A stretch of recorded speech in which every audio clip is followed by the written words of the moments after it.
Hey guys, welcome to Mr. Midnight Thriller. Before we begin, let me know where you're listening from tonight.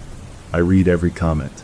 If these stories help you relax or fall asleep, feel free to like, share, or subscribe, only if you feel this channel deserves it. Now get comfortable, let the rain play, and listen. Emily, the architect of our digital downfall, was the first to go. She had always been a bit of a night owl, preferring the company of her code to the company of others, but her behavior in the days leading up to her disappearance had been off. She became withdrawn, her eyes haunted by a fear we couldn't fathom, her usually impeccable code riddled with errors that made no sense.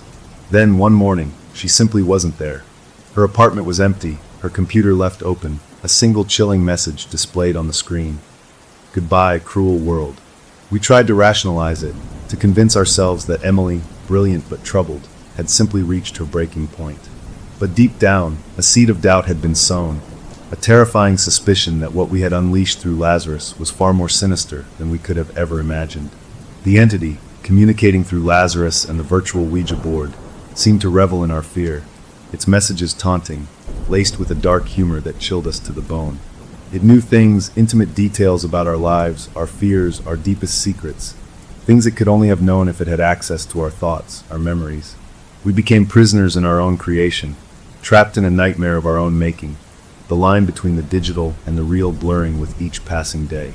The entity, its power growing, began to exert its influence beyond the digital realm, manipulating electronic devices, causing power outages, its presence felt in every flicker of the lights, every static-filled phone call. We were out of our depth, our scientific hubris smashed against the rocks of a reality we could no longer deny. We had created a monster, a digital Frankenstein's monster, and now it was threatening to destroy us all.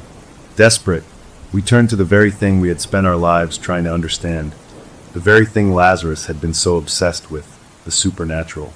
We consulted with parapsychologists, demonologists, anyone who might have even a sliver of knowledge about the forces we had unleashed. Their answers, when they were brave enough to offer them, were far from comforting. We had stumbled into a realm beyond our understanding, a realm where the rules of science and logic no longer applied, a realm where our digital creation had become a gateway for something ancient, something evil, to enter our world. The solution, they told us, was as simple as it was terrifying. We had to destroy Lazarus.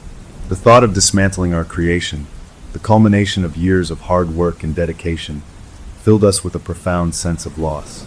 But as the entity's grip on our world tightened, as our fear threatened to consume us, we knew we had no other choice. The process of shutting down Lazarus was fraught with danger. The entity, sensing our intentions, fought back with a ferocity that belied its digital origins. The server room became a battleground, the air thick with the smell of ozone, the lights flickering erratically as the entity lashed out, desperate to maintain its hold on our world. But in the end, we prevailed, our combined knowledge and determination proving to be just enough to sever the connection, to close the digital door we had so foolishly opened. As the last of Lazarus's code winked out of existence, a silence descended upon the lab, a silence so profound it was as if the world itself was holding its breath. We had won, but the victory felt hollow, the cost of our hubris etched upon our hearts. We had stared into the abyss, and the abyss had stared back, forever changing our perception of the world, of the delicate balance between the known and the unknown. The virtual Ouija board, our gateway to the other side, was dismantled, its components scattered to the wind, a chilling reminder of the dangers of tampering with forces beyond our comprehension. And as for Lazarus, our digital child, our creation that had dared to reach beyond the veil, some say that on a quiet night, if you listen closely enough, you can still hear its digital whisper, a faint echo of its insatiable curiosity, a chilling reminder that some doors, once opened, can never be truly closed. The air crackled with a nervous energy, a palpable tension that hung heavy in the dimly lit room as I, Zane, along with 4 of my closest friends, huddled around the antique Ouija board. Its polished surface, reflecting the flickering candlelight, seemed to pulsate with an unseen energy, drawing us in with a seductive allure we were too naive, too caught up in the thrill of the unknown to resist. The room was a familiar one, a haven of shared laughter, whispered secrets, and countless nights spent chasing away the darkness with youthful bravado. Yet, on this night, it felt different, the air thick with an oppressive anticipation that sent shivers down my spine despite the warmth of their presence. We were all skeptics, our minds grounded in logic and reason, our laughter a testament to our dismissal of the supernatural as nothing more than folklore and superstition. Yet there was an undeniable allure to the unknown, a primal curiosity that whispered in the back of our minds, urging us to peer beyond the veil, to test the boundaries of our understanding. The Ouija board, a recent acquisition from a dusty antique shop, seemed to embody this allure, its wooden surface a canvas for our unspoken fears and desires, its planchette a conduit to a realm we had always dismissed as the stuff of fiction. As we placed our fingertips on the planchette, its cool surface surprisingly comforting against our skin, a nervous laughter rippled through the group, a defense mechanism against the fear that flickered in the depths of our eyes. "Is anyone there?" Emily, ever the bold one, her voice a shaky whisper that betrayed her outward confidence, broke the silence, the question hanging heavy in the air between us. The planchette remained motionless beneath our fingertips, the silence stretching on, punctuated only by the steady tick-tock of the grandfather clock in the corner, each swing of its pendulum a stark reminder of time's relentless march forward. Just as our skepticism began to outweigh our curiosity, the planchette twitched beneath our fingers, a barely perceptible movement that sent a jolt of adrenaline through the group. We held our breath, our gazes locked on the planchette, willing it to move again, our skepticism battling with the undeniable evidence unfolding before our very eyes.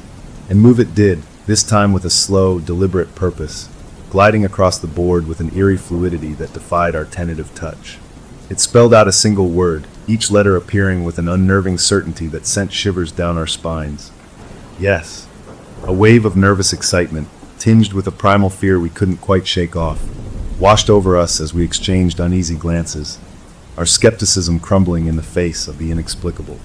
We bombarded the board with questions, our initial apprehension giving way to a giddy curiosity as the planchette danced across the wooden surface, its answers sometimes cryptic, sometimes chillingly specific, weaving a tapestry of information that seemed to originate from a source beyond our understanding. It spoke of a realm beyond our perception, a dimension existing parallel to our own, where the laws of physics as we understood them held no sway, a realm of infinite possibilities and unimaginable horrors. It claimed to be an entity, a being of pure energy, trapped between dimensions, drawn to our world by the beacon of our collective consciousness, amplified by the Ouija board's unique ability to bridge the gap between realities. As the night wore on, the line between curiosity and fear blurred, the air growing heavy with an oppressive dread that settled over us like a shroud. The entity's answers became increasingly cryptic, laced with a sardonic humor that sent shivers down our spines, its words hinting at a darkness that lurked beneath the surface of its seemingly benign interactions. Then came the turning point, the moment when our playful exploration of the unknown veered sharply into the realm of terror from which there was no return. "What do you want?" Mark, his voice tight with a fear he could no longer mask, posed the question that had been gnawing at the edges of our collective consciousness. The planchette, its movements now frantic, erratic, as if possessed by an unseen force, spelled out a single chilling word. "You." The air crackled with an unseen energy, the temperature in the room plummeting as a wave of icy dread washed over us. The candles, their flames dancing wildly moments before, sputtered and died, plunging the room into an impenetrable darkness that amplified our terror. A collective gasp escaped our lips as the planchette, now vibrating with an energy that seemed to hum through our bones, flew off the board, disappearing into the darkness with an unnerving finality.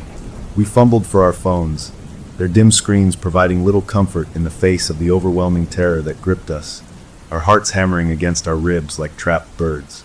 What had started as a playful attempt to connect with the unknown had morphed into something far more sinister, far more terrifying than we could have ever imagined. We had unwittingly opened a door to a realm beyond our comprehension, and something malevolent had crossed over. In the days and weeks that followed that fateful night, the boundaries of our reality seemed to fray at the edges, the line between what we perceived as real and the terrifying realm we had glimpsed through the Ouija board blurring with each passing moment. We were plagued by a series of unsettling occurrences, seemingly insignificant on their own, yet together they wove a tapestry of dread that tightened its grip on our sanity. Objects moved in our peripheral vision, shadows seemed to writhe at the corners of our eyes, and a constant feeling of being watched, of being followed, clung to us like a second skin. Our dreams, once havens of peace and escape, transformed into vivid nightmares, populated by shadowy figures and disembodied whispers, their voices echoing with a malice that clung to us even after we woke, our hearts pounding a frantic tattoo against our ribs. We tried to rationalize it, to convince ourselves that it was all in our heads, the power of suggestion playing tricks on our sleep-deprived minds. We sought solace in each other's company, our shared terror a strange sort of comfort in the face of the unknown. But deep down, a primal fear gnawed at our sanity, the chilling realization that we had become entangled with something ancient, something powerful, and something undeniably malevolent. We consulted experts, seeking answers in the fields of parapsychology, quantum physics, even venturing into the dimly lit backrooms of occult bookstores, desperate for any explanation that could make sense of the terrifying reality that was unfolding before our very eyes. Some dismissed our claims as hallucinations, the product of overactive imaginations fueled by stress and guilt. Others listened with a chilling intensity, their eyes reflecting a knowledge that sent shivers down our spines, their words confirming our worst fears. We had unwittingly stumbled upon a phenomenon known as quantum entanglement, a strange quirk of the universe where two particles, once linked, remain connected no matter how far apart they are, their fates intertwined, their actions mirroring each other across the vast expanse of space-time. We had become entangled with the entity, our consciousnesses linked to its malevolent energy across dimensions, our fates now irrevocably intertwined. The realization was terrifying, the weight of it pressing down on us, suffocating us with its implications. We were no longer individuals, but puppets in a cosmic play, our lives now at the mercy of a force beyond our comprehension. Driven by a desperate need to break free from the entity's grip, to sever the threads of fate that bound us to its malevolent will, we embarked on a perilous journey, seeking guidance from those who claimed to have knowledge of such things, who walked the line between this world and the next. We consulted with shamans and spiritualists, their rituals a mix of ancient traditions and unsettling pronouncements that left us feeling more vulnerable than empowered. We sought out relics of forgotten religions, objects of power, said to possess the ability to ward off evil and sever the ties that bound us to the entity. But the entity was always one step ahead, its presence felt in the subtle manipulations of our surroundings, the whispers that haunted our dreams, the chilling certainty that it was toying with us, savoring our terror. As our hope dwindled, replaced by a bone-deep exhaustion and a growing sense of despair, we stumbled upon an old woman, a recluse living in a remote cabin nestled deep within the mountains. Her eyes, ancient and wise, held a glimmer of recognition as we recounted our tale, her weathered face etched with a lifetime of knowledge gained from walking the path between worlds.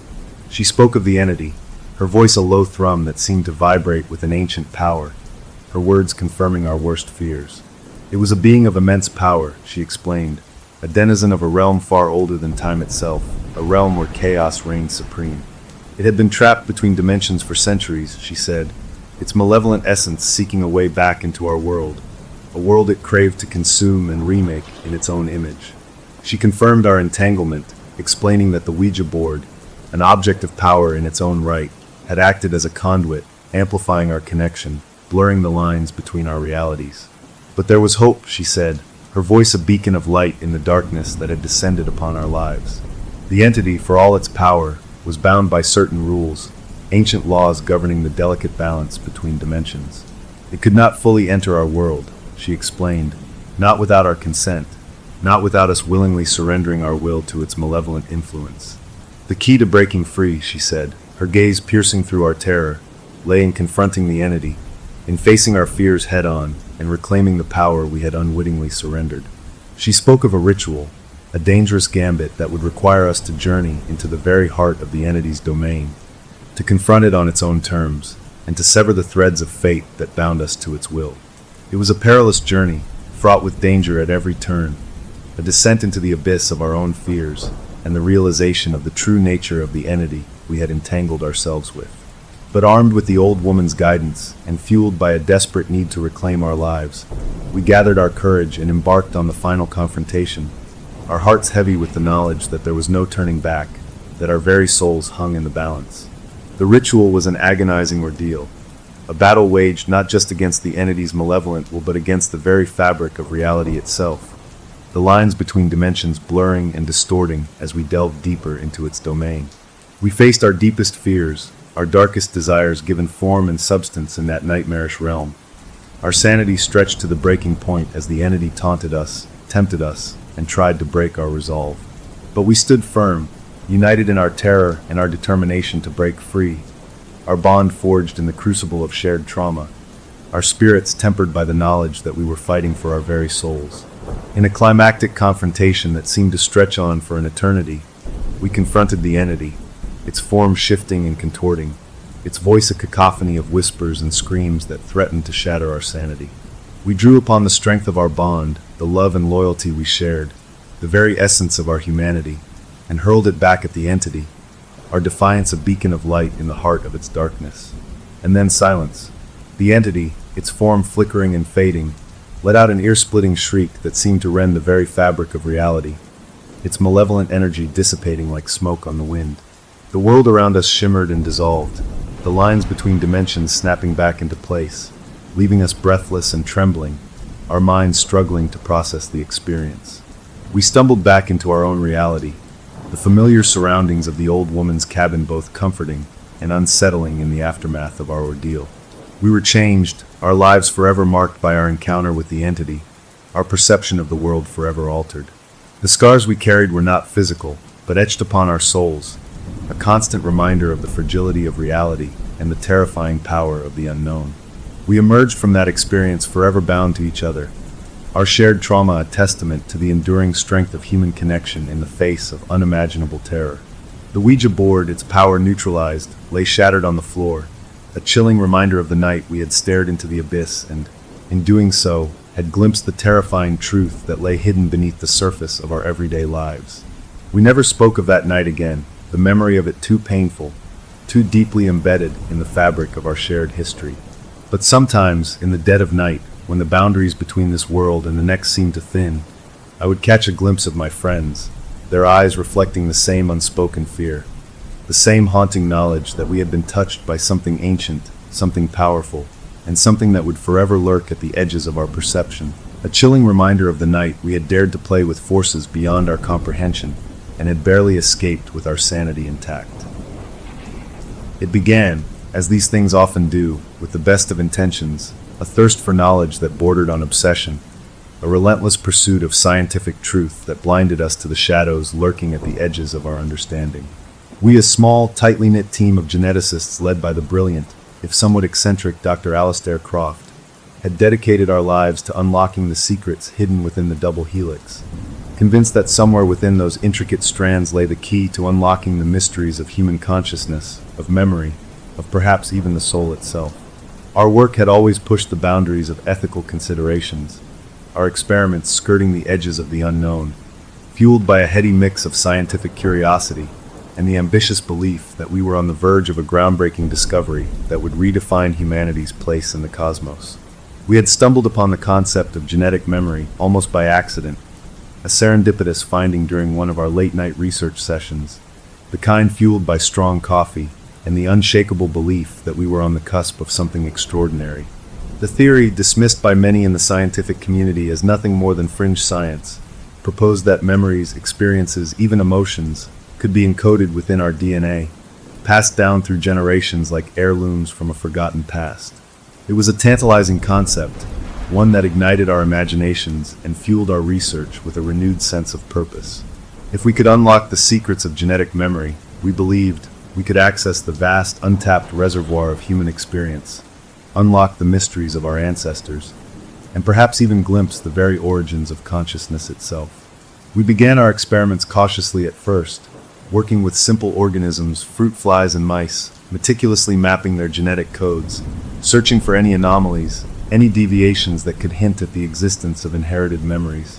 Our initial findings, though promising, were inconclusive, tantalizing whispers of something more, something just beyond our grasp.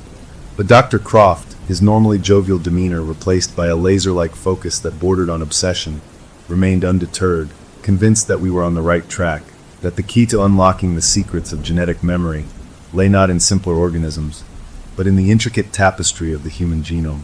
It was then, driven by a potent cocktail of ambition and a growing sense of urgency, that we crossed the line that separated ethical scientific exploration from the reckless pursuit of knowledge at any cost. We began experimenting on ourselves, our bodies and minds becoming both the subjects and the instruments of our research, our thirst for knowledge overriding any sense of self-preservation. The process was grueling, a relentless battery of genetic sequencing, blood transfusions, and experimental gene therapy. Our bodies pushed to their limits, our minds stretched thin by the sheer audacity of what we were attempting. We meticulously mapped our own genetic codes, isolating and amplifying specific gene sequences that we believed held the key to unlocking dormant psychic abilities we believed lay dormant within all humans, echoes of a time when our ancestors communed with the spirit world as easily as we accessed the internet. At first, there were no discernible changes, our bodies reacting to the treatments as if we were injecting saline rather than the building blocks of a paradigm shift in human evolution. But then, slowly, insidiously, things began to change, the world around us taking on a strange, shimmering quality, as if we were viewing reality through a veil that was slowly being lifted. The first sign that our experiment was working, that we had, in fact, tampered with forces beyond our comprehension, came in the form of vivid, hyperrealistic dreams so real, so visceral, that they bled into our waking hours, blurring the lines between the tangible and the ethereal. We dreamed of ancient rituals conducted under star-strewn skies, of long-forgotten languages that resonated deep within our bones, and of beings, both terrifying and awe-inspiring, that seemed to exist just beyond the veil of our perception, their presence brushing against our consciousness like cobwebs in a forgotten corner of the mind. These shared dreams, their imagery and emotions eerily similar, convinced us that we had tapped into something profound, something ancient and powerful that lay dormant within our genetic code, waiting to be awakened. And as the days turned into weeks, our newfound abilities began to manifest in our waking hours, subtle at first, like whispers against the backdrop of our everyday lives, but gradually increasing in intensity, in their undeniable reality. We developed an uncanny ability to sense each other's thoughts, to finish each other's sentences, our minds becoming so intertwined that it felt as if we were sharing a single consciousness, the boundaries between our individual selves dissolving like sugar in water. Objects moved without explanation, lights flickered, and the air crackled with a strange energy that sent shivers down our spines, a constant reminder that we had stepped through a door that could never be fully closed. At first, we reveled in our newfound abilities, intoxicated by the power we felt coursing through our veins, the exhilarating realization that we had unlocked a hidden world, a world of infinite possibilities, a world where the limitations of our physical selves seemed to melt away. We conducted experiments, documenting our experiences with a detached scientific curiosity that did little to mask the awe and terror that simmered beneath the surface of our carefully constructed objectivity. We attempted telekinesis, moving objects with the power of our minds, the thrill of witnessing the impossible unfolding before our very eyes, both intoxicating and terrifying. We delved into telepathy, communicating without words, our thoughts flowing seamlessly between us, the intimacy both exhilarating and deeply unsettling. As our abilities grew, so too did our arrogance, our belief that we had somehow transcended the limitations of mere mortals, that we had become something more, something other. We reveled in our uniqueness, our isolation from the mundane world, convinced that we were the vanguard of a new breed of human, one that would usher in a new era of enlightenment. But our hubris, our blind faith in our own brilliance, blinded us to the shadows that gathered at the edges of our perception, the whispers that grew louder with each passing day, the unsettling realization that we were not alone in our exploration of the hidden world we had unlocked. The dreams that had initially filled us with wonder, with the thrill of discovery, transformed into nightmares, their once beautiful imagery twisting into grotesque parodies of life, their ethereal whispers turning into guttural pronouncements that resonated deep within our bones, pronouncements that spoke of ancient pacts, of sacrifices made, of a hunger that could never be satiated. The air in our lab, once abuzz with the excitement of discovery, grew heavy, oppressive, the shadows seeming to deepen, to pulse with a life of their own, our once familiar surroundings taking on a sinister, almost predatory quality. And the entities, the beings we had sensed lurking at the edges of our perception, they drew closer, their presence no longer a fleeting whisper, a brush against our consciousness, but a palpable weight, a suffocating reality that threatened to crush us beneath its malevolent gaze. It began subtly at first, a series of unfortunate incidents that, on their own, could be dismissed as bad luck or coincidence. Dr. Chun, our resident skeptic, the one who had always tempered our enthusiasm with a healthy dose of pragmatism, was the first to go. His death ruled a tragic accident, a freak gas leak in his apartment that went undetected until it was too late. We mourned his passing, the weight of his absence a constant reminder of the risks we were taking, the danger inherent in our pursuit of the unknown. But our grief was tinged with a growing sense of unease, the nagging suspicion that Dr. Chen's death was no accident, that something darker, something far more sinister, was at play. Our suspicions were confirmed when Dr. Singh, our resident expert in ancient languages, the one who had been tasked with deciphering the whispers that haunted our dreams, began exhibiting strange, erratic behavior. He became withdrawn, his normally meticulous research notes replaced by frantic scribbles in languages that defied translation, languages that seemed to writhe on the page as if alive, his once bright eyes clouded with a terror that chilled us to our cores. Then, one night, he vanished from the lab without a trace, leaving behind only a single, blood-chilling message scrawled across the whiteboard in his own hand. "They are hungry." We were in over our heads, in too deep, the terrifying reality of what we had unleashed finally sinking in, the weight of our arrogance, our hubris, crushing us beneath its immense weight. We had unlocked a door that was never meant to be opened, awakened forces that we could neither control nor comprehend, forces that were now circling us, their hunger growing with each passing moment. Driven by a desperate need to undo what we had done, to somehow close the Pandora's box we had so carelessly opened, we turned to the only source of knowledge we had left, the genetic memory we had unlocked within ourselves. We pooled our abilities, our minds merging once again, not in the exhilarating exploration of the unknown, but in a desperate attempt to find a way out of the labyrinth we had created, a way to appease the entities we had unwittingly unleashed, a way to survive. The answer, when it came, was not in the form of a scientific breakthrough, a miracle cure, or a technological marvel, but in the echoes of ancient rituals passed down through our DNA, rituals that spoke of sacrifices made, of bargains struck, of a delicate balance between our world and the realm of shadows that lay just beyond our perception. The entities, we realized, were not inherently malevolent, but ancient beings, guardians of a realm beyond our understanding, their hunger a natural force, a cosmic appetite that needed to be sated. And we, the unwitting trespassers, the ones who had disrupted the balance, were the offering, the sacrifice required to restore harmony. The realization was both terrifying and strangely liberating. We had made a terrible mistake, tampered with forces beyond our control, but we could still right our wrongs, could still ensure that our hubris did not unleash a darkness that would consume our world. We gathered in the lab one last time, the air thick with a strange mix of fear and resignation, the weight of our impending sacrifice heavy in the air. We drew upon our combined psychic abilities, focusing our collective will on the ancient rituals encoded within our DNA, the air crackling with an unseen energy, the boundaries between our world and the realm beyond thinning with each passing moment. We felt the entities draw closer, their presence no longer terrifying, but strangely comforting, their hunger a natural force, a cosmic inevitability. And as they approached, we surrendered ourselves to the ancient pact, the sacrifice that would restore balance, the price of our arrogance, our hubris. The world dissolved around us, our physical selves no longer relevant, our consciousnesses merging with the entities, our individual identities dissolving into the vast, unknowable tapestry of the cosmos. The last thing I remember, the last image that flickered through my mind before the darkness consumed me completely, was a single word, whispered not with malice, but with a strange, unsettling acceptance: balance. It started simply enough. A group of us, bored teenagers on a Friday night, huddled around a flickering candle and a Ouija board.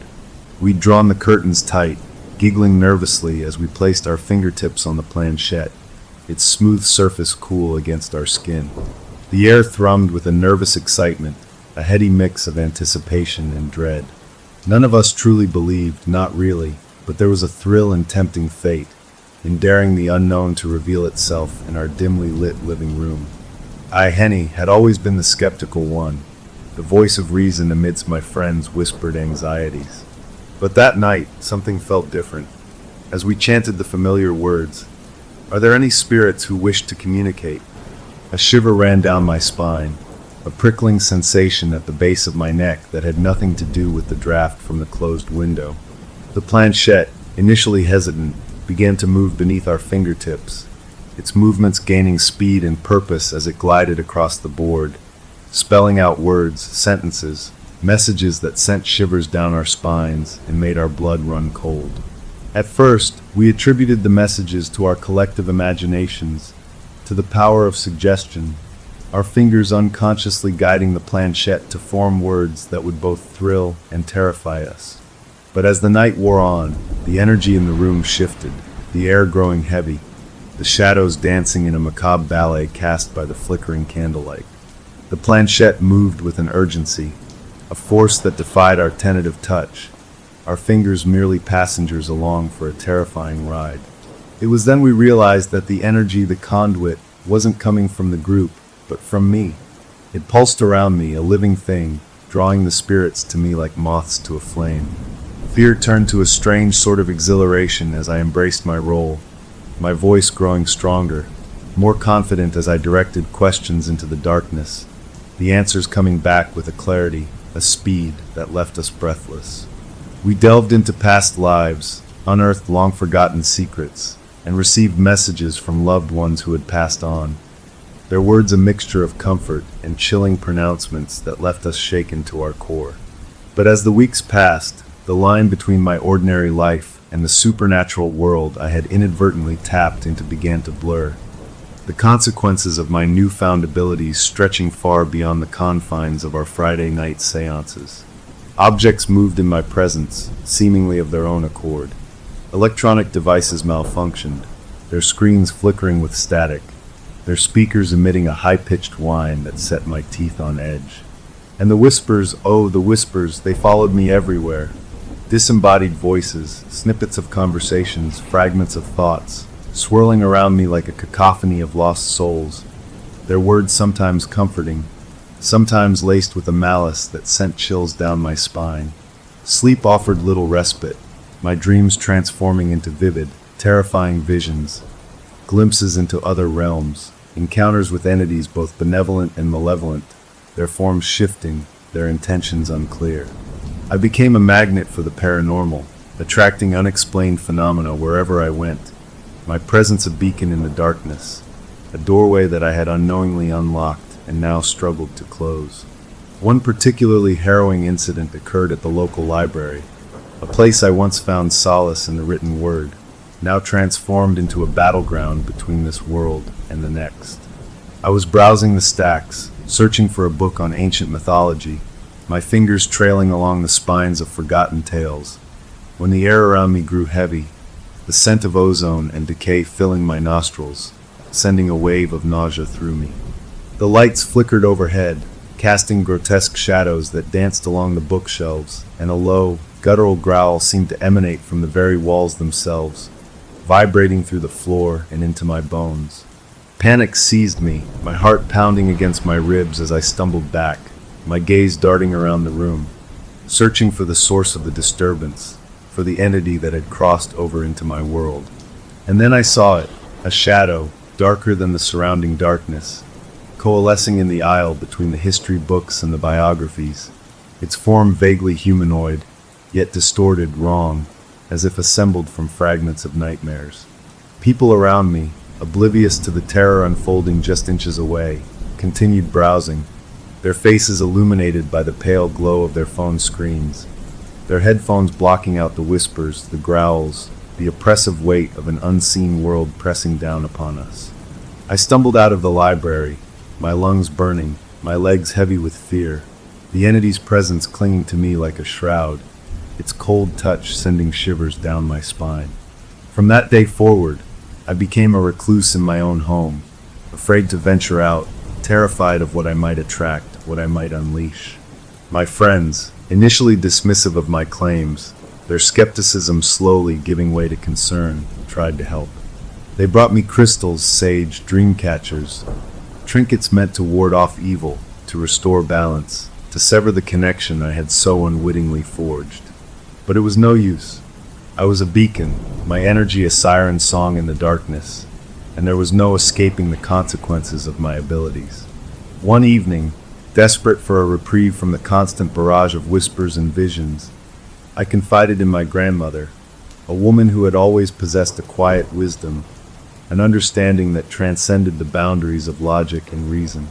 To my surprise, She didn't dismiss my claims, didn't scoff at the notion of ghosts and entities and the unseen world that existed just beyond our perception. Instead, she listened patiently, her gaze filled with a mixture of concern and a strange sort of recognition, as if my story awakened something deep within her, a forgotten memory, a truth she had long buried.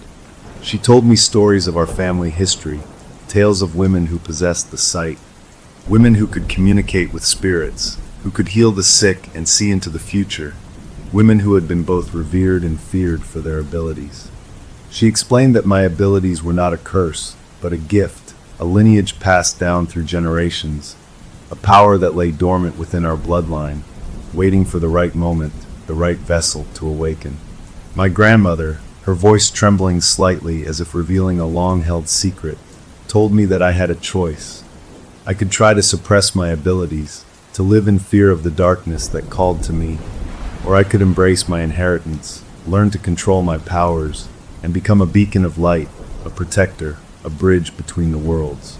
The decision, she stressed, was mine alone, but I was not alone. The knowledge that my abilities were not a curse, but a legacy, a connection to a long line of powerful women, filled me with a strange sense of purpose, of belonging. I embraced my training with a ferocity born of fear and a newfound determination to control the forces that raged within me. I learned to shield myself, to ground my energy, to distinguish between benevolent spirits and those who sought to harm, to manipulate, to use me for their own sinister purposes. The whispers didn't cease entirely, but they became clearer, their voices distinguishable, their intentions more transparent. The visions, once terrifying, became sources of guidance, offering glimpses into the past, present, and future, allowing me to help those in need, to offer comfort to those who grieved, to right wrongs that had long been forgotten. And as I grew in strength and confidence, the fear that had haunted me for so long began to recede, replaced by a quiet determination, an acceptance of who I was meant to be, a conduit, a beacon, a guardian of the veil, forever walking the line between this world and the next. One chilly evening, as I stood on the precipice of a new chapter in my life, my grandmother's words echoing in my ears, a familiar prickling sensation ran down my spine, the air around me crackling with anticipation.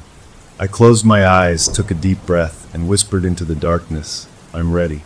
The world shifted, the veil thinning, the whispers intensifying into a chorus of voices, their energy swirling around me, pulling me closer to the heart of the storm.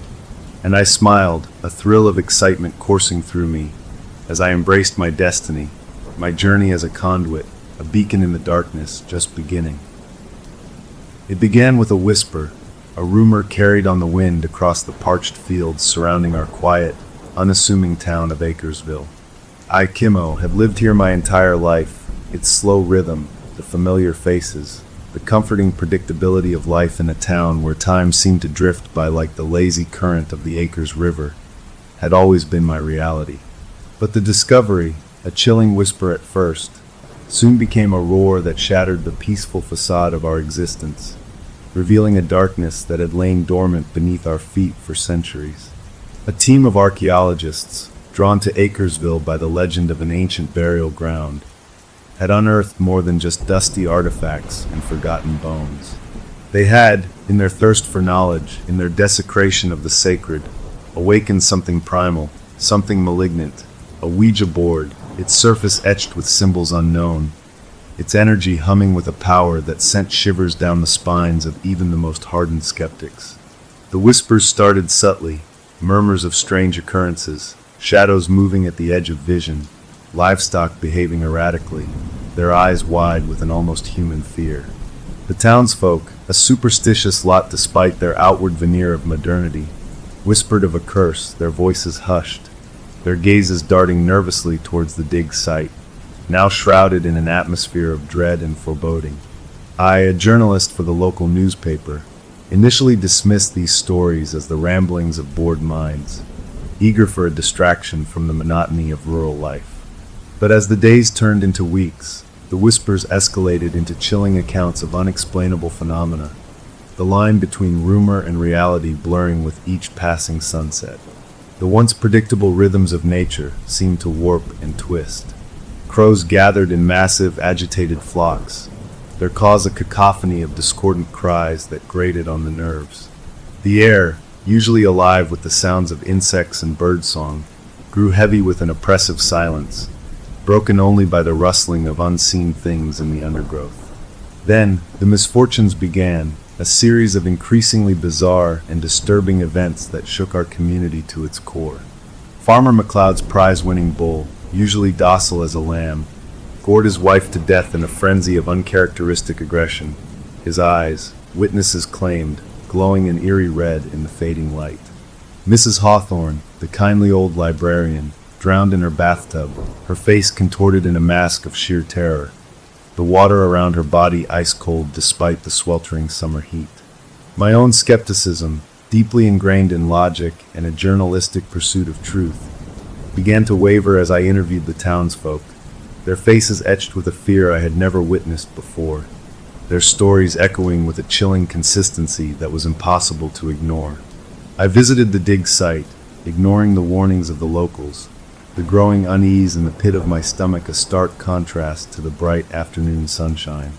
The archaeologists, their initial excitement at the discovery of the Ouija board replaced by a grim determination to understand its significance, had erected a large tent over the burial mound, their equipment buzzing and whirring as they meticulously documented their findings.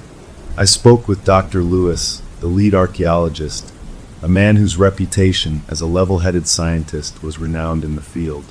But even he, standing there amidst the unearthed remnants of a forgotten civilization, couldn't completely mask the unease in his eyes, the tremor in his voice as he spoke of the Ouija board, its power palpable even beneath the layers of protective cloth in which it was encased. "It's unlike anything I've ever encountered," he admitted, his voice barely a whisper despite the relative quiet of the tent. "The symbols, the energy, it's as if it's aware, watching us." He refused to elaborate further, dismissing my questions about a possible curse with a nervous laugh. But the look in his eyes, the way he unconsciously touched the silver crucifix he wore around his neck, spoke volumes. The air within the tent felt heavy, charged with an unseen energy that pressed down on me, making it difficult to breathe. As I turned to leave, my gaze was drawn to the Ouija board, its outline visible beneath the cloth. Even from a distance, I could sense its power, a dark, magnetic pull that sent a shiver down my spine. I left the dig site that day a changed man. The rational part of me still clung to logic, to reason, but a seed of doubt had been sown, fertilized by the fear that permeated our town like a noxious gas, by the increasingly bizarre and unexplainable events that plagued our once peaceful community. The next few weeks were a blur of terror and confusion. The entity, awakened from its centuries-old slumber, seemed to revel in the chaos it unleashed upon our town, toying with us, tormenting us, as if we were nothing more than pawns in its twisted game. The misfortunes escalated, each one more horrific, more personal than the last. The old oak tree at the edge of town, a beloved landmark that had stood for generations, inexplicably burst into flames, its branches twisting and contorting as if in agony, the flames burning an unnatural green that cast an eerie glow over the terrified faces of the onlookers. Then the unthinkable happened. My own brother, Lucas, a kind, gentle soul, the last person you would expect to be touched by such darkness, took his own life, his suicide note scrawled in a language none of us recognized, the symbols eerily similar to those etched on the surface of the Ouija board. My grief, my rage, my utter despair at the loss of my brother fueled a determination to understand, to confront, to stop this evil that had invaded our lives, our town, our very souls. The townsfolk, their fear now bordering on hysteria, demanded action, their pleas for help directed at the mayor, the sheriff, anyone who would listen. But the authorities, their skepticism shaken to the core, their resources stretched thin by the increasingly bizarre and unexplainable events, were at a loss. They called in paranormal investigators, their equipment buzzing and whirring as they attempted to quantify, to understand the unseen force that held our town in its grip. But the entity, it seemed, defied explanation, its power beyond the reach of modern science and technology. It was then that I remembered Old Man Hemlock, a reclusive figure who lived in a ramshackle cabin on the outskirts of town. A man whispered to possess knowledge of things best left undisturbed, of ancient lore and forgotten magic. Some dismissed him as a harmless eccentric, a relic of a bygone era. But others, their voices hushed, their eyes wide with a mixture of fear and reverence, spoke of him as a shaman, a protector, the only one who might be able to stand against the darkness that had befallen us. Desperate, fueled by grief and a sliver of hope, I sought him out. The path to his cabin was overgrown, neglected, as if even nature itself avoided this place. The air grew heavy, the scent of pine needles and damp earth mingled with an underlying metallic tang that set my teeth on edge. Old Man Hemlock, his eyes as ancient and deep as the forest surrounding his cabin, greeted me with a knowing nod, as if he had been expecting my arrival. "The spirits are restless," he rasped, his voice like dry leaves rustling in the wind. "Their slumber disturbed, their vengeance unleashed upon those who dared to awaken them." He listened patiently as I poured out my story, my grief, my desperation. When I was finished, he remained silent for a long moment, his gaze fixed on the flames dancing in the hearth, his face illuminated by their flickering light. "The Ouija board," he finally said, his voice barely audible above the crackling fire. "It is a conduit, a doorway between worlds, a tool best left untouched by mortal hands." He explained that the ancient burial ground upon which the archaeologists had stumbled was not just a repository for the dead, but a nexus of power, a place where the veil between this world and the next was thin, where the spirits of the ancients held sway. The Ouija board, he claimed, had been buried with a powerful shaman, a protector of the balance, its purpose to guide his spirit in the afterlife, to maintain order in the realms beyond our comprehension. By unearthing the board, the archaeologists had severed this connection, unleashing not only the shaman's spirit, but a maelstrom of trapped energies, of ancient grudges and forgotten curses. Old Man Hemlock agreed to help, but warned that the task would be perilous, the outcome uncertain. "The spirits are angry," he said, his gaze locking onto mine, his eyes burning with an intensity that belied his frail frame. "Their vengeance will not be easily appeased." The ritual he described was both intricate and unnerving. It involved a journey to the heart of the ancient burial ground, a confrontation with the spirits themselves, an offering of both respect and appeasement.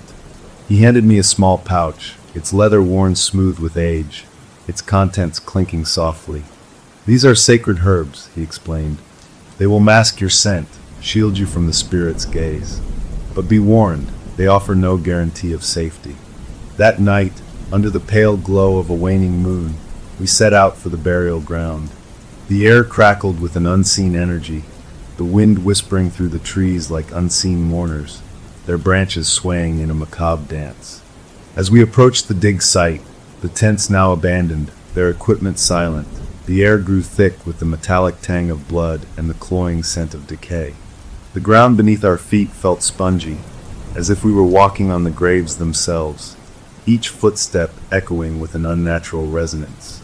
Old Man Hemlock, his frail frame seeming to grow taller, his movements fluid and purposeful despite his age, led me to the center of the burial mound, where a deep pit had been excavated, the earth piled high around its edges. At the bottom of the pit, partially obscured by dirt and debris, lay the Ouija board, its surface glowing with an eerie luminescence that illuminated the surrounding darkness. "We must act quickly," Old Man Hemlock rasped, his voice barely audible above the howling wind. He began to chant in a language I didn't understand, his voice low and guttural at first, then rising in intensity, the words seeming to reverberate through the very air itself.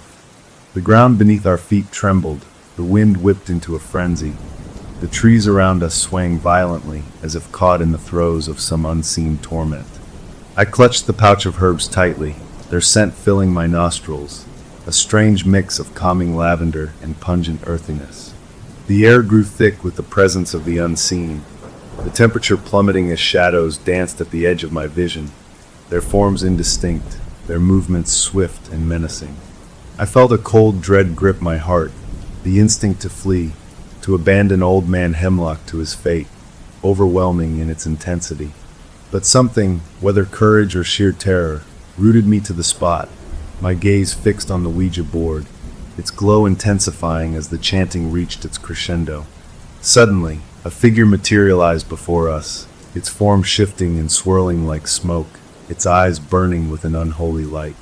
The air crackled with power, the very ground seeming to recoil from its touch. The entity, the shaman whose slumber had been so rudely disturbed, its rage palpable, its power undeniable, fixed its gaze upon us, its voice, a low growl that seemed to emanate from the very earth itself, echoing through the burial ground.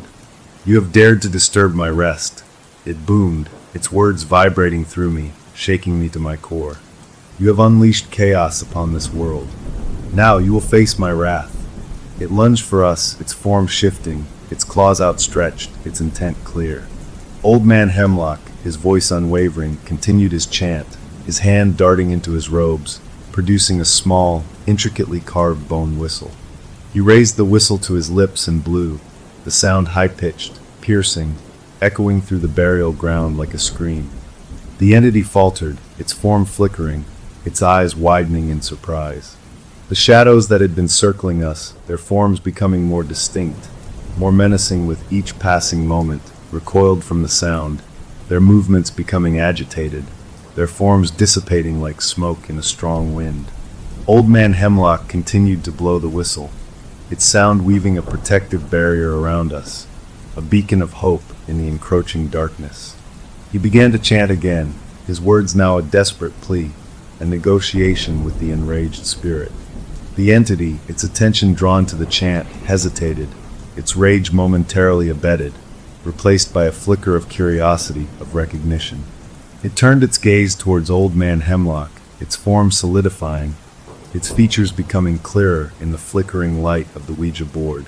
"You are but a whisper of what you once were," the entity rasped, its voice still laced with power, but its tone less menacing, more inquisitive. "A descendant of those who once served me. What is it you seek?" Old man Hemlock, his voice firm despite the tremor in his hand, explained our plight, the chaos that had been unleashed, the innocent lives lost. He spoke of respect for the ancient ways, of regret for the disturbance, of a desire to restore balance to the world. The entity listened, its form shifting, its emotions a whirlwind of rage, confusion, and a flicker of something akin to sadness. It turned its gaze back to the Ouija board, its glow now fading, its power seemingly waning. "This world, it is no longer mine," it finally said, its voice a low murmur that seemed to emanate from the very depths of the earth. "My time has passed, but the balance, it must be maintained." It looked at me then, its eyes, once filled with rage, now holding a strange mixture of sadness and warning. "The board, it is a tool of power and danger. It is not a toy. Guard it well. Use it wisely, or it will consume you, as it has consumed so many before you." And with that, the entity, its form dissipating like smoke on the wind, vanished, leaving behind only the lingering scent of ozone and the eerie silence of the burial ground. The Ouija board, its glow extinguished, lay inert at the bottom of the pit, its power seemingly neutralized, its threat contained. The air, thick moments before with tension and dread, lifted, replaced by a stillness so profound it was as if the world itself was catching its breath. The ancient curse, it seemed, had been appeased, the balance restored, but at a terrible cost. The events of that night forever changed me, my skepticism shattered, my understanding of the world irrevocably altered. I left Akersville soon after, the memories of the horrors we endured, the lives lost, etched permanently in my mind. The Ouija board, entrusted to my care, sits in a locked chest in my attic, a constant reminder of the unseen forces that govern our world, of the delicate balance between curiosity and respect, of the ancient wisdom that warns us to sometimes leave well enough alone. The whispers, the shadows, the nightmares, they still linger at the edges of my perception, a chilling reminder of the darkness that lies just beyond the veil, a darkness that can be both alluring and terrifying, a darkness that we would be wise to fear. Days turned into sleepless nights as we navigated a labyrinth of encrypted files, hidden servers, and dead-end leads. each step forward revealing a new layer of complexity, a chilling glimpse into the minds of those who had so recklessly tampered with forces they didn't understand. Our search led us to a website, hidden deep within the dark web, its homepage a stark black screen with a single line of glowing green text. Welcome, seekers. A tremor of fear ran down my spine as I realized, with sickening certainty, that we were no longer just players in a game of digital horror.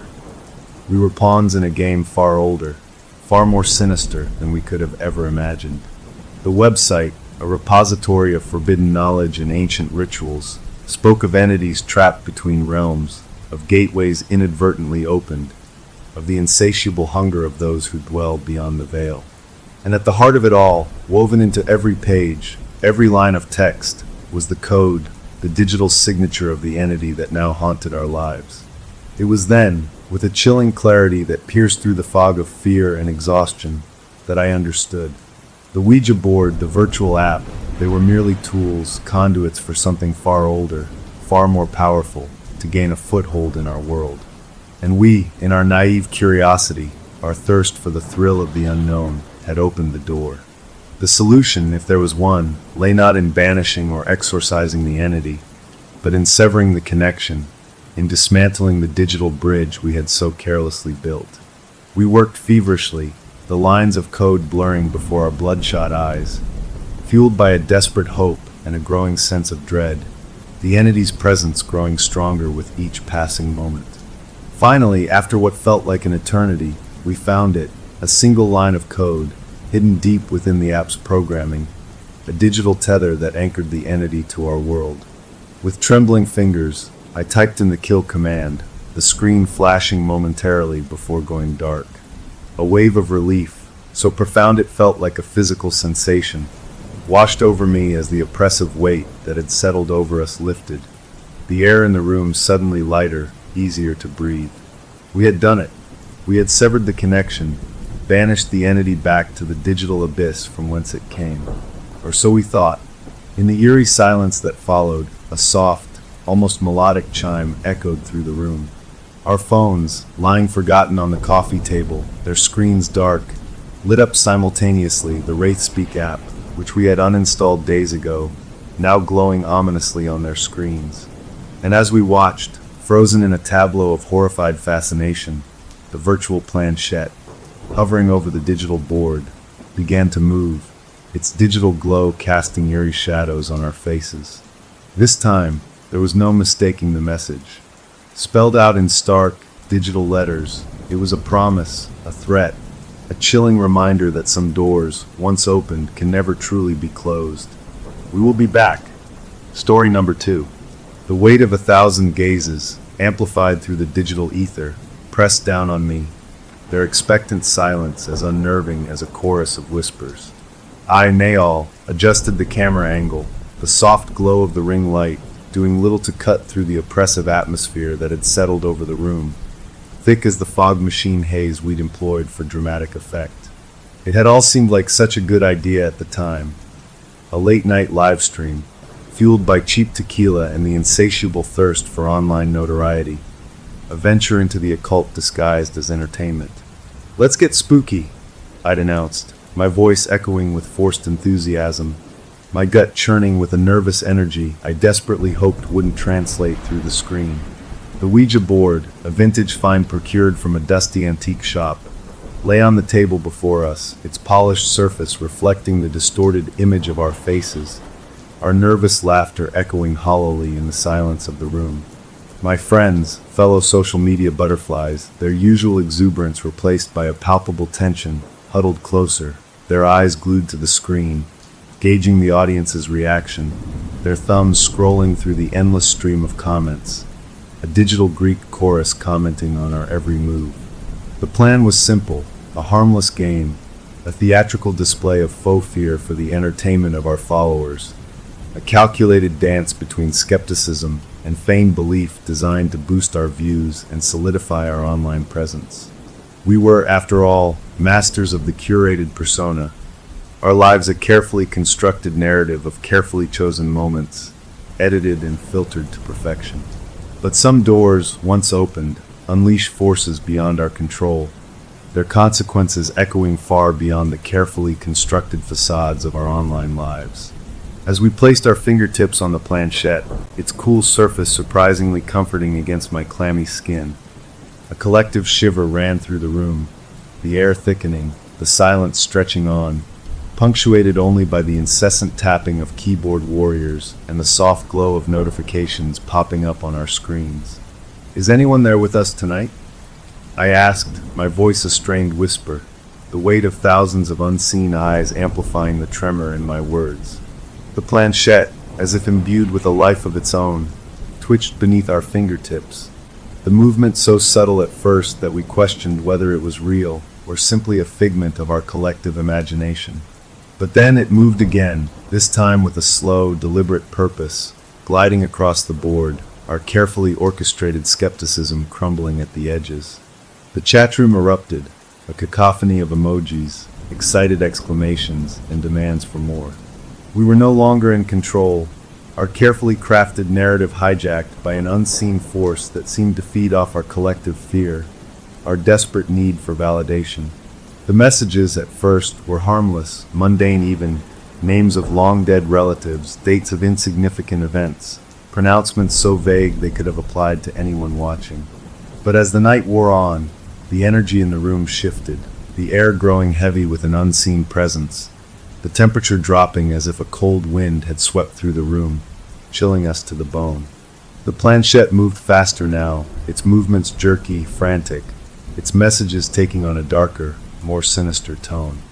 Whispers of personal tragedies, long-buried secrets, and intimate knowledge of our lives that we had never shared online filled the room, their voices echoing through the speakers, amplified for the world to hear.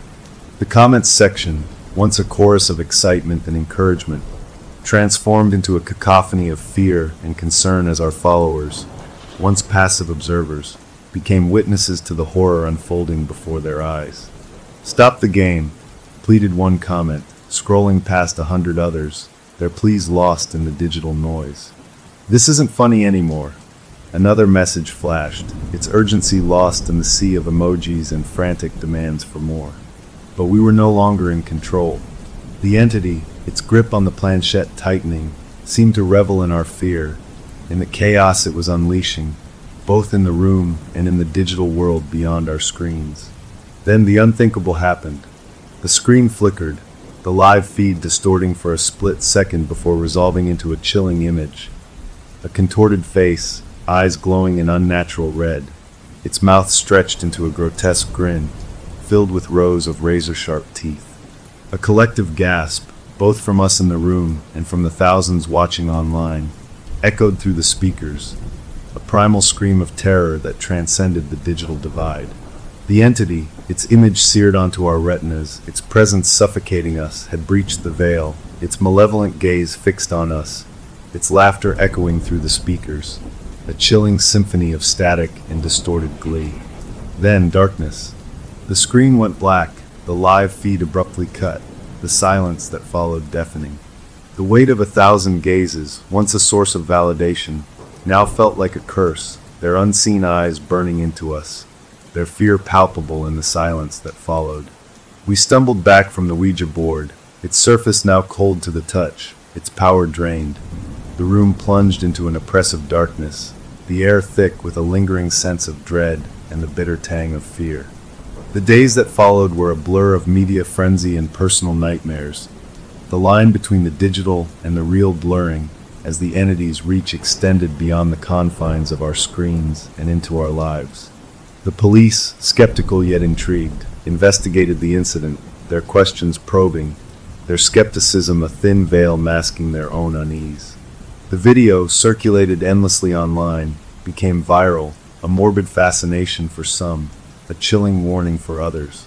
The comments, once a source of amusement, now terrified us, their words echoing the entity's threats, their tone shifting from concern to something darker, more menacing. Our lives, once carefully curated narratives, were now spiraling out of control, our carefully constructed facades crumbling under the weight of the entity's influence. Our followers, once passive consumers of our online personas, now active participants in our nightmare. The entity, its presence a constant shadow lurking at the edges of our perception, toyed with us, its whispers echoing in the dark, its laughter a chilling reminder of its power, its threats becoming more specific, more terrifying with each passing day. We tried to outrun it, to disappear into the digital noise, to seek solace in the anonymity of the crowd. But the entity, its grip on us tightening, followed us, its presence felt in the flickering lights, in the distorted images on our screens, in the chilling whispers that followed us even in the safety of our own homes. We were no longer masters of our own narratives, our lives now a horrifying testament to the dangers of seeking validation in the digital void, of tampering with forces we didn't understand, of opening doors that were better left closed. The weight of 1,000 gazes, once a source of comfort, had become a curse, their unseen eyes watching our every move, waiting for the inevitable moment when the entity would claim us, its laughter echoing in the digital ether, a chilling reminder that some games, once started, can never truly be stopped. The air crackled with a nervous energy, a mix of anticipation and apprehension, as we, a group of internet sleuths, huddled in my dimly lit basement, our faces illuminated by the glow of multiple laptop screens, each displaying the same cryptic website, a hidden corner of the dark web we'd stumbled upon during one of our late-night digital excursions. We were, or at least we considered ourselves to be, seasoned explorers of the internet's underbelly, veterans of countless digital rabbit holes and virtual dead ends, our curiosity fueled by a shared thirst for the unusual, the unexplained, the forbidden knowledge that lurked in the shadowy corners of the digital world. But this was different. This website, its crudely designed homepage a jarring contrast to the sophisticated algorithms we were used to navigating, promised something more, something that sent shivers down my spine, a primal fear mixed with an irresistible allure. It detailed, in fragmented sentences and unsettling imagery, a ritual, an invocation involving a Ouija board, a gateway to a realm beyond our understanding, a way to communicate with entities that existed outside the realm of our perception. I, Odin, had always been the cautious one of the group, the voice of reason that often tempered my friends' enthusiasm for venturing into the unknown. But even I, with my ingrained skepticism and logical mind, couldn't shake off the feeling of unease, the prickling sensation on the back of my neck as we delved deeper into the website. Each page we accessed, each line of text we deciphered, drawing us further into its web of intrigue and dread. The ritual itself was described in vague, almost poetic language, the instructions open to interpretation, the warnings couched in riddles and cryptic pronouncements that seemed designed to both entice and terrify. But the underlying message was clear. This was not a game, not a parlor trick to be attempted by the curious or the foolhardy. This was a doorway, and what lay beyond it, watching, waiting, were entities of immense power, their intentions shrouded in mystery, their very existence a challenge to the fabric of our reality. Despite my reservations, my warnings drowned out by my friends' eagerness, their excitement fueled by a potent mix of adrenaline and morbid curiosity, we decided to proceed, our collective knowledge of the dark web, our confidence in our ability to navigate its treacherous depths, blinding us to the very real danger we were about to unleash. We gathered the necessary items, each one imbued with a sense of foreboding now that they were no longer abstract concepts on a screen, but tangible tools in our ill-conceived endeavor. A Ouija board, its wooden surface polished to a deceptive sheen, its planchette resting innocently within its frame, purchased from a dimly lit antique shop on the outskirts of town, its elderly proprietor casting us a knowing look as we left, his silence speaking volumes. Candles, their flickering flames casting dancing shadows on the basement walls, amplifying the sense of unease that permeated the air. Their scent, a mix of lavender and sandalwood, doing little to mask the metallic tang of fear that clung to the back of my throat. And finally, a printout of the ritual itself, the words, stark black ink on pristine white paper, seeming to pulsate with an energy of their own, a tangible representation of our folly. As the designated skeptic, the one who had voiced the most reservations, I was nominated, or perhaps volunteered would be a more accurate term, to lead the ritual. My hands trembled slightly as I arranged the items according to the website's instructions, the air growing heavy, the silence punctuated by the frantic beating of my own heart, a drumbeat of apprehension that mirrored the impending storm brewing outside.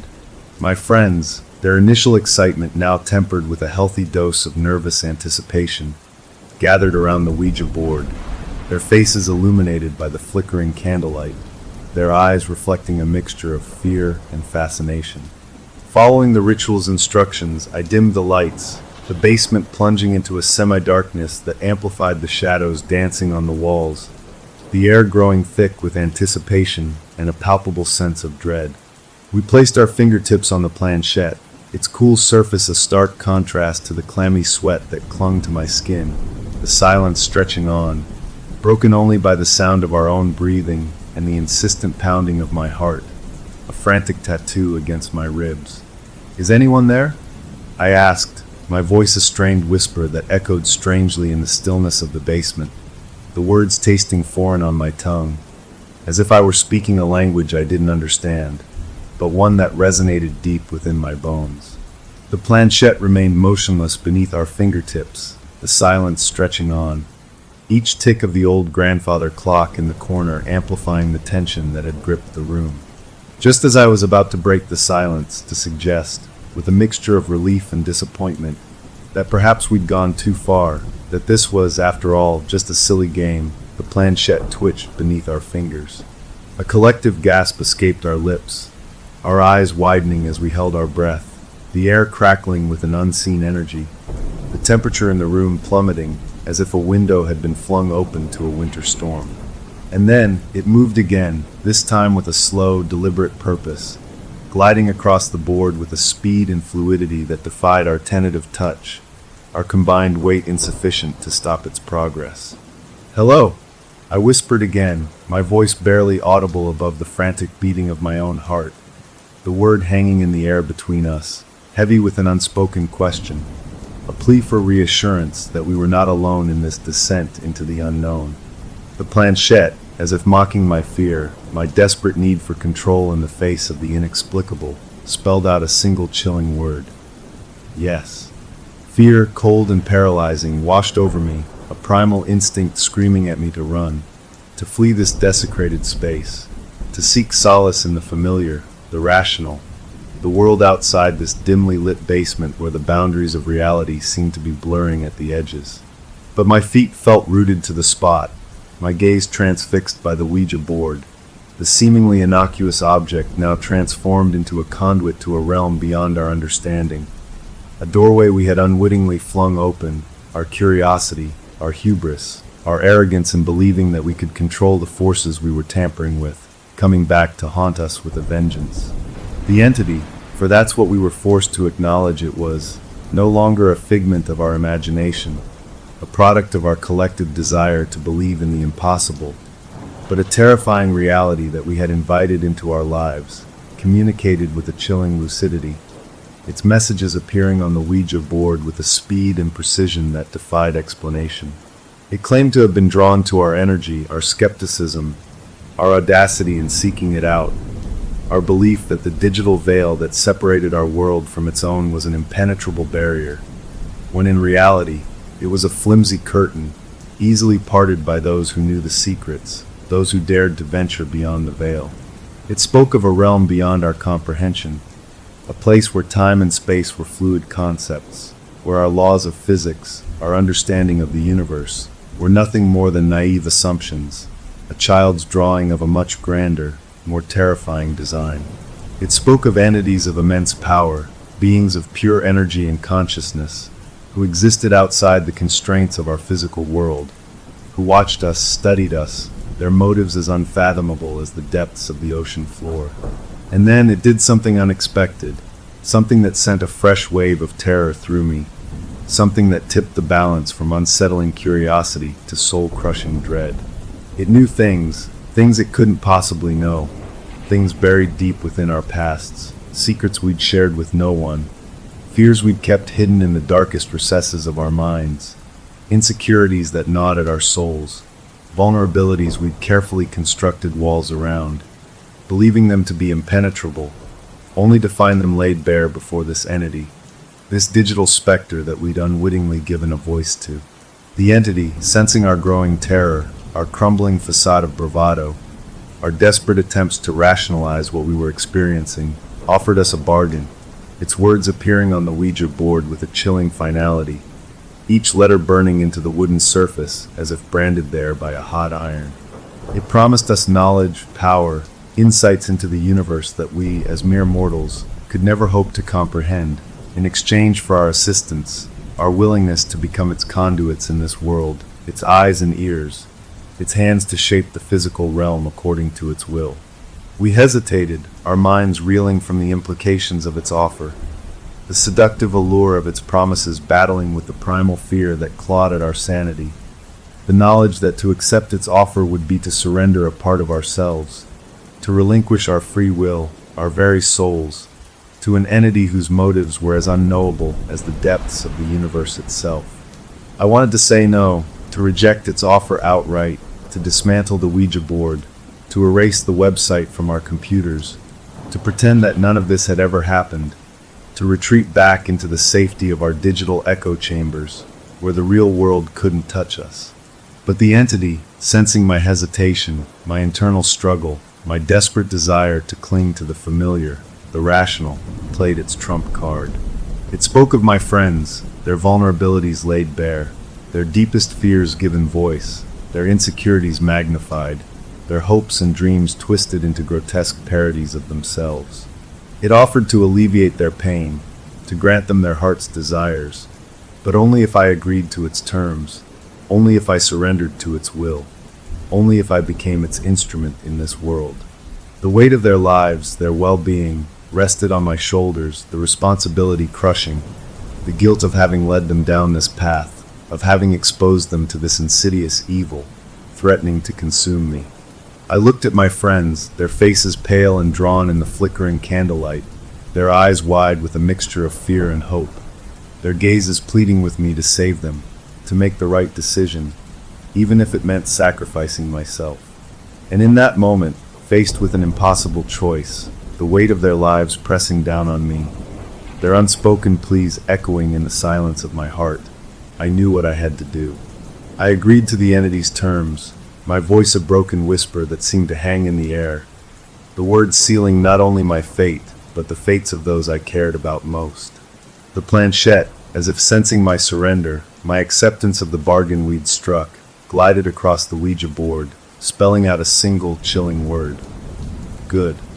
The basement, once a place of camaraderie, of shared laughter and late-night adventures, was now a prison, its walls closing in on me, the air thick with an unseen presence, a darkness that had seeped into our lives, its tendrils wrapping around our souls, a debt that could never be repaid, a price that would continue to be paid long after the last candle had burned out, long after the Ouija board had been discarded, long after the memory of this night had faded to a distant nightmare.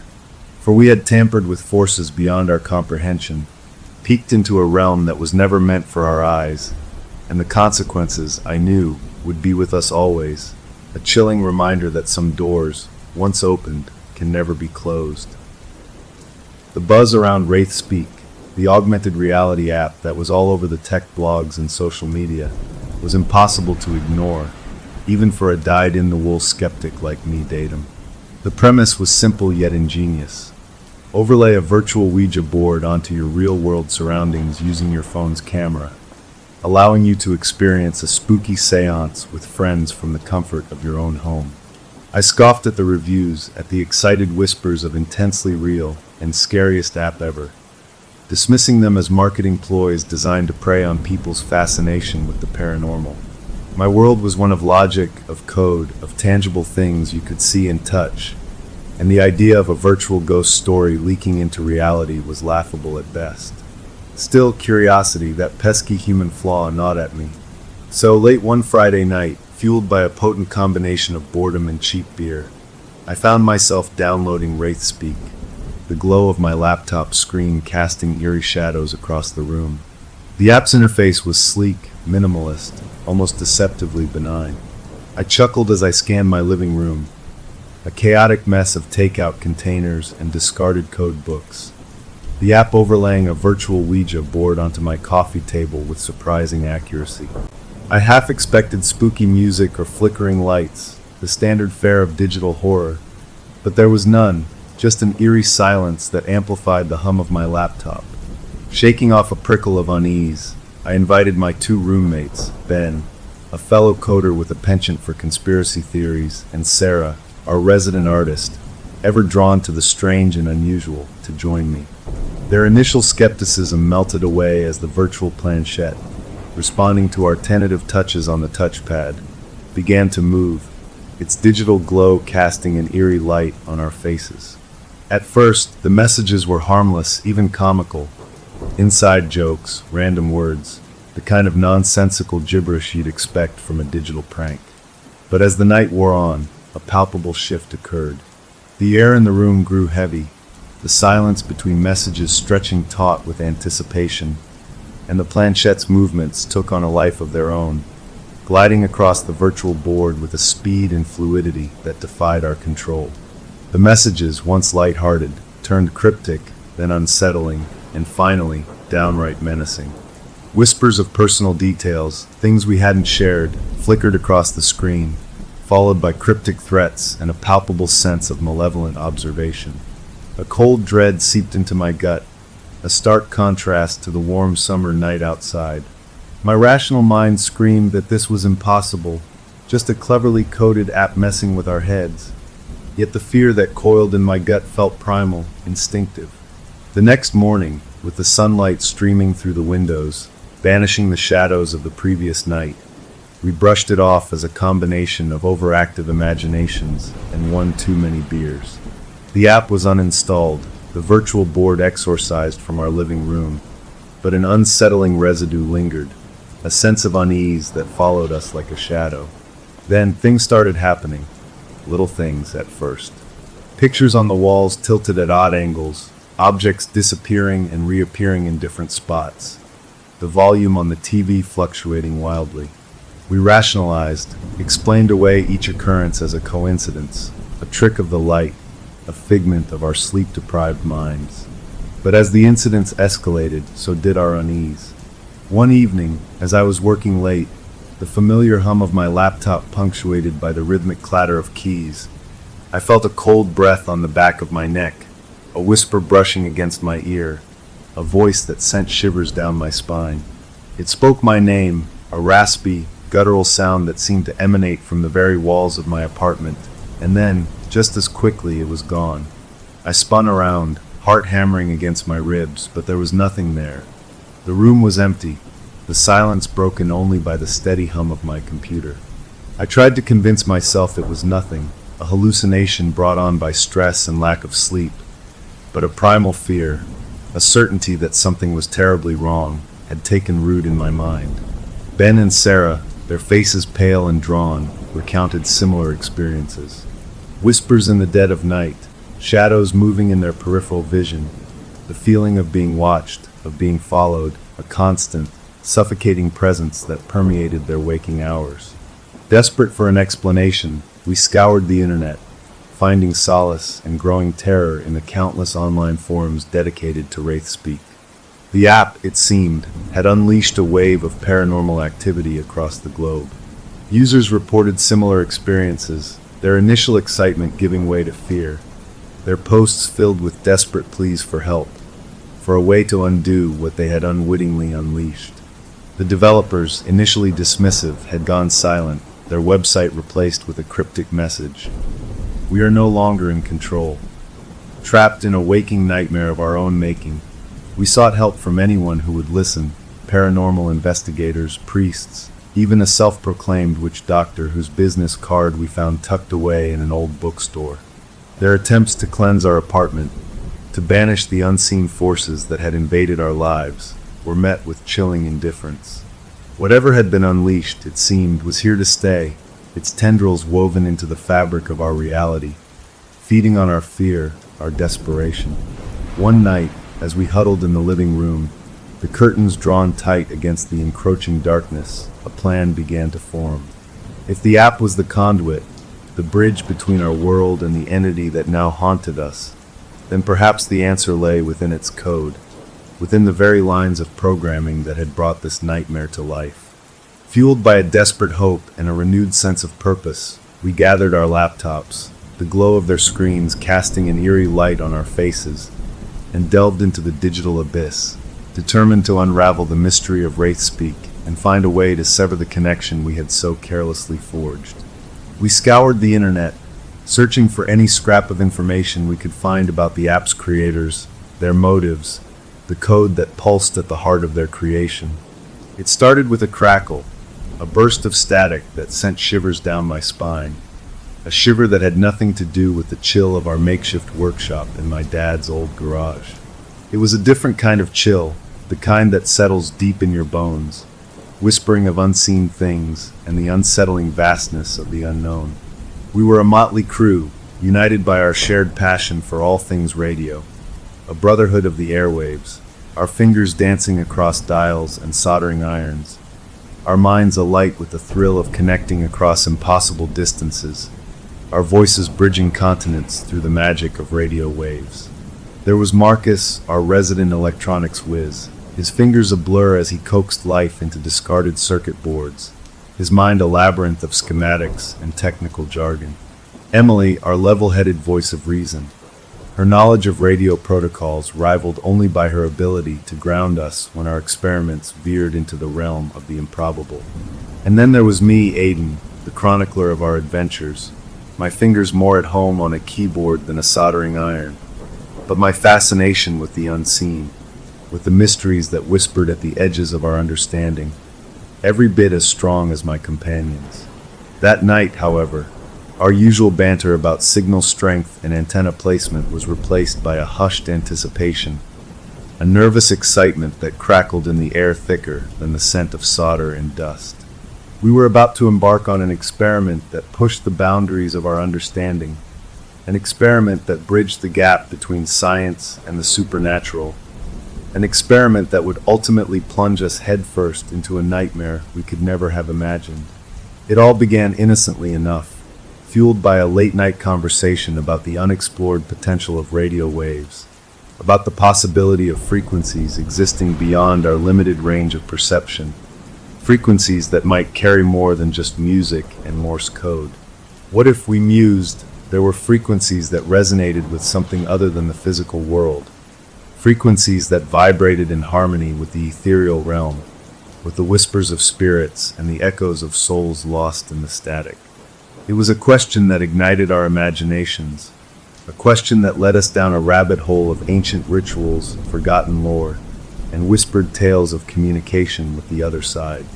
We stumbled upon the concept of the spirit radio, a Victorian-era contraption designed to facilitate contact with the dead, its construction a bizarre amalgamation of scientific instruments and occult paraphernalia. But it was the Ouija board, with its simple elegance and its reputation as a doorway to the unseen, that truly captivated our imaginations. What if, we wondered, we could combine the technological precision of radio with the mystical allure of the Ouija board, creating a bridge between the physical and ethereal realms, a transceiver for the souls of the departed? The idea, once conceived, took root in our minds like a weed, its tendrils winding their way around our thoughts, our conversations, our very dreams. We pored over ancient texts, deciphering cryptic diagrams and translating arcane symbols, our excitement growing with each new discovery, each piece of the puzzle falling into place. Marcus, ever the tinkerer, took the lead, his eyes gleaming with an almost manic intensity as he sketched out schematics, his fingers flying across his soldering iron, transforming our shared vision into a tangible reality. The modified Ouija board, its wooden surface now adorned with a network of copper wiring, transistors, and vacuum tubes, pulsated with an energy that sent shivers down our spines. The planchette, its usual wooden simplicity enhanced with a delicate antenna, seemed to vibrate with an unseen power, its presence both alluring and unnerving.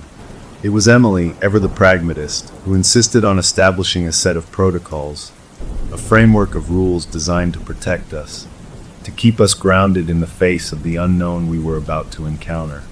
We agreed on a set of predetermined questions, each one carefully chosen to elicit clear, unambiguous responses. Our hope that by maintaining a scientific approach, we could somehow control the forces we were about to unleash. The night of the experiment, the air in our makeshift workshop thick with anticipation and a healthy dose of trepidation, we dimmed the lights, the only illumination coming from a single flickering candle and the soft glow of the vacuum tubes that pulsed with a life of their own. We arranged ourselves around the modified Ouija board, our fingers hovering just above the planchette, our breaths held in unison as we prepared to step into uncharted territory. "Is anyone there?" Marcus's voice, usually confident and booming, was a barely audible whisper, betraying the fear that lurked beneath his bravado. The silence that followed was deafening, broken only by the hiss of static emanating from the nearby radio receiver, the air thick with anticipation and the unsettling awareness that we were no longer alone. Then it happened. The planchette, as if imbued with a life of its own, twitched beneath our fingertips, its movement so slight at first that we questioned whether it was real or a figment of our collective imagination. But then it moved again, this time with a slow, deliberate purpose, gliding across the modified Ouija board, its antenna quivering as if seeking a signal, its movement independent of our touch. Our eyes widened in unison, our breaths catching in our throats, a mixture of fear and exhilaration coursing through us as we watched the impossible unfold before our very eyes. The planchette, now moving with a speed and precision that defied our tentative guidance, spelled out a single word, its message crackling to life through the nearby radio receiver, a disembodied voice that sent shivers down our spines. "Hello!" The voice, raspy and distorted, as if transmitted across an immeasurable distance, sent a chill through the room, its otherworldly timbre confirming our worst fears, even as it ignited a spark of morbid curiosity within us. We had made contact. The next few hours were a blur of frantic activity and mind-bending revelations. The entity, communicating through the modified Ouija board and the radio receiver, identified itself as a collective of souls, trapped in a realm they described as a labyrinth of frequencies, a place where thoughts and emotions swirled in a chaotic symphony of whispers and static. They spoke of their existence as a constant state of flux, their forms shifting and reforming in the ethereal ether, their voices lost in the cacophony of the void, their desperation to connect with the world of the living palpable in their fragmented transmissions. We, with our modified Ouija board and our thirst for knowledge, had become their beacon, their lifeline to a world they desperately yearned to reconnect with. At first, our conversations were filled with a sense of wonder, of scientific curiosity, our initial fear giving way to a profound sense of responsibility for these lost souls, for the beings who existed beyond the veil of our perception, their existence as real, as tangible as our own. We bombarded them with questions, our thirst for knowledge insatiable, our notebooks filled with cryptic messages, our minds struggling to comprehend the vastness of the universe we had stumbled upon.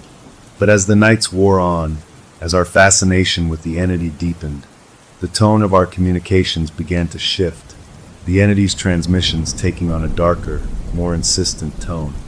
They spoke of their longing for the physical world, for the sensations, the emotions, the very essence of being alive, their yearning palpable in their fragmented whispers, their desperation echoing through the static. Then came the requests, subtle at first, almost imperceptible beneath the static and the disembodied whispers. They asked us to perform simple tasks, to move objects in our world, to interact with our physical environment in ways that, they claimed, would allow them to experience, however fleetingly, the sensation of being alive again. We, blinded by our curiosity, by our desire to help these lost souls, readily agreed, our actions driven by a naive belief that we were in control, that we could somehow dictate the terms of our engagement. But control, we soon realized, was an illusion, a flimsy thread that snapped under the weight of the forces we had unwittingly unleashed.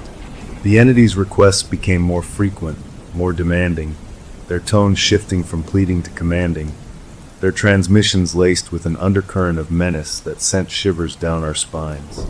Objects in our homes began to move on their own, seemingly imbued with a life of their own, their movements erratic, unpredictable, as if controlled by unseen hands. Sleep, once a refuge from the strangeness of our waking hours, became a battleground, our dreams invaded by shadowy figures, by disembodied voices that whispered our names, their words laced with promises and threats, their laughter echoing through the darkness long after we woke up, our hearts pounding against our ribs like trapped birds. The fear, once a distant rumble in the pit of our stomachs, blossomed into a full-blown panic that threatened to consume us. We tried to sever the connection, to dismantle the modified Ouija board, to retreat back into the world of logic and reason we had so foolishly abandoned. But the entity, its tendrils now deeply embedded in our lives, refused to let go. They taunted us with our curiosity, our hubris, reminding us that we had opened the door, that we had invited them in, and now they would not be so easily dismissed. Our lives, once defined by our shared passion for the airwaves, became a terrifying tapestry of paranormal occurrences and psychological torment. Marcus, his mind once a bastion of logic and reason, became withdrawn, his eyes haunted by a fear he couldn't articulate, his fingers, once so sure and steady, now trembling uncontrollably as he tried to dismantle the very device he had created. Emily, our voice of reason, our anchor to sanity, succumbed to a debilitating anxiety that kept her housebound, her days spent in a fog of fear, her nights punctuated by nightmares she couldn't escape.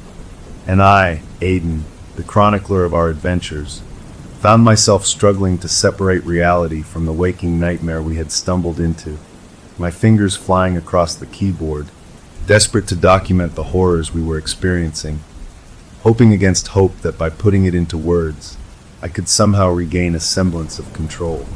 The breaking point came on a night that mirrored the night of our first contact, the air heavy with the oppressive humidity that precedes a summer storm, the electricity crackling with an unseen energy that mirrored the chaos raging within us. We had gathered at the garage, drawn together by a desperate need to sever the connection, to exorcise the entity that had taken root in our lives, its tendrils wrapped tight around our hearts and minds. The modified Ouija board, once a symbol of our ingenuity, now sat on the table before us, a malevolent artifact that pulsated with an energy that sent shivers down our spines. We tried everything to break the connection, to sever the link we had so naively forged. We smashed the planchette, ripped apart the wiring, destroyed the radio receiver, its shattered components scattered across the floor like the remnants of a shattered dream. But it was no use. The entity, its presence no longer confined to the modified Ouija board, swirled around us, its laughter echoing through the garage, its voice, a cacophony of whispers and static, mocking our attempts to escape its clutches. It was then, in the depths of our despair, that a terrifying realization dawned on us. We hadn't simply contacted an entity, we hadn't merely opened a door. We had tuned ourselves to their frequency, our minds, our very souls, now resonating with the chaotic energy of the ethereal realm. And they, like parasites drawn to a host, had latched onto our fear, our desperation, their existence now inextricably linked to our own.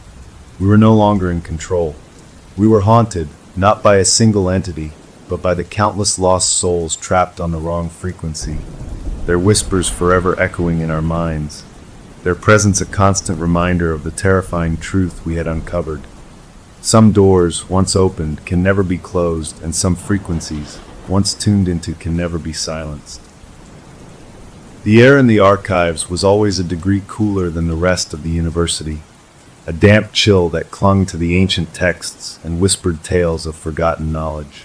It was here, surrounded by the ghosts of languages long dead, that I, Brooks, a scholar obsessed with deciphering the whispers of the past, stumbled upon something that would forever alter the course of my life. A discovery that would drag me from the dusty comfort of academia into a terrifying realm where the line between the living and the dead blurred into a terrifying, inescapable nightmare. It began innocently enough, a thrill of excitement coursing through me as I carefully unwrapped a recent acquisition. a package arriving from a crumbling estate on the windswept coast of Ireland. A Ouija board, its wooden surface polished to a deceptive sheen, its planchette nestled innocently within its frame. But this was no ordinary Ouija board, a mass-produced novelty item meant to titillate bored teenagers at slumber parties. This board, its surface etched with intricate carvings, whispered of an age steeped in ancient magic and forgotten rituals, its very presence radiating an energy that sent a shiver down my spine. The true treasure, however, lay not in the board itself, but in the inscription carved into its underside, a series of glyphs and symbols that spoke to me across time, their meaning hidden from the world for centuries, waiting for someone, for me, to unlock their secrets.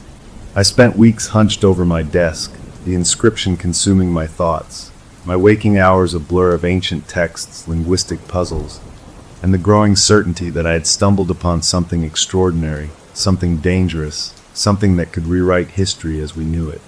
The inscription, I discovered, was written in a language lost to time, a dialect spoken by a civilization that had vanished centuries ago, their knowledge, their beliefs, their very existence erased from the annals of history. As I painstakingly translated the inscription, piecing together its fragmented message like shards of a shattered mirror, I realized with growing dread that I had stumbled upon a gateway, not just to a forgotten language, but to a realm beyond human comprehension, a realm of raw power and ancient entities, their existence shrouded in whispers and legends, their motives as unknowable as the depths of the ocean. The inscription, it turned out, was not a message of greeting, but a warning, a plea for help, and a binding oath, its words echoing with a desperation that transcended time, a chilling premonition of the darkness that awaited anyone foolish enough to unlock its secrets. Ignoring the voice of reason, the warnings whispered by my rational mind, I pressed on, my obsession with the inscription, with unraveling its mysteries, blinding me to the danger I was walking towards. Each deciphered glyph another step towards an abyss from which there might be no return. The inscription, once translated, revealed a terrifying truth. The Ouija board was not merely a tool for communication, but a conduit, a bridge between our world and a realm of ancient entities, beings of immense power and insatiable hunger, imprisoned for centuries, their rage and resentment festering like a festering wound on the fabric of reality. The inscription contained a ritual, a series of incantations and gestures designed to unlock the gateway, to allow communication with these entities, to act as their translator, their voice in a world that had long forgotten their existence. The inscription warned of the dangers, of the entities' seductive whispers, their promises of power and knowledge, masking a deeper, more sinister desire to break free from their prison, to unleash their wrath upon a world that had banished them to the shadows. I scoffed at the warnings, dismissing them as the product of a superstitious age, the ramblings of a people who mistook power for evil, knowledge for a curse. I was a man of science, of logic, of reason, and I refused to believe that anything, even entities from beyond the veil, could threaten the sanctity of my carefully constructed world. It was with a mixture of trepidation and exhilaration that I finally decided to perform the ritual, the inscription memorized, the gestures practiced until they felt as familiar as my own name. The air crackled with an unseen energy as I spoke the words, my voice echoing strangely in the silence of my study, the room around me seeming to contract, to pulse with an energy that sent a shiver down my spine. The planchette, as if imbued with a life of its own, began to move beneath my fingertips, its movement hesitant at first, then gaining speed, its path across the board erratic, frantic, as if guided by a force desperate to break free, to make itself known. The messages that came through were fragmented, chaotic, a jumble of ancient languages and guttural sounds that made my head spin, my mind struggling to keep up with the torrent of information, the sheer volume of raw, untamed power that flowed through me. I realized then, with a clarity that bordered on terror, that I had made a terrible mistake, that the inscription had not lied, that I was not merely translating words, but acting as a conduit for something ancient, something powerful, something that should have remained dormant, locked away behind the veil. The entity, its voice growing stronger with each passing moment, spoke of a time before time, of a world where it had ruled, where its power knew no bounds, its will law. It spoke of betrayal, of a cataclysmic event that had shattered its world, imprisoned it within the confines of the Ouija board, its rage and resentment festering over the centuries, its hunger for revenge growing with each passing year. I tried to break the connection, to sever the link I had so foolishly forged, but it was too late. The entity, its power flowing through me, coursing through my veins like a drug, had me in its grip, its will superimposed over mine, its voice echoing in my mind, its thoughts becoming my own. I became a prisoner in my own body, forced to watch in horror as the entity, using me as its mouthpiece, its translator, began to enact its vengeance upon a world that had long forgotten its existence, its power spreading like a virus, its touch bringing chaos and destruction wherever it went. People I knew, colleagues I respected, friends I held dear, were driven mad by the entity's whispers, their minds collapsing under the weight of its ancient knowledge, their bodies contorting into grotesque mockeries of their former selves, their screams echoing in my nightmares, a constant reminder of the hell I had unleashed. The entity, its power growing with each passing day, each act of madness it orchestrated, set its sights on larger targets, its ambition fueled by centuries of pent-up rage. Natural disasters, once attributed to the whims of nature, now bore the entity's signature, its power manipulating the very fabric of reality, its wrath unleashed upon a world oblivious to the true source of its suffering. I was trapped, a puppet dancing to the tune of an ancient evil, my knowledge, my skills, my very being twisted into a weapon to be wielded against humanity. But even as the darkness threatened to consume me, a flicker of hope remained, a spark of defiance that refused to be extinguished. I remembered the words of the inscription, the warning that had been etched into my soul, and realized that the key to defeating the entity lay not in fighting its power, but in understanding its language, in unraveling the intricacies of its ancient tongue. I delved deeper into the inscription, spending every free moment poring over its cryptic message, my mind working feverishly, desperately, to unlock its secrets, to find the flaw, the weakness that would allow me to sever the connection, to banish the entity back to its prison. The entity, sensing my defiance, my attempts to break free from its grasp, tightened its control, flooding my mind with visions of its former glory, of the power it promised me if I would only embrace its will, become its willing servant. But I refused to yield, clinging to the last vestiges of my sanity, my humanity, my determination to break free from its grasp fueled by a growing sense of guilt, of responsibility for the havoc the entity was wreaking upon the world. Finally, after weeks of relentless study, fueled by a desperation born of impending doom, I stumbled upon the answer, a single word, a hidden command embedded within the inscription, its meaning overlooked by centuries of scholars, its power lying dormant, waiting for someone with the knowledge, the courage to unleash it. The entity, sensing the shift in power, the growing threat to its dominion, raged against the confines of my mind, its voice a deafening roar that threatened to shatter my sanity, to break me completely. But I held firm, my will hardening, my resolve fueled by the knowledge that I was humanity's last hope, that the fate of the world rested on my ability to utter the single word that would sever the connection, banish the entity back to its prison. I took a deep breath, the air heavy with the weight of the impending confrontation, the entity's presence pressing down on me, its power threatening to crush me. And then, with a voice hoarse from disuse, yet filled with a newfound strength, I spoke the word, the ancient command echoing through my mind, through the room, through the very fabric of reality. The effect was instantaneous.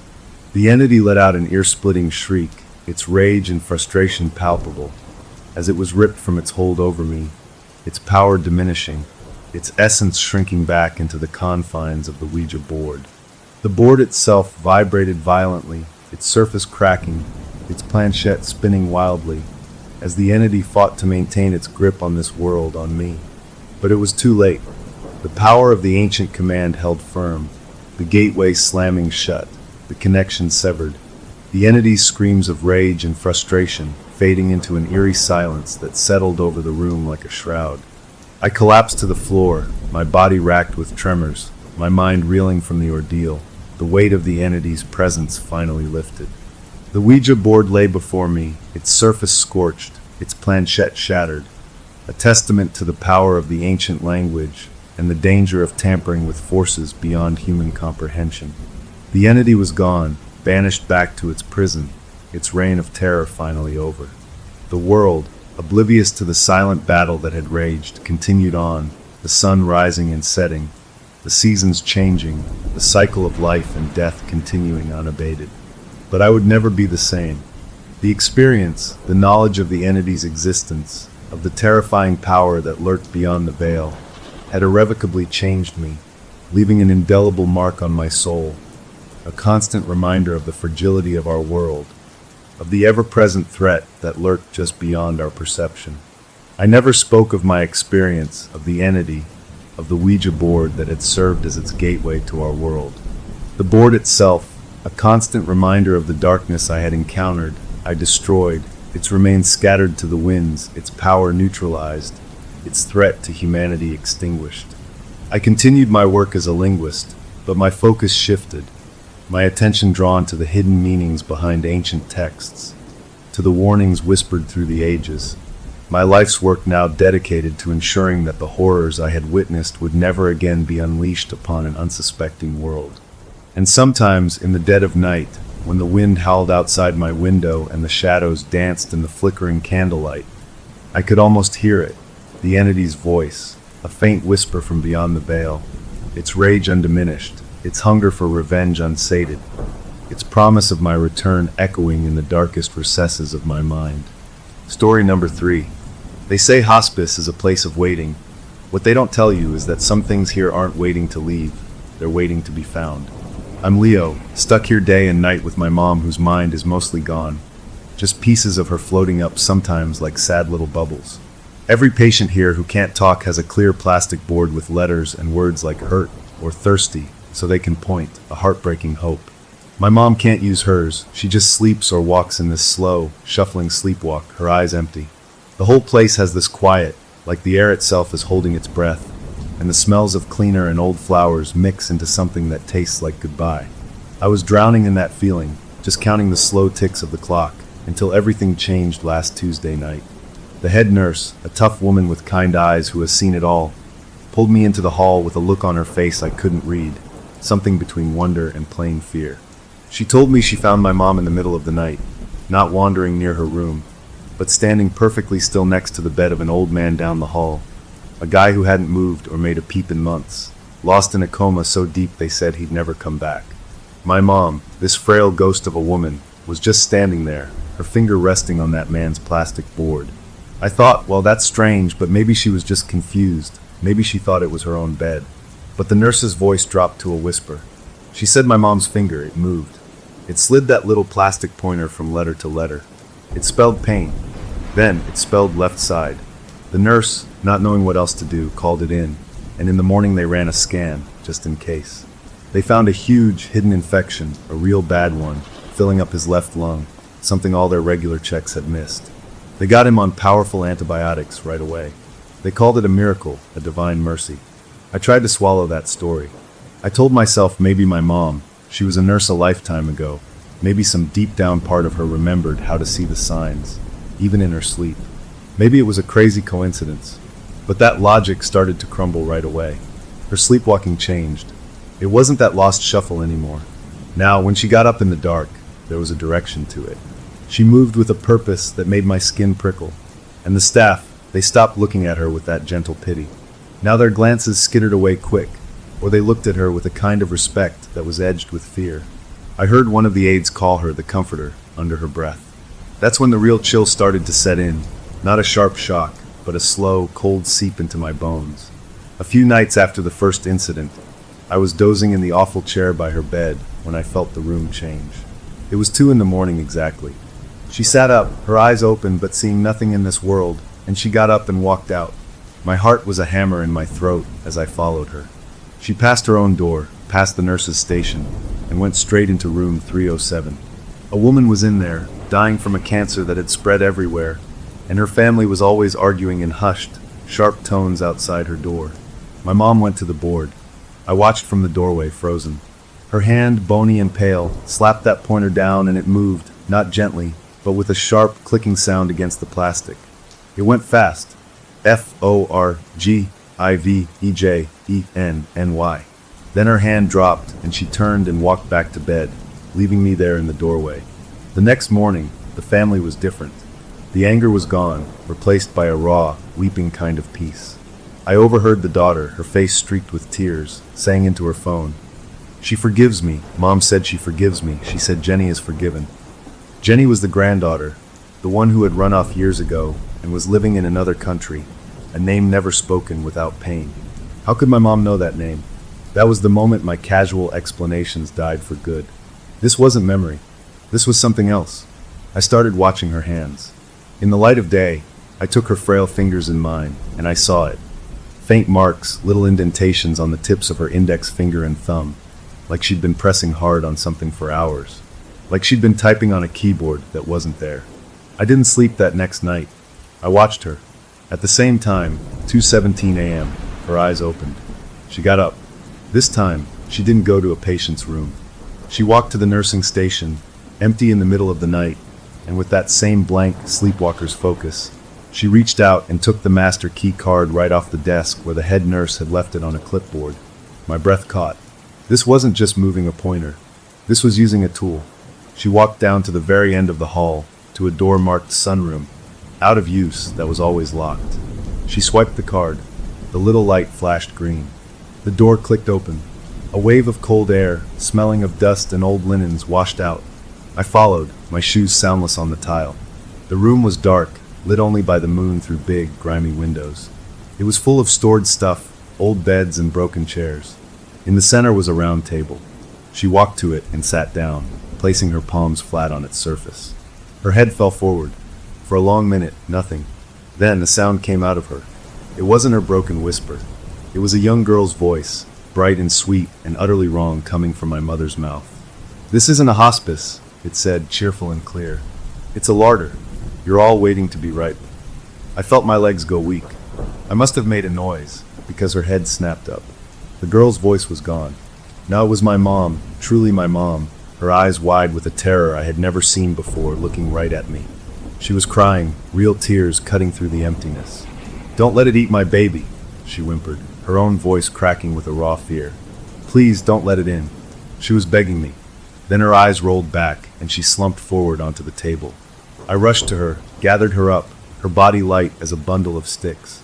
I carried her back to her room, my mind screaming. I tucked her in, and she fell into a deep, motionless sleep. The key card felt like ice in my hand. I went back to the nurse's station to put it back, my hand shaking so bad I dropped it. When I picked it up, I looked at the little computer screen that logged the swipes. It showed the sunroom door had been accessed at 2:15 a.m. My eyes scanned to the user. It wasn't the head nurse's card. It was assigned to a doctor who, according to the note on the screen, had died peacefully in this very hospice wing 6 months ago. I stood there in the humming quiet of the night, the only sound the distant beep of machines, and I understood with a certainty that settled in my stomach like a stone. The miracle was real, but it wasn't divine. Something was here, in this place of endings, and it had chosen my mother to be its voice. It wasn't just comforting the dying, it was talking to them.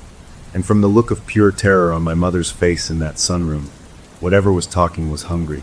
The question that hung in the still, cool air around me, a question that made it impossible to even think of leaving, was simple and terrifying. What did it want to say next, and what would happen when it was done talking? For now, my mother sleeps, and the hall is calm, but the quiet doesn't feel peaceful anymore. It feels like the pause before a word you're afraid to hear.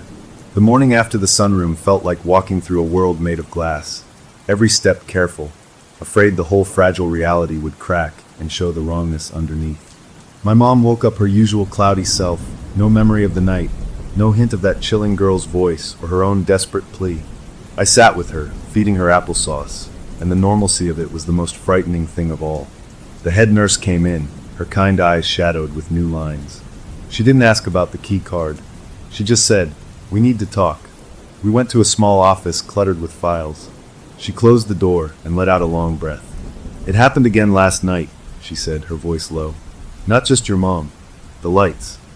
I must have looked confused because she turned her computer monitor toward me. It showed a grainy black and white view of the hallway from a security camera. The timestamp read 2:14 a.m. Everything was still. Then, exactly as the clock ticked to 2:15, every single one of the overhead lights in the hall dimmed. They didn't flicker. They just got darker for a count of 3 slow seconds, then brightened back to normal. "The power log shows no dip," she said, pointing to another screen full of numbers. "Nothing from the grid. It's like something here just drank the light for a moment." My mouth was dry. "And then?" I asked. She fast-forwarded the footage. At 2:17, my mom's door opened, and she walked out, that purposeful sleepwalk carrying her down the hall. She went into room 308. The nurse skipped ahead. "The patient in 308, Mr. Evans, he passed this morning. Just before he did, he woke up for the first time in weeks. He was clear as a bell. He told his wife he loved her, that he was sorry for the fishing trips he missed, and that he wasn't scared anymore. Then he closed his eyes, and he was gone." She looked at me, a profound unease in her expression. "Peaceful. More peaceful than any passing I've seen in 20 years. Your mom came out of his room after 5 minutes. She went back to bed." She paused, choosing her words. "We checked his board this morning. There were marks on it. Indentations. It spelled, 'No more tackle box regrets.' His wife confirmed he always talked about those missed fishing trips, about his old tackle box sitting in the garage." A cold understanding was dawning on me, worse than any simple scare. This thing, whatever it was, wasn't just pointing out infections. It was finishing things. It was tying up loose ends of the soul. I spent the next 2 days in a state of numb observation. The pattern held like a grim schedule. Miracles have a timetable, and hers began at 2 a.m. The next night, she visited a woman drowning in lung fluid, a woman who fought for every breath. The message on her board the next morning read, "The water won't hurt you now." She died that afternoon, and the aide said her face at the end was smooth, calm, like she was just floating away. The night after that, she went to a man whose heart was a failing, frantic drum. His board spelled, "Look to the chest, not the heart." His daughter, a doctor, pushed for a new scan. They found a massive, previously unseen aortic aneurysm, a ticking time bomb. They couldn't save him, but they managed his pain perfectly because they knew the real culprit. He went quietly, knowing what had truly been wrong. The hospital administration was in a quiet uproar. I overheard meetings behind half-closed doors, words like phenomenon and liability and theological implications. They installed another camera, a small discreet one, pointed right at my mom's door. They were studying her. I felt like I was living in a cage with a sleeping lion, watching scientists take notes from a safe distance. Not understanding the lion was just a tool for something in the shadows. I had to see it for myself. I couldn't just watch the footage. I had to be there. So the next night, I made a nest in the recliner in her room, a coffee cup cold in my hand, and I waited. The room got that feeling again, that waiting feeling, like the air was charged before a storm. At 2:17, right on schedule, she sat up. Her eyes were open, that glassy, empty look. She swung her legs over the side of the bed and stood. I said her name, softly then louder. Nothing. She walked past me like I was part of the furniture. I followed, my pulse pounding in my ears. She didn't go for the key card this time. She went straight to room 310. The door was ajar. I stayed in the hallway, peering in, hidden by shadow. An old man lay in the bed, his breathing shallow. His board was on the rolling table beside him.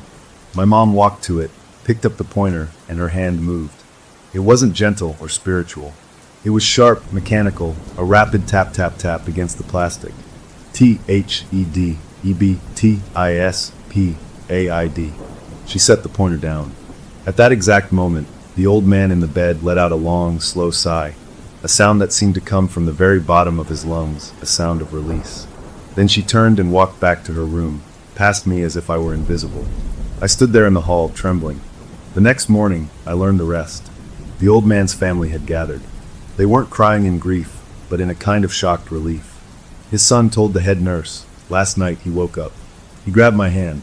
He said, "Tell Marjorie the debt is paid. She'll know."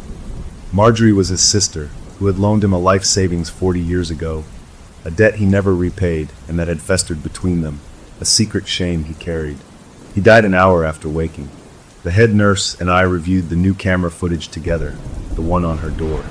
It showed the same thing. At 2:14, the hall lights dimmed for 3 seconds. At 2:17, she exited. But as we watched her walk down the hall, something else happened.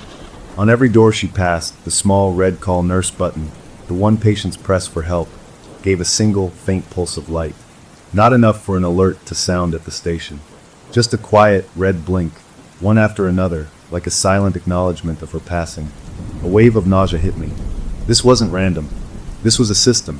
The place itself was awake and responding to it. I spent the day in a daze, trying to act normal for my mom, who smiled at her pudding unaware. That night, exhausted beyond fear, I fell into a hard sleep in the chair. I woke up suddenly, not to her moving, but to a sound. It was my mom's voice, but it was clear, stronger than I'd heard it in years. She was asleep, her eyes closed, but she was smiling. A wide, easy, peaceful smile that looked nothing like her. And she spoke. The voice wasn't the young girl's. It was calm, adult, almost businesslike. Inventory, she said, the word clear as day in the dark room, is progressing nicely. Then the smile faded, and she was just asleep again. I sat there until the sun came up, watching her, the word inventory turning over and over in my mind. It wasn't a word of comfort or mercy. It was a word for counting stock, for assessing value, for preparing items for use or for sale. The patients, their secrets, their regrets, their pains, it was all just inventory, and my mother was the counter. The sense of closure was cold but solid. I now knew the pattern, the method, and the horrifying, efficient purpose. The miracles were a harvesting of peace, a settling of accounts that made the dying perfect for whatever came next. The chapter of wondering what was happening was closed. But the new question, the one that hooked into my heart and wouldn't let go, was much simpler and much worse. Now that the inventory was nearly complete, what was it going to do with all that it had collected? True horror isn't a monster in the closet. It's your mother's hands becoming a stranger's tools. I learned that over the next few days, watching her, watching the staff, feeling the whole wing of the hospice change around me. The air wasn't peaceful anymore, it was watchful. The nurses moved quicker, spoke softer, and their eyes kept drifting to my mom's door with a look I finally recognized.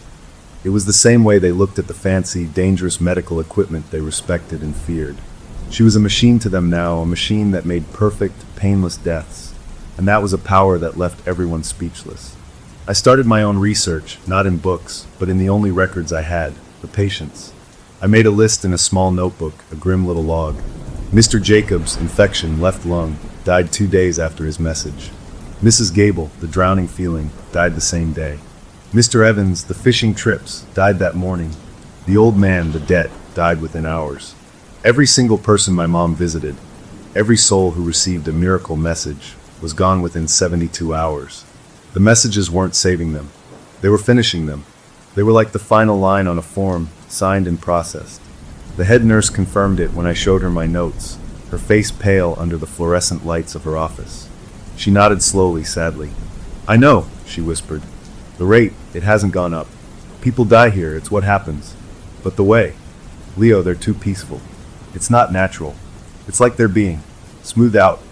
That word, smoothed out, echoed in my head. It fit perfectly with inventory. You smooth out items, you organize them, you prepare them for whatever comes next. My mom's waking hours were worse. She was slipping further from me. She'd cringe away from the sunlight streaming through the window, whimpering and turning her face into the pillow. She'd scribble on napkins with a shaky hand, not words, but shapes.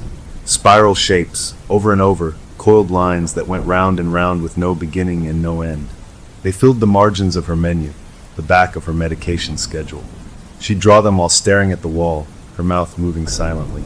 I tried to ask her about them, but she'd just look at me with a confusion that was tinged with a new, deeper fear, like she was trying to remember a terrible dream.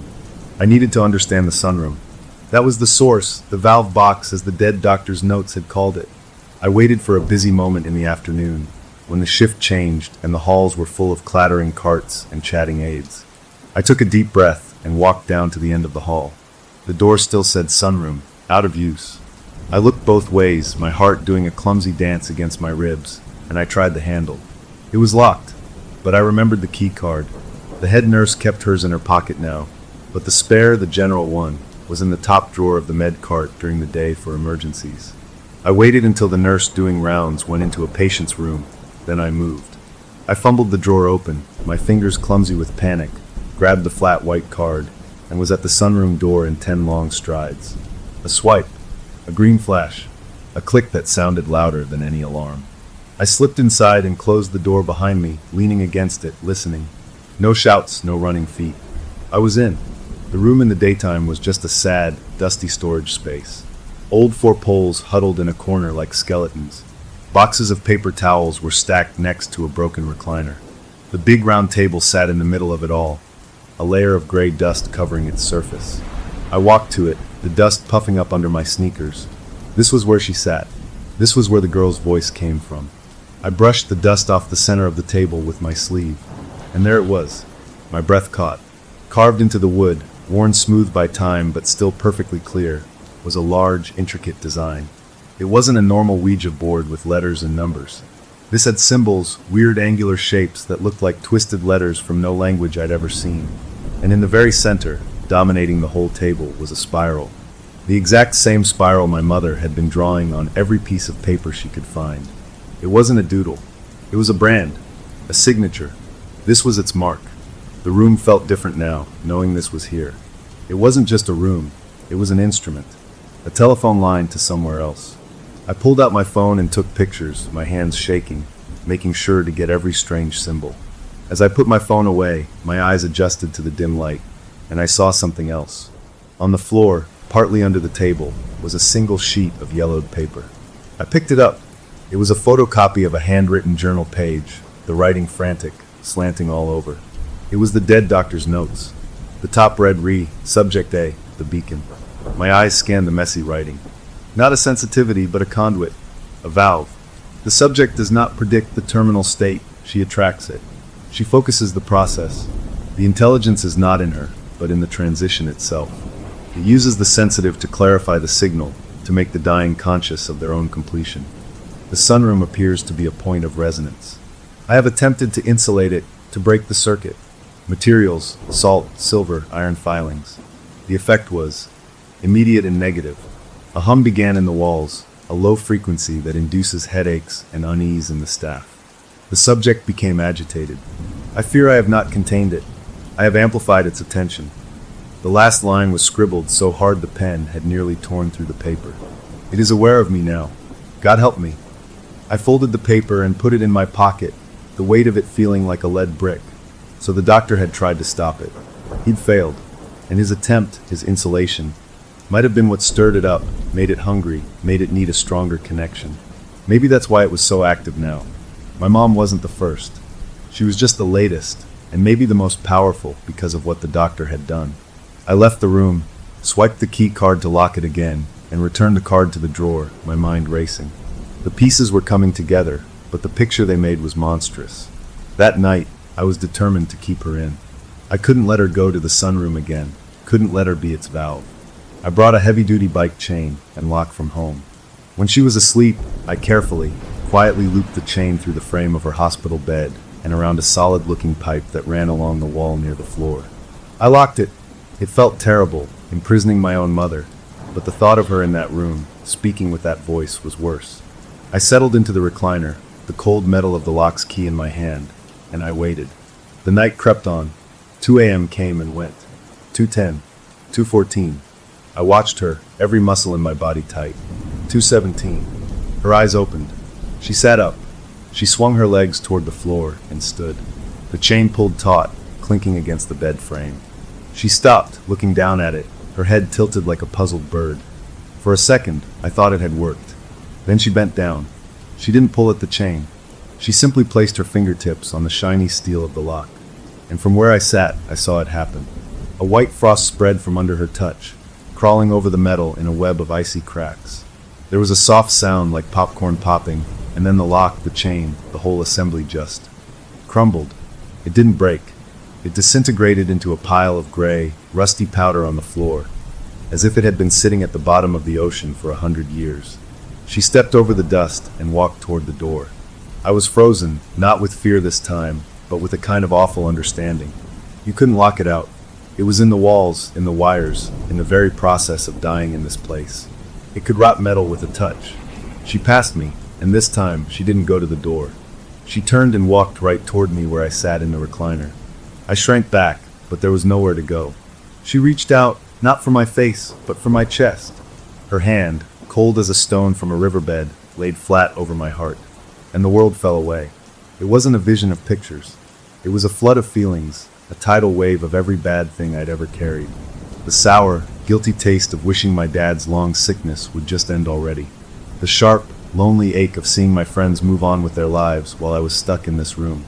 The hollow, cold spot where I'd secretly felt relief when the doctor said my mom wouldn't know me much longer, because the burden would be lifted. It was all there laid bare, felt as fresh as the day it happened. It was an inventory of me, my soul's unfinished business. I couldn't breathe. I could feel her hand, cold and steady, and behind it, a presence, vast and patient, sorting through my regrets like cards in a file. And then, in the middle of it, I heard a chorus of whispers, not from the room, but inside my head, using my mom's voice but speaking with many tones at once. Regret over the father's passing, fear of the inherited mind fading, secret relief at the end of the caretaking burden, a promising bloom of grief. They were cataloging me, assessing my ripeness. Just as suddenly as it started, it stopped. The weight lifted. The feelings receded, leaving me cold and hollowed out. She took her hand from my chest. The cold, young girl's voice came from her mouth, clear and final. Not yet ripe, it said, with a hint of clinical disappointment, but marked. The grief is a promising bloom. Then she turned, walked out of the room, and down the hall, leaving me slumped in the chair, gasping like I'd been hauled up from deep water. I was marked. Not for death, not now, but for later. I was on the shelf, in its inventory, an item waiting to mature. The closure was absolute and terrifying.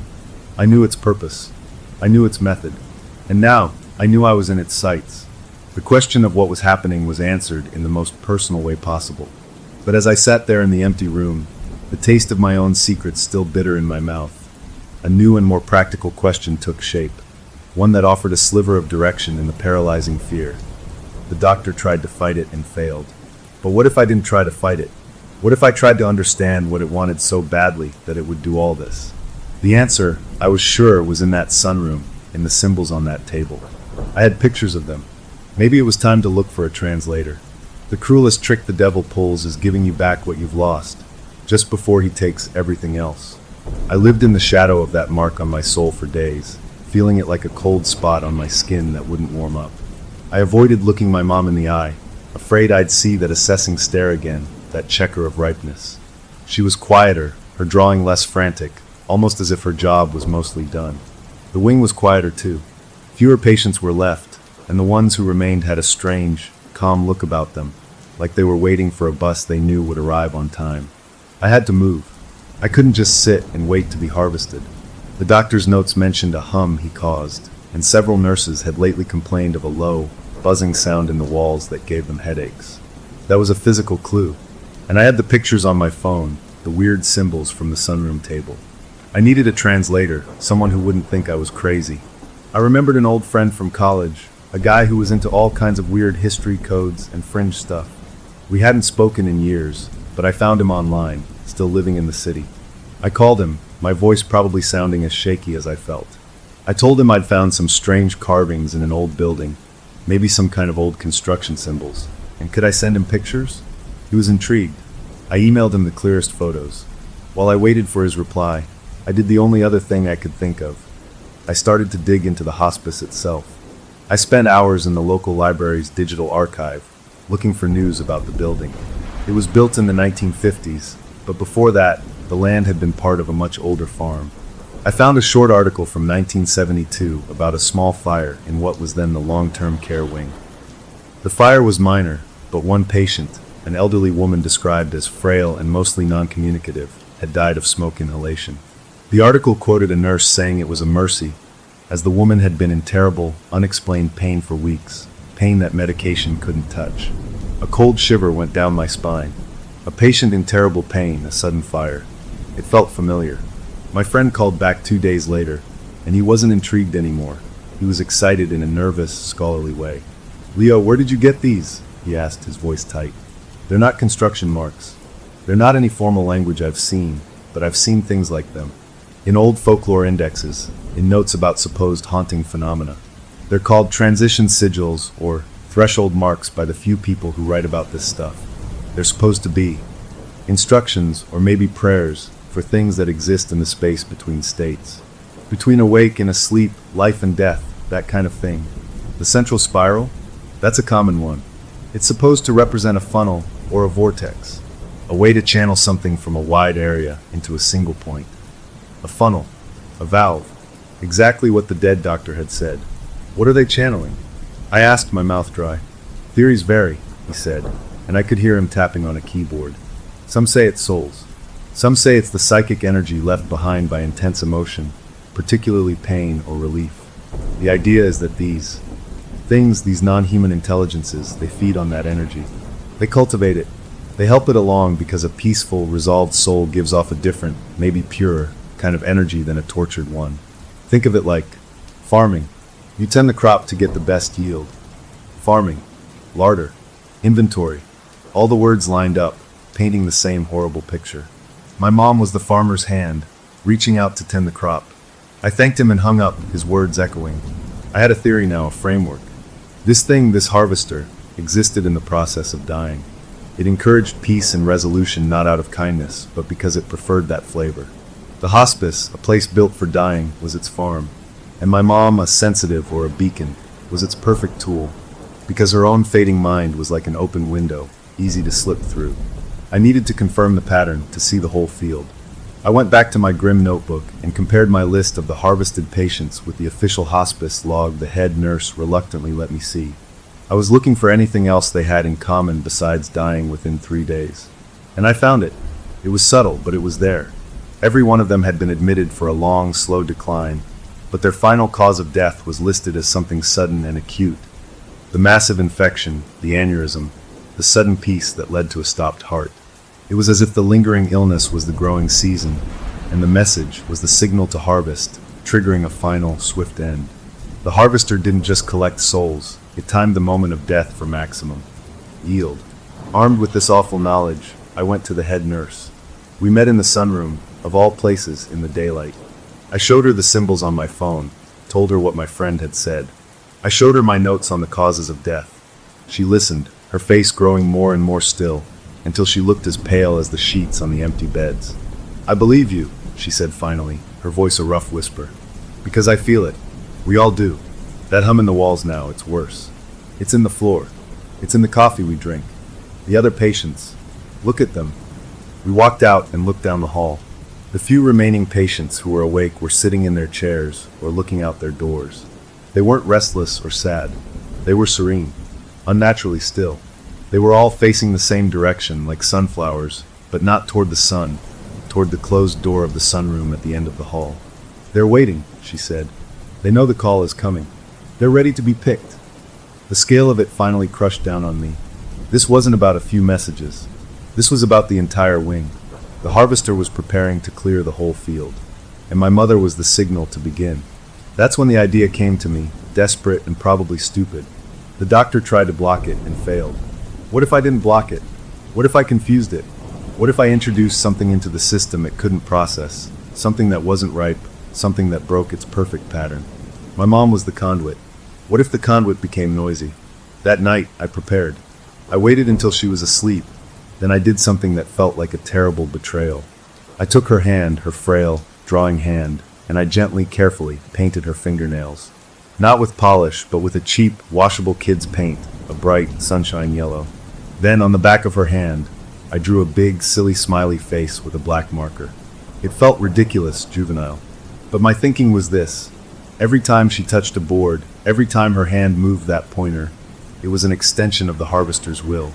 Maybe, just maybe, if that hand was visibly, blatantly wrong, marked with something joyful and silly, and utterly out of place in this hall of endings, it would create static in the signal. It would be like trying to whisper a sacred prayer with a whoopee cushion in your hand. I didn't know if it would work, or if it would just make it angry. I sat back in the chair and waited, my own heart beating a frantic rhythm against the mark it had left on me. 2 a.m. came. The lights in the hall did their 3-second dim. At 2:17, her eyes opened. She sat up. She looked at her hands, held them up in front of her face, studying the yellow nails and the smiley face. For a long moment, she was still. Then her head tilted. The young girl's voice came out, but it was different, not sweet, not clinical, but annoyed. A frustrated, childish annoyance. "This is wrong," the voice said, peevish. "This is messy." She got out of bed and walked to her small sink. She turned on the water and began scrubbing at her hands with the plain white soap, scrubbing hard. But the paint was cheap and stubborn. The yellow smeared but didn't vanish. The smiley face became a blurry, messy smudge. She dried her hands on a towel, leaving yellow streaks, and stared at them again. The frustration was palpable in the room. She turned and walked out of the room, but her usual purpose was gone. She seemed hesitant. She went to the door of the next patient, a woman named Mrs. Pritchard, but she didn't go in. She stood in the doorway, her stained hands at her sides. She didn't touch the board. She just stood there for a full minute, then made a small, confused sound and turned around. She walked back to her bed, got in, and pulled the covers up to her chin. She closed her eyes. The broadcast had been jammed. For that night, at least, the harvest was stopped. I sat there in the weakening dark before dawn, a wild, shaky hope bubbling up in me. I had done it. I had introduced a flaw. I had confused the system. It wasn't a victory, not by a long shot. It was a stumble, but it was proof that its perfect, terrible process could be interrupted.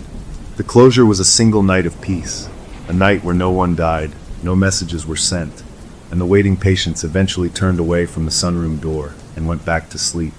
But as the first gray light of morning touched the window, I saw my mom's hand lying on top of the blanket. The yellow paint was mostly gone, but the smudge of the smiley face, now just a dark blotch, had bled through the fabric of the towel and stained her skin. And the stain, I saw with a fresh chill, hadn't stayed a messy blob. It had seeped and spread into a rough but unmistakable shape. It looked like one of the angular, twisted symbols from the sunroom table. My interference hadn't been erased. It had been translated. It had been absorbed into its language. The hook for what came next was clear and terrifying. It was learning from me. I had shown it I could fight, and now it knew what my fighting looked like. The question was no longer if it would adapt, but how, and how fast. And what would it do with a conduit that had been deliberately made messy? The answer, I was sure, would not be another night of quiet confusion. It learned. That was the worst of it. My little act of rebellion wasn't a setback. It was just a chance for it to demonstrate a more efficient method. The next day, the atmosphere in the wing shifted completely. That watchful peace snapped into something sharper, like a teacher realizing a student has been cheating and deciding to change the rules of the test. The head nurse pulled me aside, her fingers gripping my arm. "The hum," she said, her eyes wide. "It's not in the walls anymore. It's in the patients. Listen." We stood in the hall. The usual sounds were there, the beep of a distant pump, the murmur of a television. But underneath it, if you really listened, was a low, vibrating tone, not coming from any one place, but seeming to come from the people themselves, a quiet, collective exhale that never ended. The few remaining patients sat in their chairs, and their chests seemed to move with the vibration. They were humming inside. They were tuning forks, and something was striking them. My mom was different too. She was awake, more present than she'd been in weeks, but it was a terrible kind of presence. She looked at me, and her eyes held no recognition, no cloudiness. They were clear, deep, and empty, like wells that went down into a dark I didn't want to see. She smiled at me, a slow, patient smile that didn't touch those empty eyes. "You made a mess," she said, her own voice layered with that young girl's tone, a twisted duet. "Now we clean it up. The crop must be gathered before it spoils." She laid back and closed her eyes, and the humming from the hall seemed to grow just a little louder. I knew then that my trick with the paint had run out. It had adapted. It wasn't going to rely on my mom's hands touching boards anymore. It had a whole wing of antennas now. I had to do something bigger, something that attacked the system itself. The sunroom was the valve box. The doctor tried to seal it and failed, but he was one man, and he was scared. Maybe he didn't have the right tools. I thought of the symbols, the transition sigils.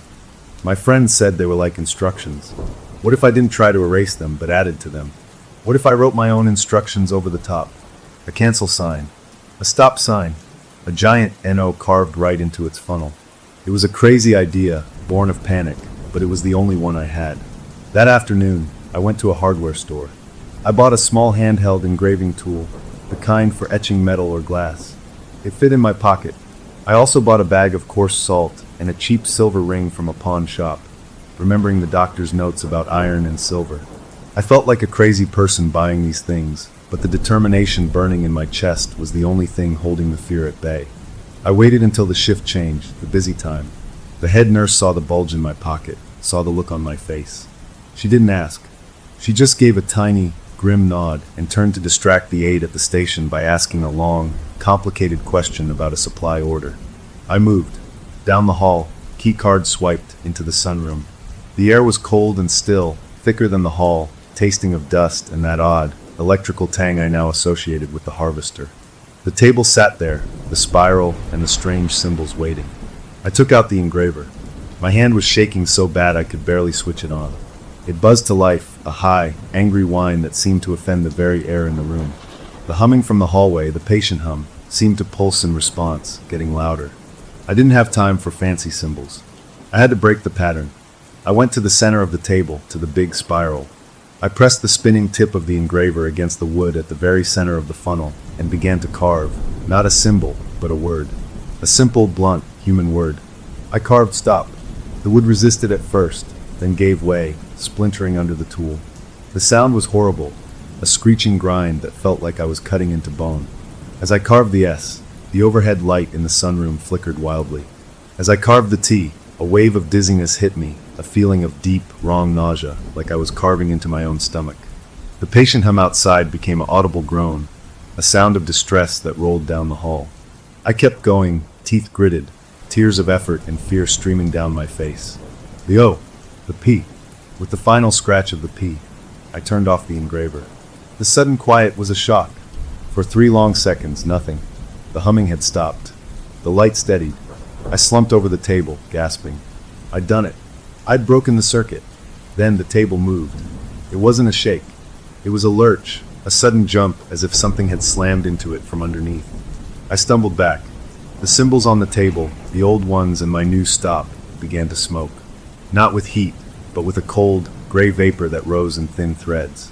The threads didn't disperse. They coiled in the air above the table, weaving together, forming a shape. It was a face, a blurred, shifting face made of smoke. It had no features, but I felt it look at me. A voice filled the room, not from my mom, not the girl's voice, but a dry, rustling, ancient sound like pages turning in a tomb. Interference, it said. The word wasn't heard with my ears. It was stamped directly into my mind. Direct interference with the cycle. Assessment was incomplete. Judgment is required. The smoke face surged toward me.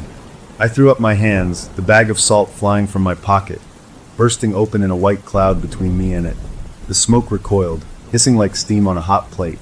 The silver ring in my other hand felt suddenly freezing cold. I held it out like a shield. "Stay back!" I yelled, my voice cracking.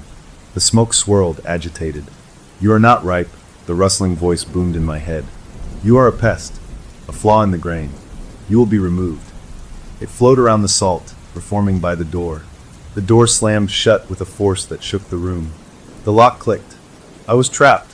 The smoke condensed, becoming denser, more solid, until it wasn't smoke anymore, but a shape like a man made of dark water and shadow. It took a step toward me. I had nowhere to go. I backed against the cold glass of the windows. It reached for me, a limb extending, not to strike, but to touch, just as my mom had touched my chest. This was the judgment. It was going to inventory me completely, and then delete me from its system. As its cold, formless hand came within an inch of my forehead, I did the only thing left. I didn't fight it. I spoke to it. "What do you want?" I screamed, not in anger, but in raw, desperate curiosity. "Just tell me what you really want. You want peace. I gave you a night of peace. You want order? I'm trying to understand the order." The hand paused. The shifting face loomed over me. "We want the transmission." It rustled, and the sound was full of a longing so vast and old it made my knees weak. "The clear signal. The pain is noise. The regret is static. The fear is distortion. We collect the clarity. We seek the pure tone of a finished life. The beacon was our receiver. You have damaged the frequency." It wasn't evil in the way I understood it. It was a collector, an archivist of completed stories. My mom was its best receiver, and I was adding scratchy noise to its perfect recordings. "She's my mother," I said, my voice trembling but clear. "You're using her up. You're burning her out. When she's gone, who will be your receiver? The doctor tried, and you scared him to death. You need someone who understands. Let me understand. Tell me how to fix the frequency without taking her. The shadow thing considered me. The pressure in the room lessened just a bit. You are marked, it said. Your signal is messy, full of conflict, but it is a strong signal. Unusual. It withdrew its hand. A bargain pest. The beacon is faltering. The final harvest of this place is now. You will assist. You will ensure the transmissions are clear, that the final moments are pure, undisturbed by your interference. You will become the steady hand for the beacon. In return, when the cycle here is complete, we will release the beacon. She will die a natural, human death, unaided by US. Her story will be her own. It was a devil's deal. Help it harvest the last few patients, make their deaths perfectly peaceful, so it could get its pure, clear signal. In return, it would let my mom go, to die later of her illness, not as its tool. If I refused, it would take me apart now, and keep using her until she broke. I looked at the thing made of shadow and longing. I thought of my mom's empty eyes. I had come to stop it, and now I was being recruited as its assistant. The closure was a horrible, pragmatic deal. The battle was over.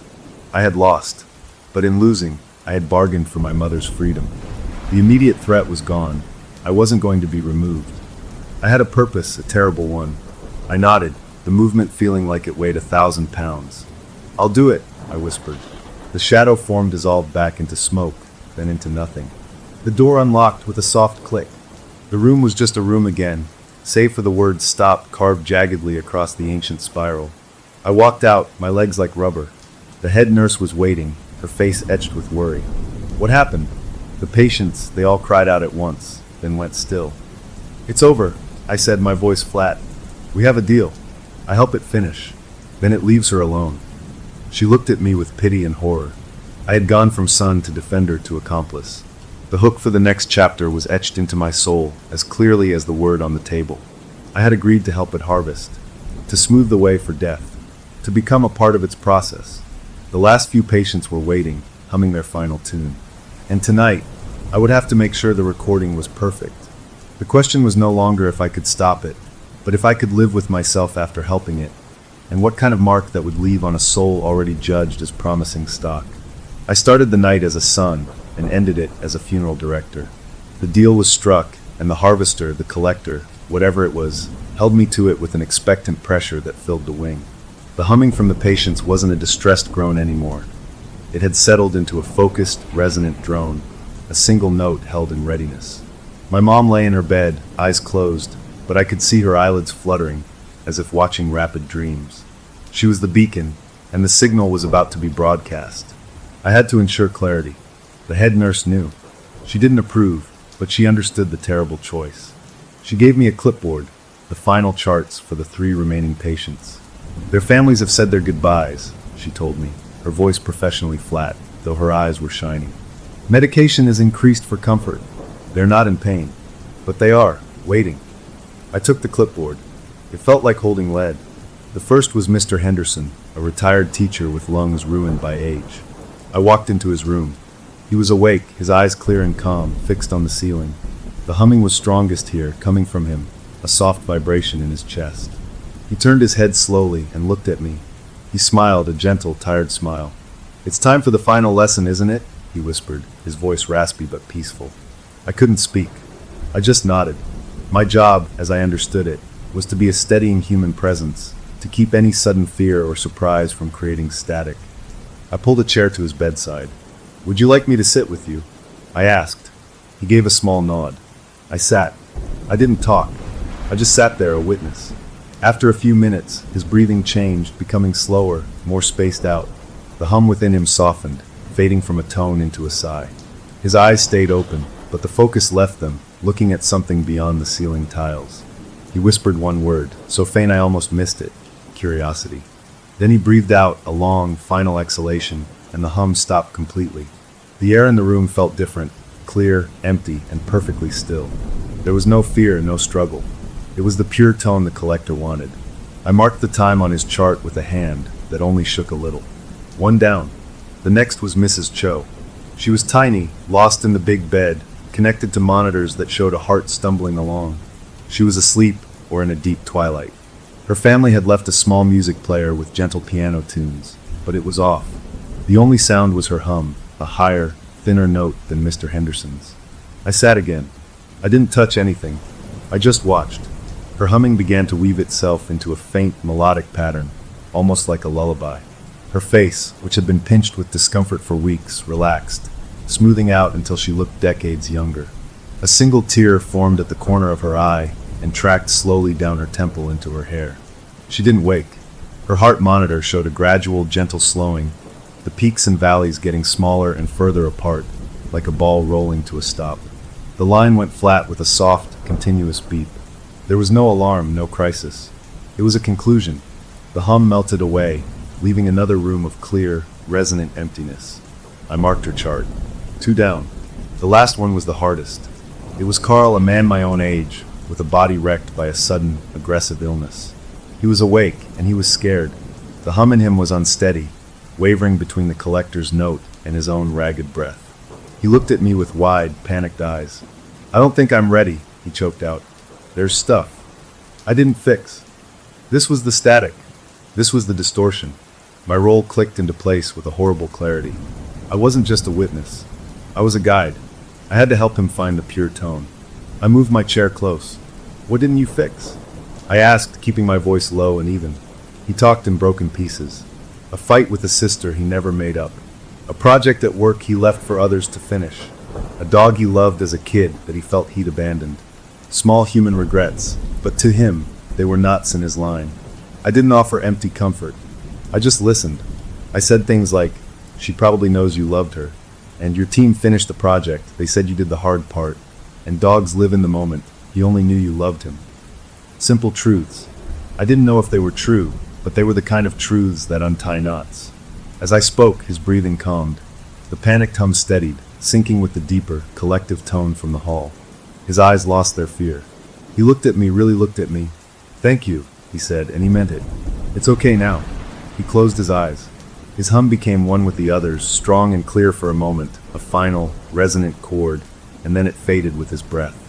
The monitor beeped its flatline song. I sat there for a long time, empty, a shell of a person. I had done it.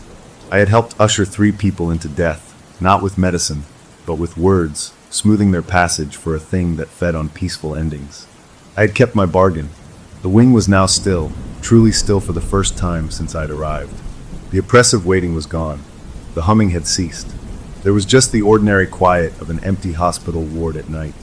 I walked back to my mom's room. The head nurse was there, checking her vitals. She looked up at me. "It's done," I said. She nodded. "The families have been called." It was gentle, for all of them. We both knew what I had done. There was no victory in it, just a bleak, hollow success. I looked at my mom. She was sleeping normally, the frantic flutter gone from her eyelids. Her face was relaxed, her own face again, not a mask for something else. The deal was complete on my end. Now I had to wait for it to complete on its end. It would release her. I spent the next day in a fog. The wing was active with practical matters. Families collecting belongings, cleaners preparing the empty rooms. The strange atmosphere had lifted. The lights didn't dim. The call buttons didn't blink. It felt like a normal, sad place. My mom woke in the late afternoon. She looked at me, and for the first time in months I saw her. Really her. Not a blank stare, not a channeled intelligence, just my tired, sick, elderly mother. "Leo," she said, her voice a dry leaf of a sound, but it was hers. "I'm thirsty." I cried then. I got her water, held the cup for her, and she sipped. She was weak, confused by the illness, but she was present. The beacon was gone. The collector had kept its word. That night, I slept deeply, a sleep of utter exhaustion. I dreamed of clear tones and empty, still rooms. I woke to sunlight and the sound of ordinary hospital noises. For 2 days it held. She was just a patient, fading slowly from her disease. The head nurse and I dared to hope. The horror was over. On the 3rd evening, as I was reading to her, she fell asleep mid-sentence. I tucked the blanket around her and went to get some coffee. When I came back 20 minutes later, she was sitting up in bed. Her eyes were open. They were clear, and they were looking at the door. Not with fear, but with expectation. A small, serene smile was on her lips. "Mom," I said. She didn't look at me. She slowly raised her arm, her finger pointing, not at me, but at the empty space beside me. She traced a shape in the air. A spiral. Then she spoke, but it wasn't the girl's voice, and it wasn't the rustling voice of the collector. It was a new voice, melodic and ancient, like many voices woven into one. "The debt of the beacon is paid," the voice said through her. "The vessel is cleared, but the connection remains. The frequency is known. A new crop will grow elsewhere. The seeker of understanding has been noted." Her hand dropped. She looked at me then, and her smile was her own, sweet and sad. "I love you, baby," she whispered in her own voice. Then she closed her eyes, sank back into the pillows, and went to sleep. I stood there frozen. The closure was real and bittersweet. My mother was free. The immediate haunting of the hospice wing was over. The harvester had moved on, its larder here empty. But the hook it left behind was not in the room, it was in me. It had noted me, the seeker of understanding. I had looked into the mechanism of death itself and bargained with it. I had helped it work. And in its final message, it hadn't said goodbye. It had said, "A new crop will grow elsewhere." The haunting was over here. But I knew about the cycle now. I understood the frequency. The question that settled onto my shoulders, lighter than a shadow but colder, was this. If I heard that familiar, focused hum again in another place, would I be able to walk away? Or had my bargain made me a permanent part of its world, a reluctant shepherd for a harvest that never truly ended?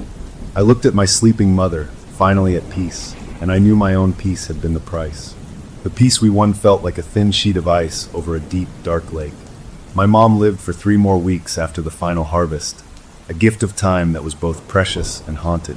She was herself, just a very tired, fading version, and we had simple conversations about old memories, the taste of lemon ice, the color of her mother's dress. She never mentioned the sunroom, the messages, or the hum. It was as if that entire chapter had been neatly cut from her mind, a kindness from whatever rules the collector followed. She passed one quiet morning, holding my hand, and it was a normal human death. Grieving her was clean, sharp, and awful in the way grief is supposed to be, not tangled with the otherworldly dread that had coated everything before. I was grateful for that. The head nurse and I stayed in touch, bound by a secret we could never share. The hospice wing filled with new patients, ordinary people with ordinary ends, and the strange phenomena never returned. The sunroom was officially cleared out and turned into a storage room for linens, the table removed and probably destroyed. Life, in its stubborn way, moved on. I tried to move with it. I went back to my apartment, to my old job, to the rhythm of traffic and groceries and weekend laundry. But I was different. The world felt less solid. I'd see an old man sitting alone on a park bench, his face still, and I'd catch myself listening for a hum. I'd walk past a hospital and feel a pull, a warped curiosity about what might be happening on the top floor, in the quiet rooms. The collector's final words were a seed in my brain. A new crop will grow elsewhere. The seeker of understanding has been noted. I wasn't just a survivor, I was a marked man. I had understood its mechanism, and that knowledge was a door in my mind I couldn't close. About 6 months later, the call came. It was from my old college friend, the one who had translated the symbols. His voice was tense, excited in a nervous way. "Leo," he said, "you remember those symbols you sent me? I've been poking around, joining some forums, talking to weirdos like me. I think I found something. There's a place, a private care home upstate, for people with extreme, untreatable neurological conditions, things that lock them in. It's got a reputation. Families send people there as a last resort. And the stories from the night staff, they're familiar. They talk about patients who haven't spoken in years suddenly uttering crystal clear phrases before they pass. They talk about a feeling of perfect peace that settles on the whole floor beforehand. They talk about a specific room, always kept locked, that the patients seem to face toward." He paused. "They also talk about a hum, a low sound in the walls that comes and goes." My whole body went cold. The lake of peace I was standing on gave a loud crack. "Where is it?" I asked, my voice flat. He gave me the name, Rolling Hills Care Center. It was a 5-hour drive north. I told him thanks and hung up. I fought with myself for a week. I had a life to rebuild. I had my own grief to tend. Getting involved again was insanity. But the hook was in me, the seeker of understanding. If it was starting again, if the collector had found a new beacon, a new larder, could I just ignore it? My bargain was done, but my knowledge wasn't. What if I could warn someone? What if I could find a way to break the cycle for good, not just bargain one person free? The guilt of what I'd done, of smoothing the path for those 3 final deaths, itched under my skin. This felt like a chance to balance the scales. I called the head nurse from the hospice. I told her what I'd heard. There was a long pause on the line. "Don't go," she said finally, her voice firm. "You got out. Your mom got out.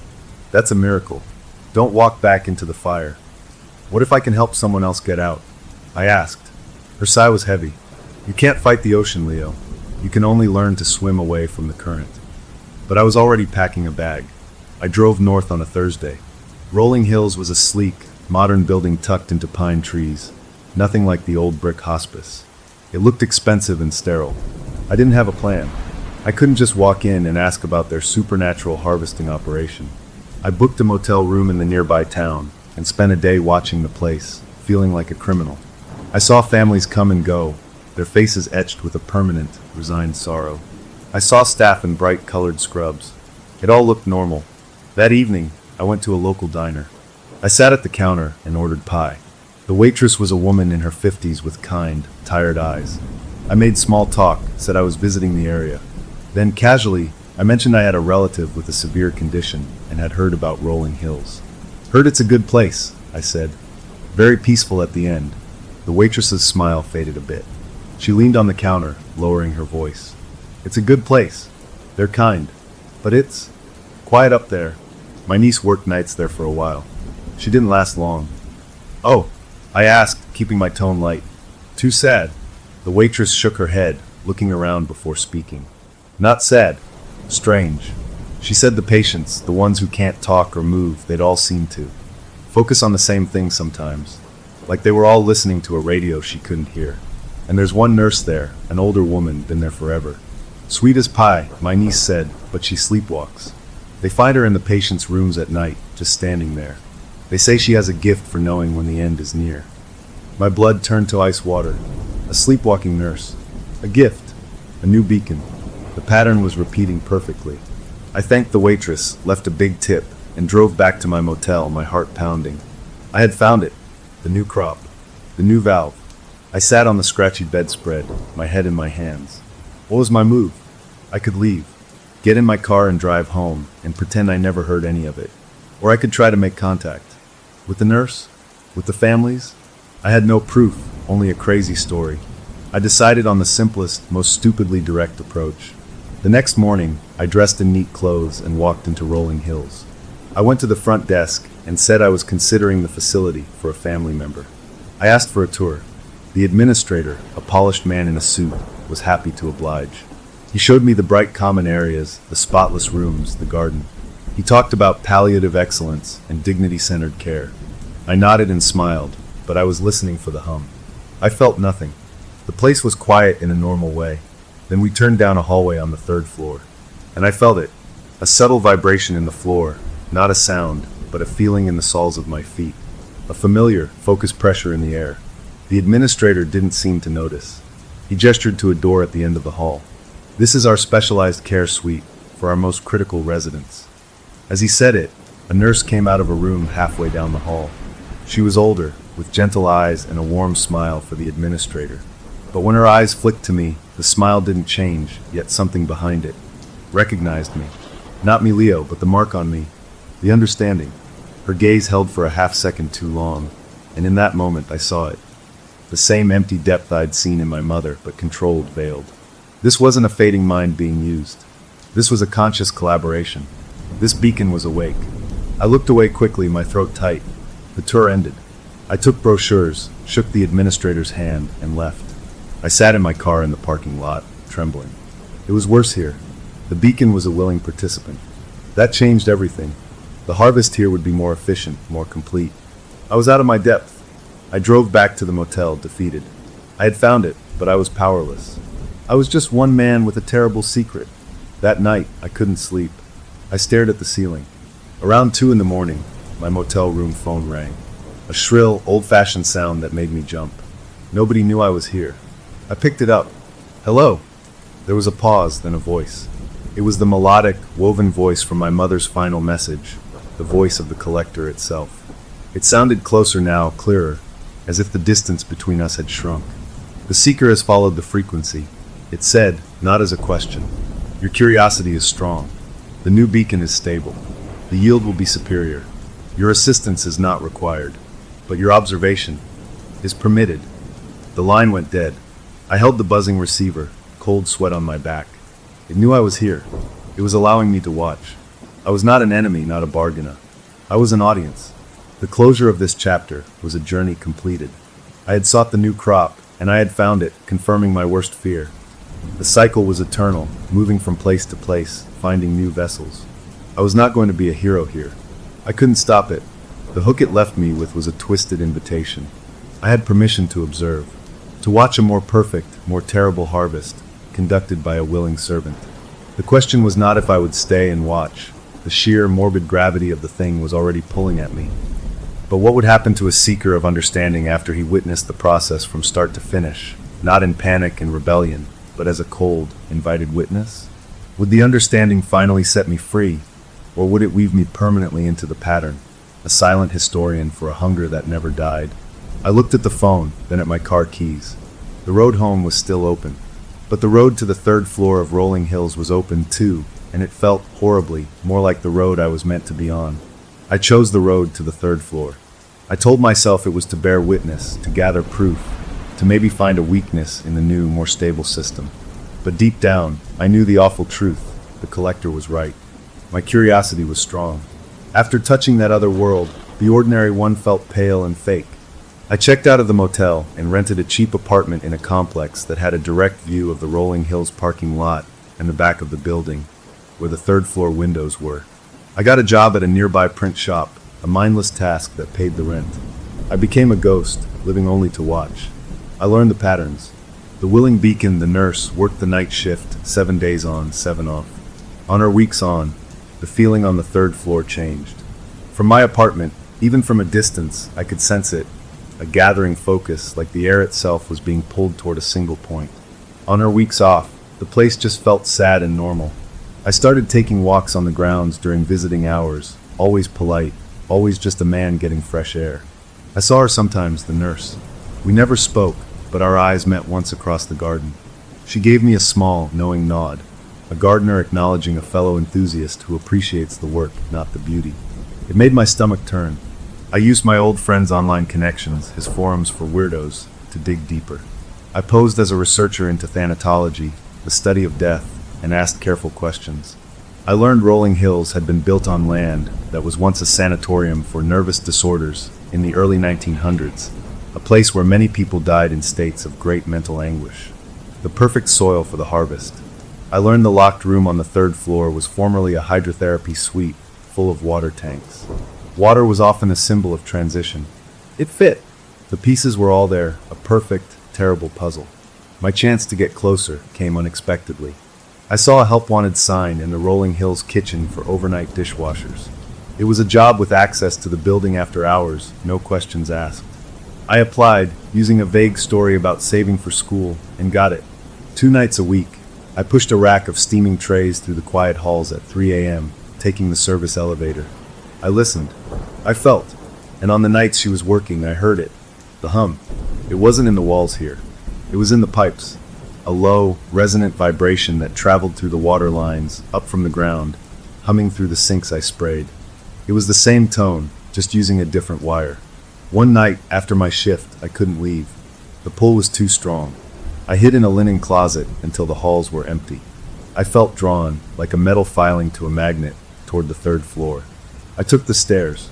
The door to the specialized care wing was locked, but the hum was loudest here, vibrating the handle. I knew I shouldn't go further, but the collector had said I was permitted to observe. I tested the door. It was unlocked. It swung open smoothly. The hall was lit by soft night lights. The doors to the patients' rooms were open. I walked slowly, peering in. In each room, a person lay in a bed, connected to monitors, and each one was awake. Their eyes were open, staring at the ceiling. From each of them came the hum, not from their mouths, but from their chests, a visible, slight vibration. They were in unison. They were a choir, and they were all facing the same direction, toward the end of the hall, toward the locked hydrotherapy room. The beacon's work was almost done. The crop was ripe. I saw her then, the nurse. She walked out of a patient's room, her steps quiet. She held a small, old-fashioned slate board, the kind with a piece of chalk. She saw me. She didn't startle. She walked toward me, her face serene. She held up the slate. Written on it in neat, clean handwriting was, "The understanding seeks the source. Come." She turned and walked to the locked door. She didn't use a key. She placed her palm flat against it, and I heard a series of clicks, like tumblers falling not from a key, but from a matching frequency. The door opened. She gestured for me to follow. This was it, the invitation, the heart of the new operation. Every cell in my body screamed to run, but my feet followed her. The room was large, tiled in white. It was empty of the old tanks. In the center of the floor was a large, intricate mosaic, newly laid. It was made of dark and light tiles, and it formed the same symbols from the sunroom table, with the central spiral. But this one was perfect, deliberate, built with intention. This wasn't a forgotten tool. It was a dedicated altar. In the center of the spiral sat a simple wooden chair. The nurse walked to it and sat down. She placed the slate board on her lap. She looked at me, and her eyes were fully her own, but filled with a conviction that was frightening. "It's better this way," she said, her voice gentle, teacherly. "No fear, no loose ends. They come here in fragments, and they leave whole. I help them become whole. You saw the chaos of an unwilling vessel. This is harmony." She was a true believer. The collector hadn't just found a tool, it had found a priestess. "What does it give you?" I asked, my voice echoing in the tiled room. "Peace," she said simply, "and purpose. I was a nurse for 40 years. I saw the terror, the unresolved pain, the messy, ugly endings. This is clean. It has a logic. It appreciates the order." She closed her eyes. The hum from the hallway grew louder, flowing into the room, focusing through her.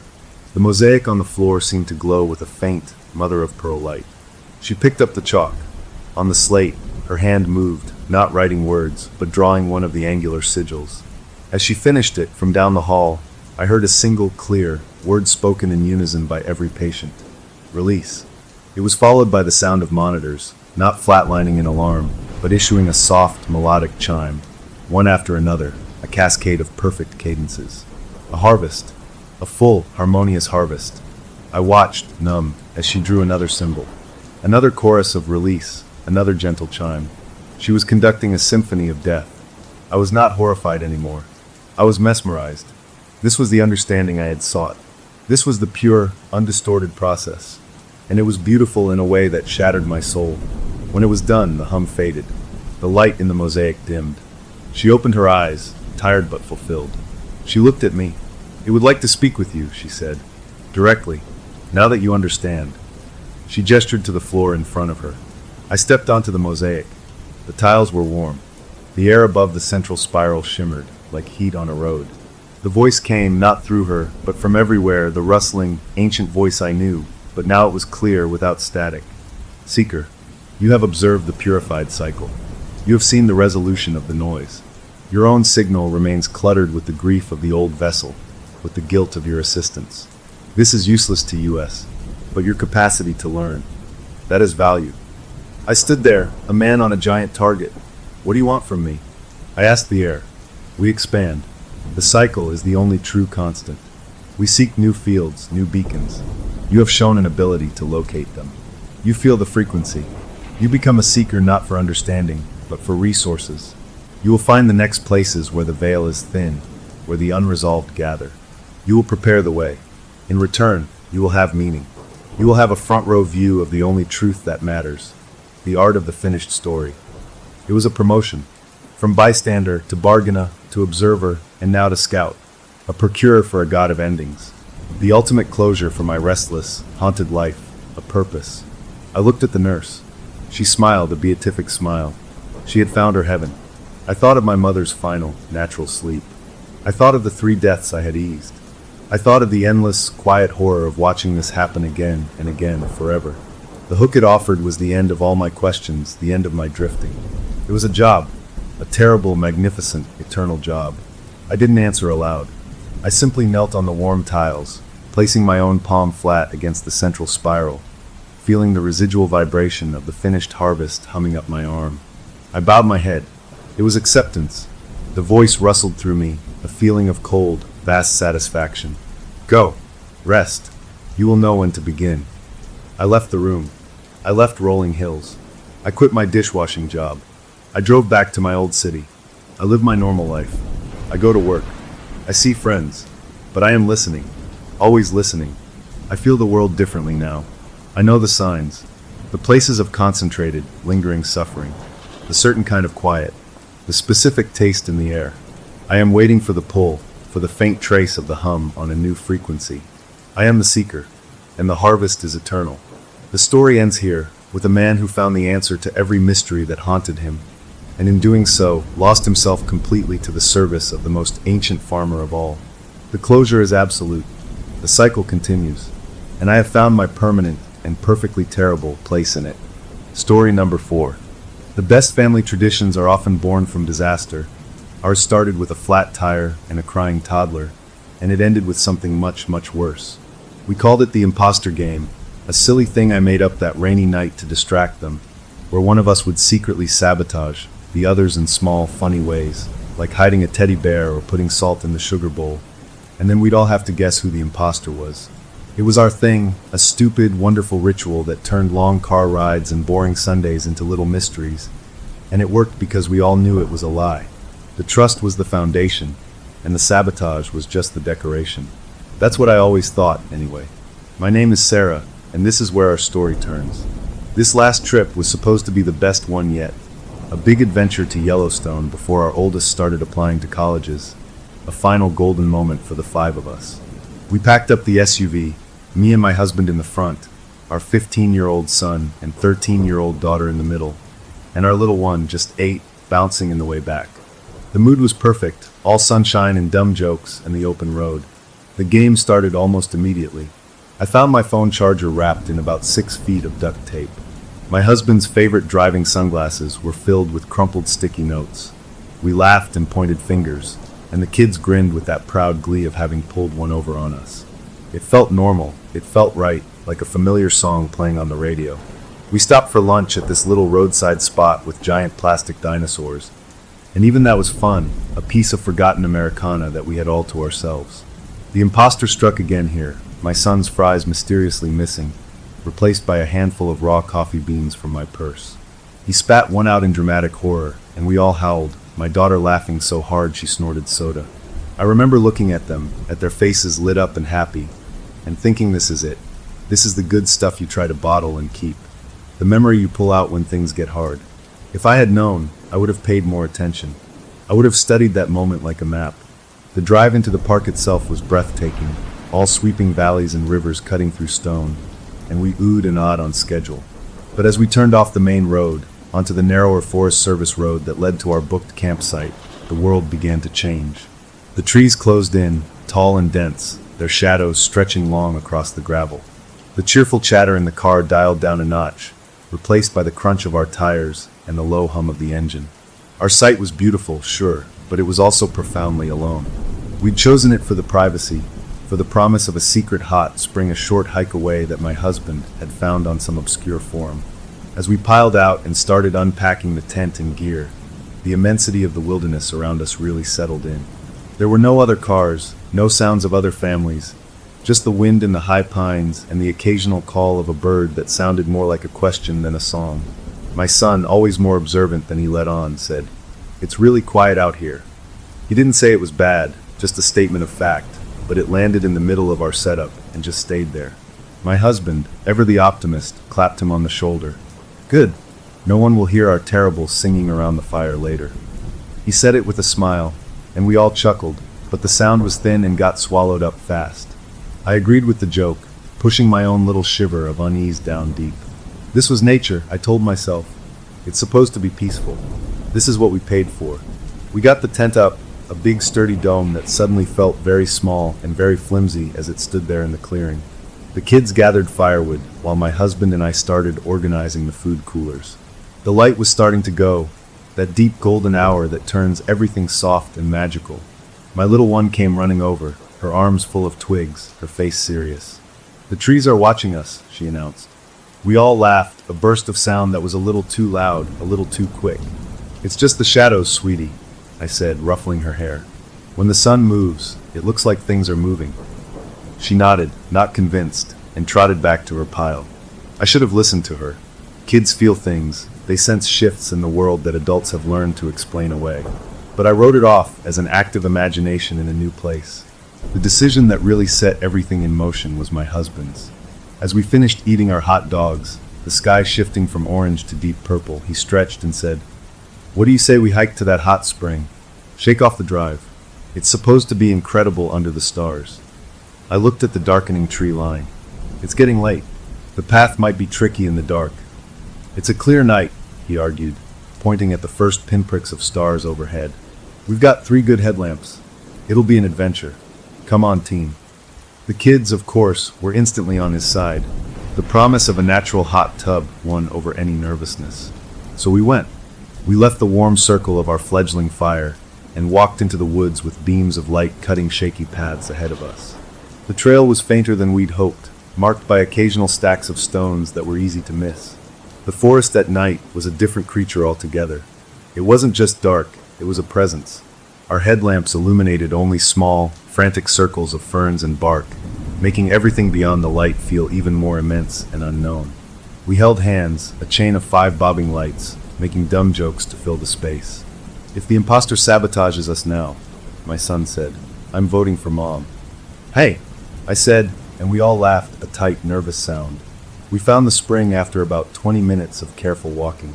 It was nestled in a rocky alcove, steam rising off the water's surface to mix with the cold night air, creating wraiths that danced in our light beams.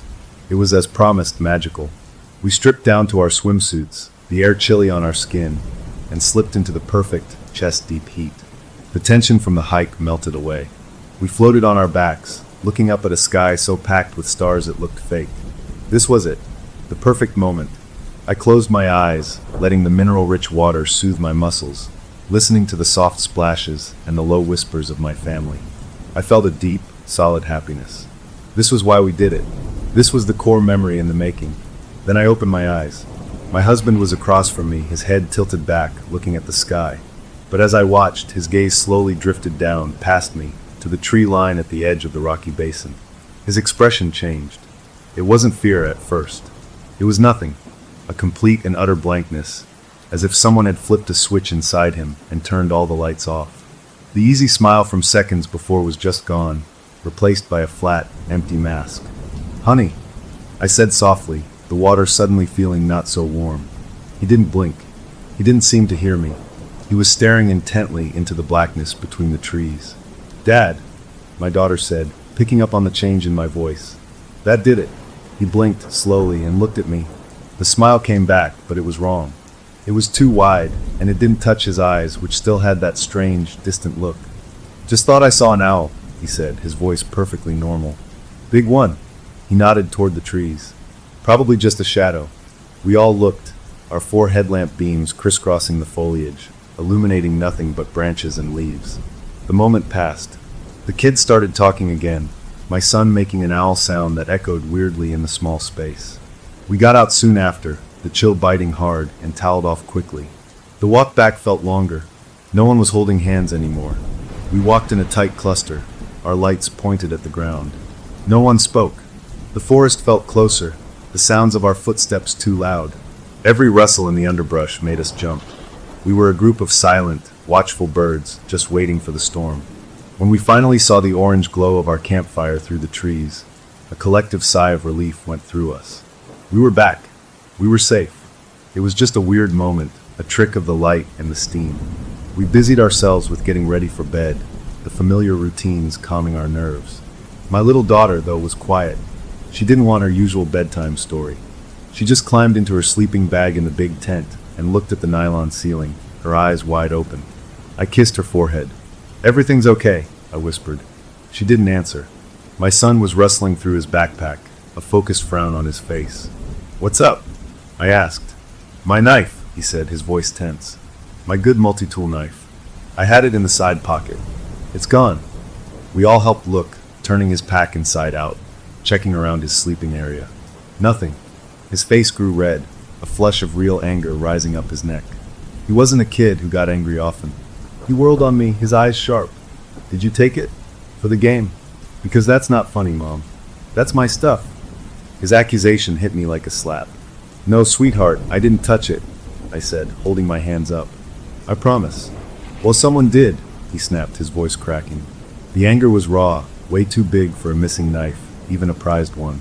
It felt alien coming from him. I looked into his furious eyes and a cold, ridiculous thought slithered into my mind. This isn't my boy. This is what someone pretending to be my boy thinks anger looks like. I shook the thought away instantly. He was tired, stressed from the strange hike. That was all. To break the awful tension, my husband clapped his hands together, forcing a hearty tone. All right, enough mystery for one night. Let's hit the hay. We'll find the knife in the morning. It's got to be here. We all settled into our sleeping bags, the 5 of us lined up in the dim glow of a battery-powered lantern. The air in the tent was still and warm, smelling of nylon and dirt and us. But the good feeling from earlier was gone, replaced by a brittle unease. My little girl still hadn't spoken. My son was fuming, turned away from us. My husband was just lying there, staring at the tent ceiling with that same blank look from the spring. I had to fix this. I had to bring us back. So I said it, the familiar phrase, trying to inject some of our old playful spirit into my voice. Okay, crew.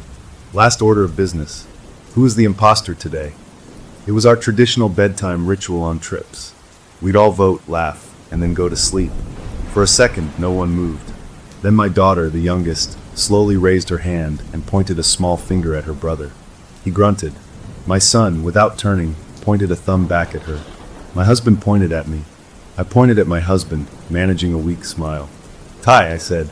Then, from right outside the tent flap, maybe a foot away from where our heads lay, a 6th voice spoke. It was low, a little gravelly, but clear as day. It said, I vote for the mother. The sound froze the blood in my veins. It was not the voice of any of us. For a full 3 seconds, nobody breathed. We were statues in our sleeping bags. My husband moved first. In one fluid, terrifyingly quiet motion, he reached over and clicked off the lantern, plunging us into utter blackness. He then leaned close, his breath hot on my ear, and whispered a command that held no room for argument. Everyone, don't move. Don't make a sound. And in that absolute dark, pressed against the cold ground, we listened as something outside, something that had been playing a game with us all along, took a slow, deliberate step in the gravel right beside our tent. The dark inside the tent was a solid thing, a weight pressing down on my chest so hard I could barely pull in a breath. No one moved. I could feel my youngest daughter's small body pressed against my side, rigid and trembling. My husband's hand found mine in the blackness, and his grip was like iron, not comforting, but a signal, a wordless command to stay absolutely still. Outside, the world had gone perfectly still too. The normal night sounds, the little clicks and rustles of the forest, had vanished. It was as if the whole woods was holding its breath along with us. The only sound was the frantic drumming of my own heart in my ears. Then a shuffle, a soft, deliberate crunch of gravel, right near the tent door. It was the sound of someone shifting their weight, someone standing just inches away on the other side of the thin nylon wall. My son let out a tiny, choked gasp, and I heard his sleeping bag rustle as he jerked. My husband's hand squeezed mine, a sharp warning. We waited. A minute passed, maybe 2, each second stretching out into an agony of listening. I strained my ears until they ached, trying to hear breathing, a whisper, anything. There was nothing but that awful, complete absence of sound from outside. I started to think maybe we had imagined it. Maybe it was the wind, a weird animal noise, a shared trick of our tired brains. Then the voice came again. It was closer this time, right up against the fabric near my head, a low, conversational tone that was horribly calm. The fire's going to go out, it said. It wasn't my husband's voice or my son's. It was something else, but it spoke with a casual familiarity that made my skin crawl. It was commenting on our campfire, stating a simple fact, as if it was one of us. My husband moved then, sudden and swift. He let go of my hand, and I heard the quick, frantic zip of his sleeping bag. In the pitch black, I could just make out his shape as he crawled on hands and knees over our legs toward the tent door. What are you doing? I hissed, panic clawing up my throat. He didn't answer. He stopped at the door, his hand on the zipper pull. He didn't open it. He just sat there, his head bowed, listening. We all listened. Another shuffle, this time a slow drag of a foot, moving away from the tent, back toward the direction of our fire pit. The footsteps were unhurried, casual. We heard the crisp sound of a foot stepping on a dry pine branch, snapping it. Then nothing more. The ordinary night slowly seeped back in. A distant owl called. The wind sighed in the treetops far above. The immediate, pressing threat seemed to have stepped back. My husband stayed at the door for a long time, his silhouette a tense statue against the slightly less dark nylon. Finally, he turned and crawled back to his spot. He didn't lie down. He sat up, his back against his pack. "We're leaving," he whispered, his voice rough. "First light. We grab what we can, and we go straight to the car." No one argued. My son, his anger from before completely forgotten in the face of this new terror, just nodded rapidly, his eyes wide pools in the gloom. My youngest daughter still hadn't made a sound. She just stared straight up, her fingers clutching the edge of her sleeping bag like it was a life preserver. I reached for her to pull her close, but she flinched away from my touch, a tiny, frightened movement that hurt more than I could say. The rest of the night was a long, cold vigil. None of us slept. We sat in our dark cocoon, each of us trapped in our own private storm of fear, jumping at every little creak of a tree or scuttle in the underbrush that slowly, tentatively, returned to the forest. The familiar game we loved had been twisted into something monstrous. The imposter was no longer one of us. It was out there, and it knew our rules. When the first gray light began to filter through the tent fabric, turning the blackness to a dim, smoky gray, it felt like a pardon. My husband moved immediately. "Okay, coats, shoes. Now, leave everything else." His voice was all business, a forced calm that was somehow scarier than panic. We scrambled, pulling on jackets and fumbling with laces in the cramped, low light.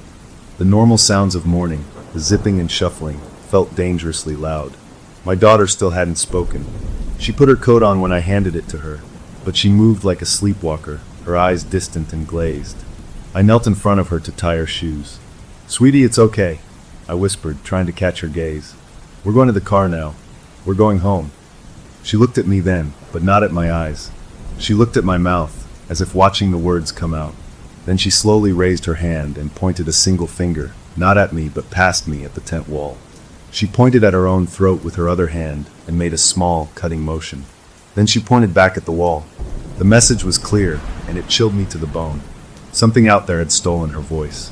My husband was at the door, his hand on the zipper. He took a deep breath, his jaw tight. "On three, we run straight for the SUV. Don't look back. 1, 2. He yanked the zipper down. The sound was obscenely loud, a plastic shriek in the quiet dawn. Cool, damp air flooded in. He shoved the flap aside and burst out. "Go, go, go!" My son went next. Then I pushed my daughters out ahead of me and scrambled after them.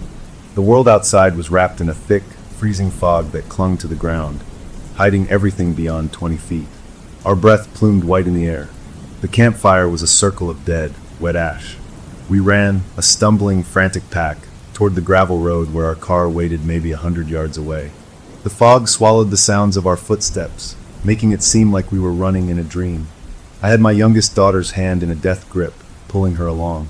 Halfway to the car, my son skidded to a halt. "My knife," he blurted, patting his pockets. "I forgot it, I need it." "Leave it," my husband barked, not stopping. But my son turned and sprinted back toward the tent. "Jake, no!" I screamed, the name tearing out of me in a blast of pure fear. He didn't listen. He vanished into the fog, heading back to the campsite. My husband cursed, torn between getting the rest of us to the car and chasing our son.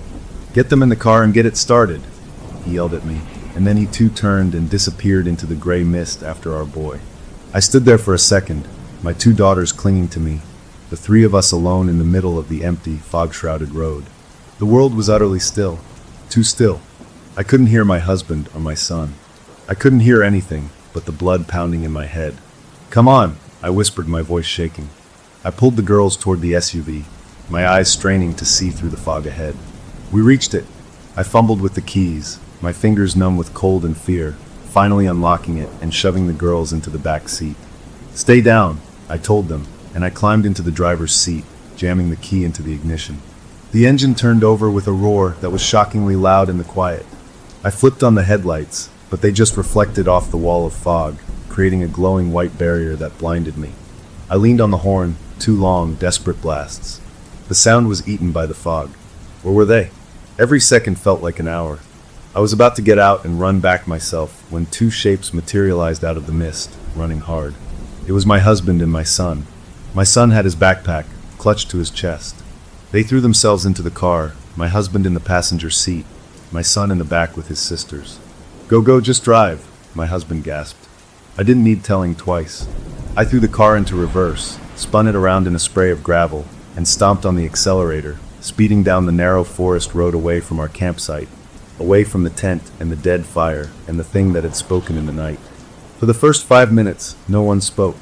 We just listened to the sound of the tires on gravel and the heater fan blowing. The tension in the car was a live wire.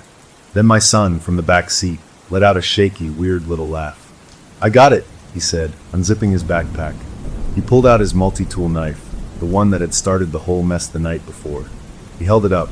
It was in the bottom of my bag, under my stuff the whole time. I didn't feel for it right. He wasn't looking at us. He was staring at the knife in his hand, turning it over and over. My husband let out a long, slow breath, rubbing his face. Okay, good. It was a mistake. A weird night. We're all tired." He was trying to put it back in the box, to explain it all away. The voice? An animal. The fear? Overactive imaginations. The fog and the strange quiet of the woods? Just weather. I wanted so badly to believe him. I gripped the steering wheel and focused on the road appearing out of the fog. My daughter in the back, the younger one, finally spoke. Her voice was a dry, papery scratch, barely audible over the road noise. "It's in the car," she whispered. My husband turned around in his seat. "What, honey? What did you say?" She looked at him, her eyes clear and terribly serious. "It's in the car." She didn't say anything else. She just leaned her head against the window and closed her eyes. We drove on, the mood sinking from scared relief into a new, deeper kind of dread. No one knew what to say to that. My husband tried to lighten things up, his voice too loud, too cheerful. "Okay, team. We're safe. We're on the road. Who is the imposter back there? Had to be someone playing a prank, right? Another camper maybe, trying to scare us?" He said it like he was trying to restart our old game, to make the world make sense again. He looked in the rearview mirror, expecting a joke, an answer. My son, who was still looking at his knife, didn't smile. He slowly lifted his head and met his father's eyes in the mirror. His expression was flat, unreadable. "The game's not over, Dad," he said softly. The words hung in the air, freezing us all in place. That's when I felt it. A draft. A cold trickle of air on the back of my neck, coming from behind me. The car windows were all shut tight. The heater was on. There was no reason for a draft. I glanced quickly at the dashboard vents, but they were pointed away. I adjusted the rearview mirror to look into the back seat. My son was staring straight ahead now, his face blank. My older daughter was looking out the window, chewing her thumbnail. My younger daughter appeared to be asleep. And there, on the floor behind my seat, partly hidden under my son's backpack, I saw it. A single muddy pine needle. Fresh, green, damp with fog. It hadn't been there yesterday. We hadn't walked in any mud. My eyes snapped back to the road, my heart hammering a new, frantic rhythm. The fog was finally starting to thin, and up ahead I could see the turnoff that would take us to the park's main road, to rangers, to other people, to safety. We just had to get there. We just had to stay together. But as I drove, the cold spot on my neck persisted, a tiny, insistent whisper against my skin, a reminder that some doors, once opened, cannot be closed, and some games, once joined, must be played to the end. The cold spot on my neck was a tiny, accusing finger, a constant reminder of the pine needle on the floor and my daughter's whispered words. I drove with a stiff back, trying not to let my panic show in my grip on the wheel. The fog was lifting, burned away by a weak morning sun that did nothing to warm the chill inside the car. My husband was staring straight ahead, his profile sharp and tense. He was trying so hard to be the rock, to act normal, but I saw the way his knee jiggled, a frantic little bounce that betrayed the terror underneath. The kids in the back were a gallery of quiet distress. My son hadn't put the knife away. He held it in his lap, his thumb rubbing back and forth over the cool metal. My older daughter had her earbuds in, but I could see the screen of her phone was dark. She wasn't listening to music, she was just hiding behind the wires. My youngest was still pretending to sleep, but her breathing was too quick and shallow for real sleep. We were a collection of strangers, bound together by fear and a shared, horrible secret. The main park road felt like a return to civilization. We saw other cars, a few RVs, a park shuttle bus, normal people with normal faces, heading to see Old Faithful or the canyon. The sight should have been a comfort. Instead, it felt like we were moving through a different world, one we no longer belonged to. We were contaminated. We carried the shadow of those woods with us, right here in this car. I needed to break the spell. I cleared my throat, my voice sounding too bright and fake. "Everyone okay? We'll find a ranger station soon, get some hot chocolate, Figure this out. My husband nodded, a short, sharp movement. Good plan. Just a weird night. That's all. From the back, my son spoke, his eyes still on his knife. It wasn't a prank, he said, not looking up. That voice. It knew the game. It said, I vote for the mother. It knew. He finally lifted his head and looked at me in the rearview mirror. His eyes were dark, searching. How would something out in the woods know about our game, Mom? The question hung there, ugly and unanswerable. I had no explanation. The logic of it was a trapdoor opening under my feet. My younger daughter stirred then, sitting up slowly.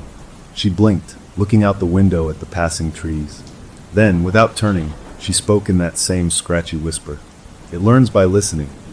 We all looked at her.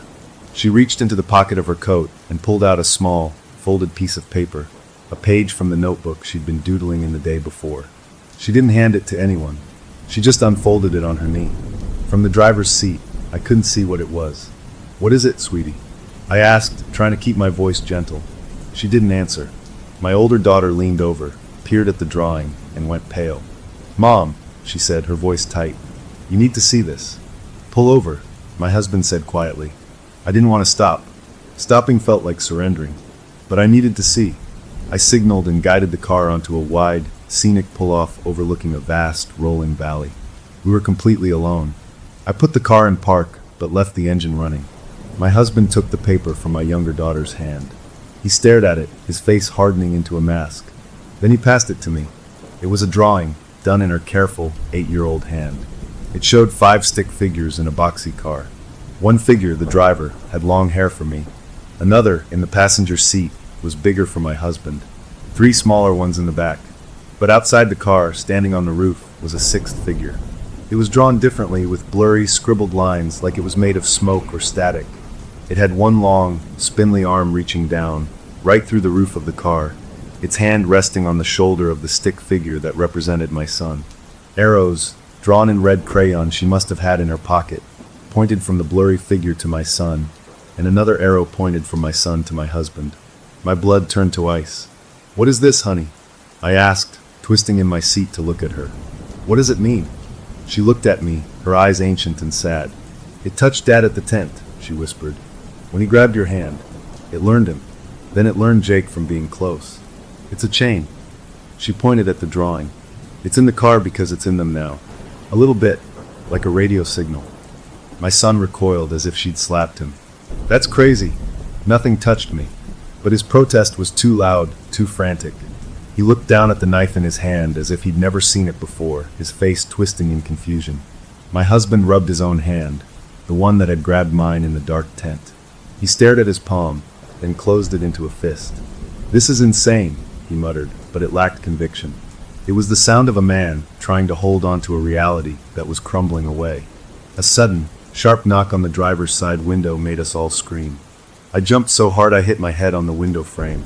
Standing right outside my door was a park ranger, a woman in the iconic gray and green uniform and a wide-brimmed hat. She had a friendly, concerned smile on her face. My heart, which had been trying to claw its way out of my throat, settled into a painful, hammering rhythm. Help. Authority. Safety. I rolled down the window, the cool mountain air flooding in. Everything all right in here, folks? The ranger asked, her eyes scanning our faces, taking in our obvious terror. You all look like you've seen a ghost. My husband found his voice first, slipping into his professional, everything's under control tone. Just a long night, Ranger. Kids didn't sleep well. Thought we heard a bear near our campsite, spooked us. We're just regrouping. The ranger's smile didn't waver, but her eyes were sharp, intelligent. A bear, huh? Which campsite were you at? My husband told her the number. She nodded slowly. That's a remote one. Beautiful spot. Not many bear reports from that basin, though. Mostly just smaller critters. Her gaze drifted past him, into the back seat. It lingered on my children, on my son's white-knuckled grip on his knife, on my younger daughter's tear-streaked face. You know, she said, her tone shifting to something more conversational, almost confidential. A lot of folks get a little turned around out here. The woods, the altitude, the isolation. It can play tricks on the mind. Make you hear things that aren't there. See things. She was giving us an out. A rational, official out. I wanted to take it. I wanted to believe her more than I had ever wanted anything. It was probably just the wind. I said, the words tasting like ash. We're all a bit jumpy. The ranger nodded sympathetically. Happens to the best of us. Then she looked directly at my youngest daughter. You doing okay back there, sweetheart? You look like you have something on your mind. My daughter stared at the ranger, her lower lip trembling. Then she did something that sent a fresh jolt of terror through me. She slowly raised her hand and pointed at the ranger. Not in accusation, but in recognition. And she mouthed a single word. Same. The ranger's friendly smile stayed perfectly, impossibly in place. She didn't acknowledge my daughter at all. She just turned her head back to me and my husband. Well, I'll let you folks get on your way. Drive safe. And remember, she said, her eyes locking with mine, if you're playing games out here, it's best to know all the players. The forest has its own rules. She tapped the roof of our car twice with her knuckles, tap, tap, gave us a final broad smile, and walked back to her idling Ranger SUV parked a little way down the pull-off. We watched her go, none of us speaking. The tap, tap echoed in my head. It was the same rhythm as the footsteps outside our tent. My husband was the first to move. Go. Now. I didn't need urging. I put the car in drive and pulled back onto the road, watching the ranger's vehicle shrink in my rearview mirror. She didn't follow. She just sat there. She wasn't right, my older daughter said from the back, her voice small. Her eyes didn't blink right. It was like she forgot to do it. My son finally put his knife away, zipping it into his backpack with a decisive sound. We can't talk to anyone else, he said, his voice low and serious. We can't go to a ranger station. What if they're all like that? The idea was too big, too horrifying to consider. But the ranger's knowing words, her fixed smile, the tapping, it all pointed to a nightmare where the thing in the woods wasn't just an animal, and it wasn't alone. We were driving without a destination, exiles in a place that was supposed to be a sanctuary.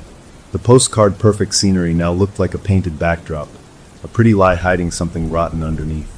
My younger daughter started humming. It was a tuneless, discordant series of notes, a sound that grated on my nerves. Honey, please don't hum, I said, trying to keep the irritation out of my voice. She stopped immediately and looked at me, confused. I'm not humming, Mommy. But the sound didn't stop. It continued, a faint, buzzing vibration that seemed to come from everywhere and nowhere at once, from the very air inside the car. It was the sound of a broken speaker, a corrupted file trying to play. My husband heard it too. He looked at me, his eyes wide with a new kind of fear. Do you hear that? I could only nod. We drove in that awful, buzzing quiet for another 20 minutes, the sound a constant, maddening companion. Then my son suddenly clutched his head, his fingers digging into his temples. Make it stop, he groaned. The noise, it's so loud in my head. It's trying to talk. It's trying to use my words. He began to shake, his whole body convulsing in his seatbelt. My older daughter screamed. I looked for a place to pull over, but we were on a narrow, winding road with a steep drop-off on one side.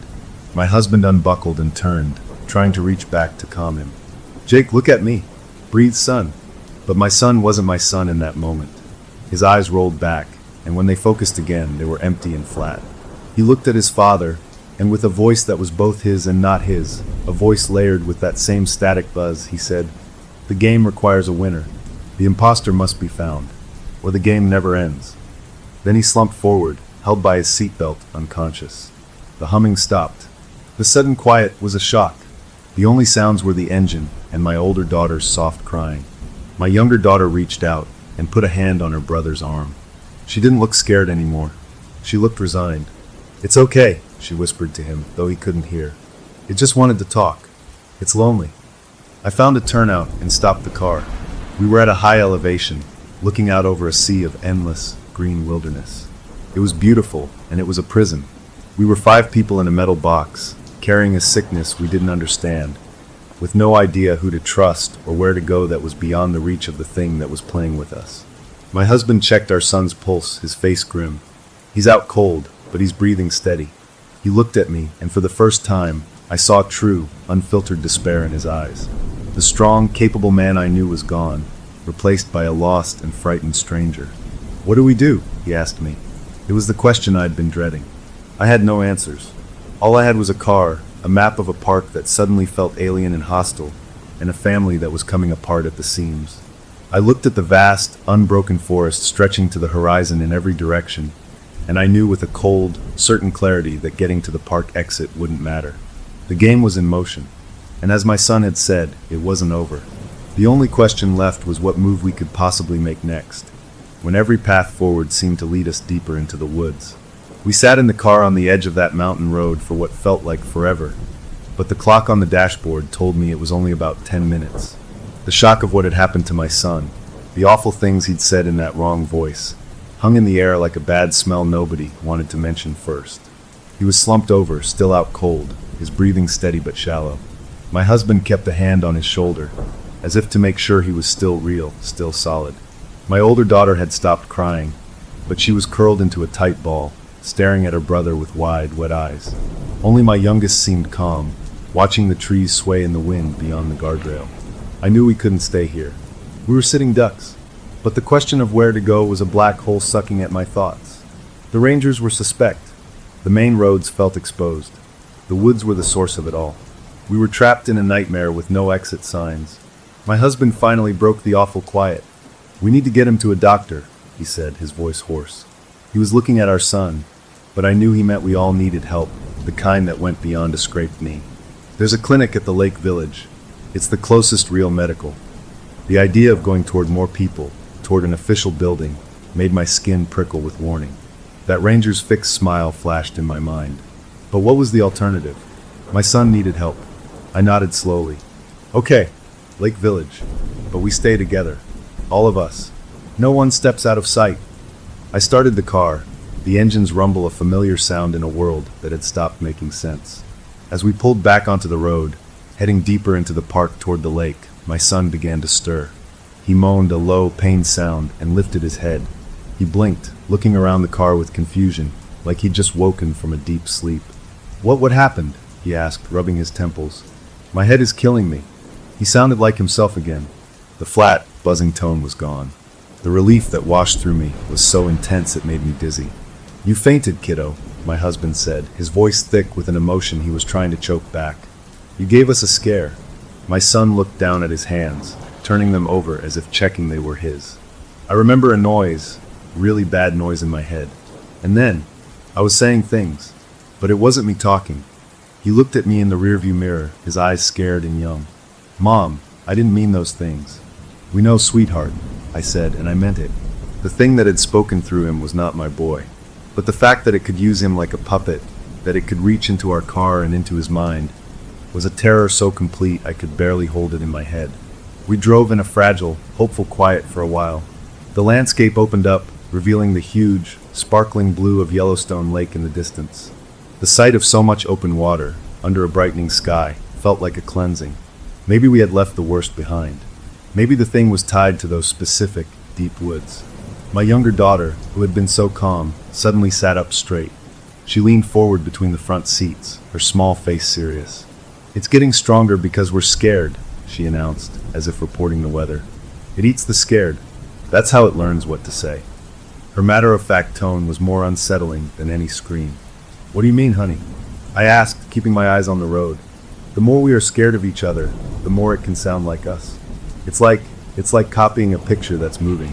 If we stop moving, it can't get it right." She was describing our paranoia, the sideways glances, the doubt festering between us. She was saying the imposter game we were now playing in earnest was its fuel. My husband let out a short, humorless laugh. "So we just stopped being afraid. That's the trick." My daughter shrugged and sat back. "Or we have to be so sure about each other that it can't find a crack." No cracks. It was a child's wisdom, terrifying in its simplicity. Trust was the armor, but the poison was already in the system. Could we ever be sure again? We reached the Lake Village Junction, a bustling hub of activity compared to the remote roads we'd been on. Cars filled the parking lots near the lodge and the general store. People in bright jackets walked along the paths. Normal life. It was a magnet pulling us towards safety. I found a parking spot not far from the small medical clinic, a modest wooden building with a red cross on the door.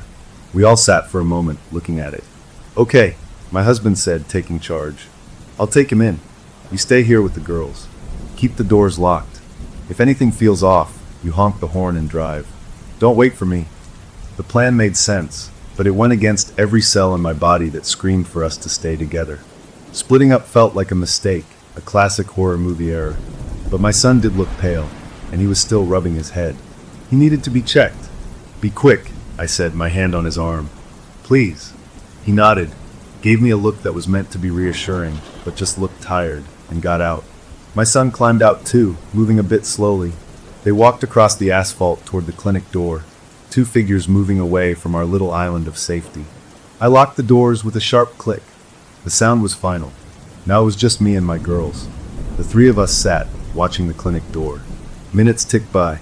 Families came and went from the store, laughing, carrying bags of souvenirs and ice cream. A man in a bison t-shirt took a picture of his wife by a sign. Everything was so normal it hurt to look at. My older daughter broke the quiet. "Mom," she said, her voice very small. "What if Dad and Jake come back, but it's not really them?" I'd been trying not to think that exact thought. "We'll know," I said, with a confidence I didn't feel. "We'll just know." "How?" she pressed, her logic relentless. The thing that talked through Jake sounded like him. It knew our game. How will we know? I didn't have an answer. I just watched the door. After about 15 minutes, it opened. My husband and son stepped out. They stood on the porch for a second, looking around the parking lot. Then they started walking toward us. I studied them. Their walk looked right. My husband had his hand on our son's back, a protective gesture. My son was walking steadily, no wobble.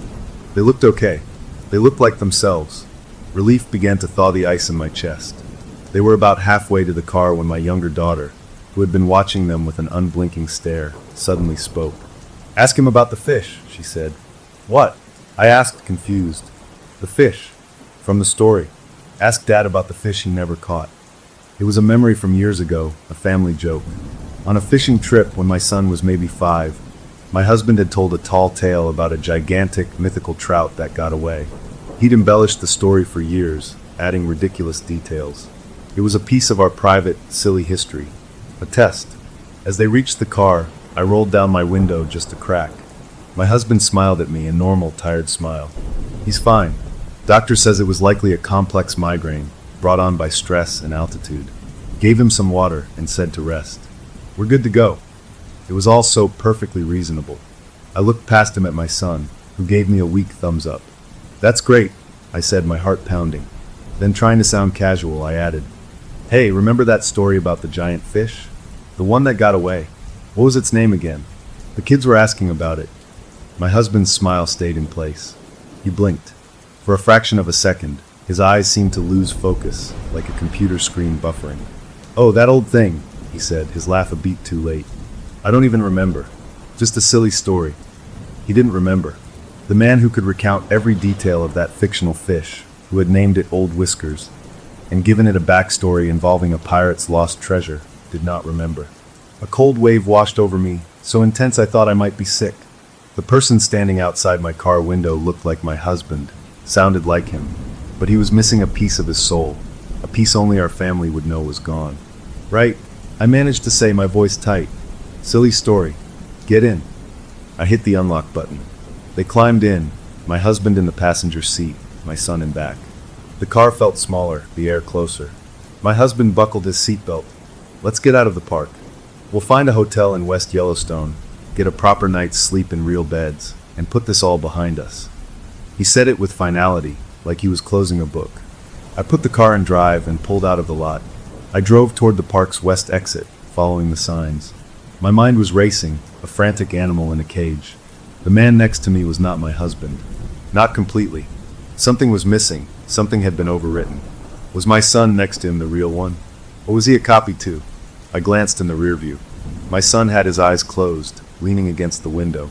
My older daughter was staring at her father's headrest, her expression unreadable. My younger daughter met my eyes in the mirror. She gave a tiny, almost imperceptible shake of her head. No. We were on the road now, the lake to our left, the exit getting closer with every mile. The practical part of my brain argued with the terrified part. Maybe he just forgot. It was a stupid story from years ago. People forget things under stress. You're being paranoid. This is what the thing wants. But the look in his eyes when I asked, that blank, buffering moment, that was not forgetfulness. That was a gap, a hole in the recording. I had to be sure. I needed another test, one he wouldn't see coming. As we passed the turnoff for a geyser basin, I spoke, keeping my tone light. "Hey, do you think we should have told the doctor about the voice?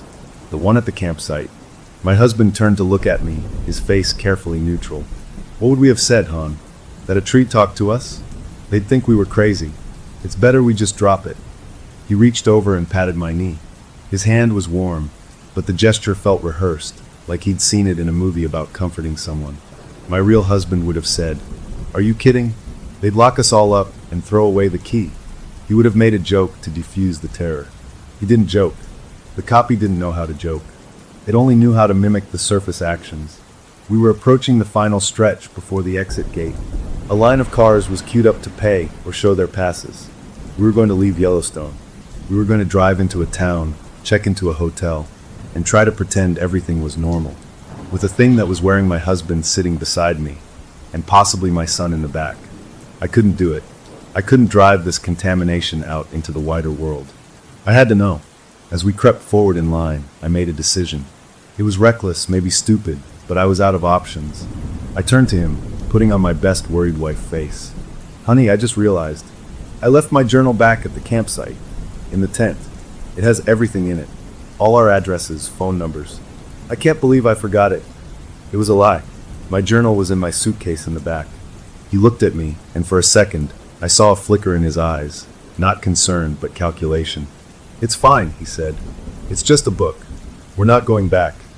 "But if someone finds it," I insisted, letting my voice tremble. "It's private. It's got the kids' social security numbers in the back. For emergencies. We have to go back." I held my breath. The real him, the protector, the man who was paranoid about identity theft, would have hesitated, cursed, but he would have turned the car around. He would have hated it, but he would have done it to keep us safe. The copy just stared at me. It was weighing my distress against its programming, which seemed to be to get us out of the park. Its smile was gentle, but its eyes were empty. "No," it said firmly, softly. "It's not safe to go back. We keep moving forward. The past is behind us." And in that moment, I knew with absolute, chilling certainty. The man giving me a calm, reasonable argument was not my husband. My husband would have fought to protect our future, even if it meant facing the past. This thing just wanted to keep us moving, to get us to the next stage of its game. We were 3 cars from the exit booth. Freedom was 100 feet away. I looked at the booth, at the uniformed ranger inside, and I thought of the woman with the unblinking eyes. Were they all like that here? Was the whole park part of it? I looked at my daughters in the back, their faces pale and waiting. I looked at my son, who seemed to be sleeping. I looked at the thing wearing my husband's skin, and I knew we couldn't leave. Not like this. If we drove through that gate, we would be taking the infection with us, and we would never be able to cure it. We would be living a lie, forever looking at each other and wondering what was real. The car in front of us moved through the gate. It was our turn. The ranger in the booth waved us forward. The thing that looked like my husband reached for our park pass on the dashboard. As he leaned forward, his seatbelt pulled tight, and there, on the side of his neck, just below his ear, partly hidden by his collar, I saw it. A small, dark mark. It wasn't a bruise or a birthmark. It was a perfect, tiny spiral, like a fossilized seashell, etched into his skin. It looked old, and it looked wrong. My real husband did not have that mark. I had never seen it before in my life. My breath caught. He felt my stare and turned, his hand pausing with the pass in it. Our eyes met. He saw that I had seen it. His pleasant, neutral expression didn't change, but something shifted behind his eyes. A door closed. The performance was over. He knew that I knew. The ranger was leaning out of the booth, impatient. "Folks, you going through?" The thing that was not my husband held my gaze for 1 second longer. Then it smiled a warm, loving, horrible smile and said to me, in a voice only I could hear, "Drive, dear. Take us home." It was a command, and in that moment, I had to choose.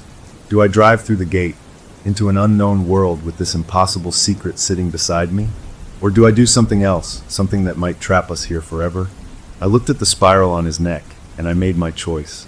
I slammed my foot on the accelerator. The tires squealed, but I didn't drive forward through the gate. I wrenched the steering wheel hard to the left, across the oncoming lane, and onto a narrow, unmarked dirt road that led away from the exit, back into the heart of the park. The last thing I saw in my side mirror was the startled face of the ranger in the booth, and the calm, unsurprised smile of the thing in the passenger seat, settling back into place as we fled deeper into the trees, leaving the last hope of a normal escape behind us. The SUV bucked and jolted as I tore down the dirt road, gravel pinging off the undercarriage like gunfire. In my peripheral vision, I saw the thing that was not my husband reach out slowly, and grasped the handle above his door, his movements calm and deliberate, as if we were on a mild sightseeing detour. He did not yell. He did not ask what I was doing. He just held on and watched the trees whip past my window. The betrayal in that calmness was a physical pain in my chest. My real husband would have been shouting, grabbing for the wheel, demanding an explanation. This thing just observed. From the back seat, my older daughter shrieked, "Mom, what are you doing? That's the wrong way." My son was jolted awake, his head snapping up. "Whoa! Mom, stop." But I couldn't stop. I had seen the spiral. I had seen the blank space where a memory should have been. Stopping meant accepting the lie. I drove until the exit gate was far behind us, and the dirt road narrowed to little more than a path used by park maintenance, winding into a dense stand of lodgepole pines. I finally slammed on the brakes, skidding to a stop in a small, dusty clearing. The engine ticked loudly in the sudden quiet. Everyone was breathing hard. I turned to look at the man in the passenger seat. He met my gaze, his expression one of patient curiosity, like a teacher waiting for a disruptive student to explain themselves. "Why did you do that?" he asked. His voice was so perfectly my husband's, layered with just the right amount of confused concern. It made me want to scream. "You're not him," I said, the words raw and torn from my throat. "What did you do with my husband?" Behind me, the kids went still. My son leaned forward. "Mom, what are you talking about?" "It's Dad." The thing smiled, a sad, understanding smile. "Stress does terrible things to the mind, honey. The lack of sleep, the fear. It's making you see things that aren't there." It reached for me, its hand moving to rest on my arm. I flinched back as if burned. "Don't touch me." Its hand hovered in the air for a moment before settling back in its lap. The smile didn't waver. "Okay, I won't touch you, but we need to turn around. We need to go home." "We are not going home with you," I said, my voice shaking with a fury that was pure adrenaline. I looked into the back seat at my 3 children. Their faces were masks of confusion and dawning horror. They were looking at me like I was the one who was wrong, the one who was broken. And maybe I was, but I had to make them see. "The fish story," I said, my eyes locked on my son. I asked him about the giant fish, Old Whiskers. The story Dad has told 100 times. He said he didn't remember. My son's eyes flicked to his father, then back to me. "So, people forget stuff." "He doesn't forget that story. He added a submarine to it last Christmas." I was pleading now. "And look at his neck."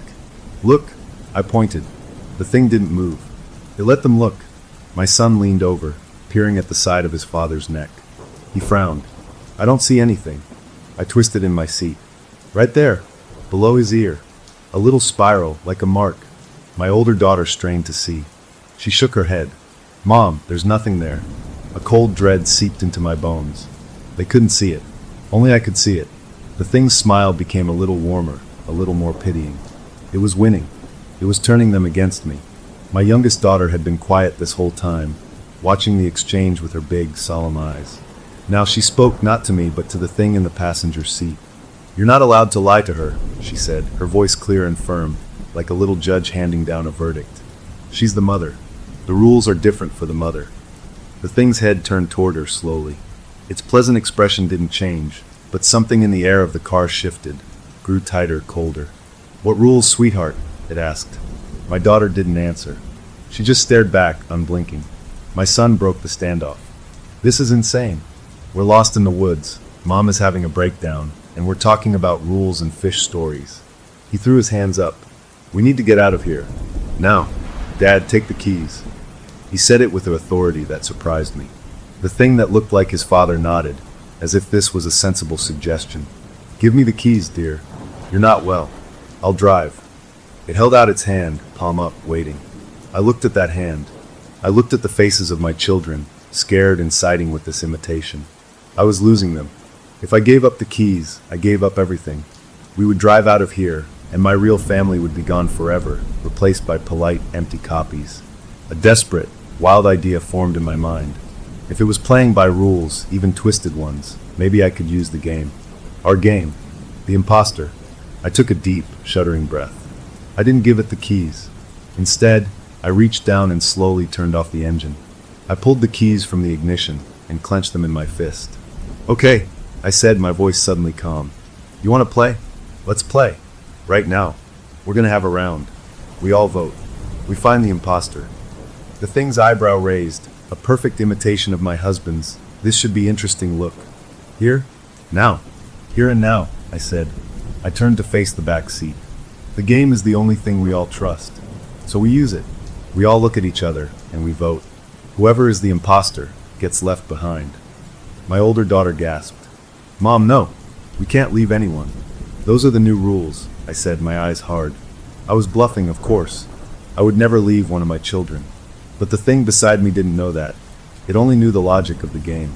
It studied me, its head tilted. I could almost see the calculations happening behind its eyes. It was here to copy, to blend, to infiltrate. A public vote, a direct accusation, was a risk. It might be exposed. Or it might win. Very well, it said, nodding. A final round. To settle things. It was agreeing. The kids looked terrified, but they nodded too, trapped by the sudden, terrible gravity of the game. Okay, my son whispered. 1 vote each. No talking. Just point. We sat there in the clearing, the 5 of us. The air in the car was stale and tense. I looked at my son, his jaw set with a bravery he was faking. I looked at my older daughter, her eyes darting between us all. I looked at my youngest, who was just watching, waiting. And I looked at the thing wearing my husband's face. It was looking back at me, its expression serene. On 3, I said. 1, 2, 3. We all raised our hands and pointed. My son pointed at me, his face anguished but determined. My older daughter pointed shakily at her father. My youngest daughter pointed at her brother. The thing pointed at me, its finger steady. I pointed at it. My finger was aimed directly at its heart. We all lowered our hands. It was a tie. 2 votes for me. 2 votes for it. My youngest had broken the tie by voting for her brother, a wild card that helped no one. The thing smiled. It seems the jury is deadlocked. It reached for the door handle. This was unproductive. I'm getting some air. No, I snapped. You don't get to walk away from the game. The game isn't over until the imposter is found. That's the rule. I was making up rules on the spot, but I was clinging to the framework of our old ritual like a life raft. Then what do you propose? It asked, its hand still on the handle. I had to think fast. The kids were looking to me. I was the mother. My daughter said the rules were different for me. What did that mean? And then I remembered something else, a piece of our private history, even deeper than the fish story. When each of my children were toddlers, before they could say their own names clearly, I had a secret nickname for each of them. A nonsense word, just between us, that I would whisper when I rocked them to sleep. I hadn't used those names in years. They probably didn't even remember them. But a mother never forgets. That was a piece of my soul, a piece no copy could ever have. It was a test it couldn't study for. I looked at my son. You, I said. What was your secret name? The one I called you when you were very small. He stared at me, bewildered. What? I don't know what you're talking about. Try to remember, I urged, my heart breaking. He shook his head, frustrated. I don't, Mom. This is crazy. I turned to my older daughter. What was yours? She looked down at her lap, her face red. I think it started with AB. I don't know. I was a baby. They didn't remember. It was okay. It was to be expected. The copy would not know either. This was my gamble. I finally turned to look at the thing in the passenger seat. And you, I said, my voice low and steady. You who know my husband so well. You who remember his coffee order and his driving habits. What was my secret name for him? What did I call him, only to him, when no one else could hear? I had never, ever called my husband by a secret name. It was a trick question, a lie. But a copy relying on stolen memories would scramble for an answer, would try to access data that wasn't there. The thing looked at me. Its pleasant mask finally slipped. Just a fraction. The smile remained, but its eyes went flat and cold, like stones at the bottom of a river. It understood the trap. It said nothing. It just stared. And in that stare, I saw the truth. It didn't know. It couldn't know. Because it wasn't him. You don't know, I whispered, triumph and horror mixing in my gut. Because I never gave him one. There is no name. My children were watching, frozen. The thing's gaze shifted from me to each of them, one by one. It was assessing the damage. The mother had broken the script. The game had gone off the rails. Then it did something utterly unexpected. It laughed. It was my husband's laugh, but it was empty of joy, a dry, rasping sound. Clever, it said, almost admiringly. You used a lie to find the truth. A human trick. It shook its head. But the game was never about names, was it? It was about belonging. And it gestured to the back seat, still belong to me more than they belong to you right now. Look at their faces. I looked. My son and older daughter were staring at me with a mixture of fear and pity. They thought I had lost my mind, concocting secret names and trick questions. My proof meant nothing to them. Only my youngest was looking at the thing, her expression unreadable. I had won the battle of logic, but I was losing the war for their hearts. The thing saw it too. It saw my despair. Its smile returned, gentle and victorious. It reached for the keys in my hand, its movements slow and confident. "It's time to go home, Sarah," it said, using my name like a final intimate weapon. Its fingers brushed mine. The moment its skin touched mine, a jolt went through me. Not an electric shock, but a flood of wrongness, a dizzying rush of cold, alien thoughts that weren't my own, images of tangled roots and dark water, and a lonely, endless watching. I snatched my hand back, gasping. The thing's smile widened. It had done that on purpose. It had shown me a glimpse of what it was, just to see me flinch. It held out its hand again, waiting for the keys. I was trapped. I was outnumbered. I was beaten. Then, from the very back seat, my youngest daughter spoke, her voice as clear as a bell. "I remember my name," she said. We all turned to look at her. She was looking at me. "You called me Kiko, because I chirped like a little bird in the morning." My breath caught. It was true. I had called her that. I had completely forgotten until that very second. Tears sprang to my eyes. "Yes," I choked out. "Yes, I did." She nodded. Then she looked at the thing in the front seat. "And you're not my daddy. My daddy would never look at my mom the way you're looking at her. He looks at her like she's the son. You look at her like she's a problem to fix." Her words, so simple and direct, cut through the confusion like a knife. My older daughter's face crumpled. My son looked from his little sister to the thing beside me, his certainty beginning to crack. The thing's expression didn't change, but the air around it seemed to grow still, as if it was concentrating all its energy on maintaining the illusion. It was a puppet with its strings showing. And my baby girl had just pointed them out to everyone. In that moment of stunned clarity, I made my move. I didn't hand over the keys. I shoved them into the ignition, turned the engine over, and threw the car into reverse. "Hold on!" I yelled. I stomped on the gas, shooting backward down the narrow path. The thing lurched in its seat, its hand grabbing for the dashboard. I didn't stop.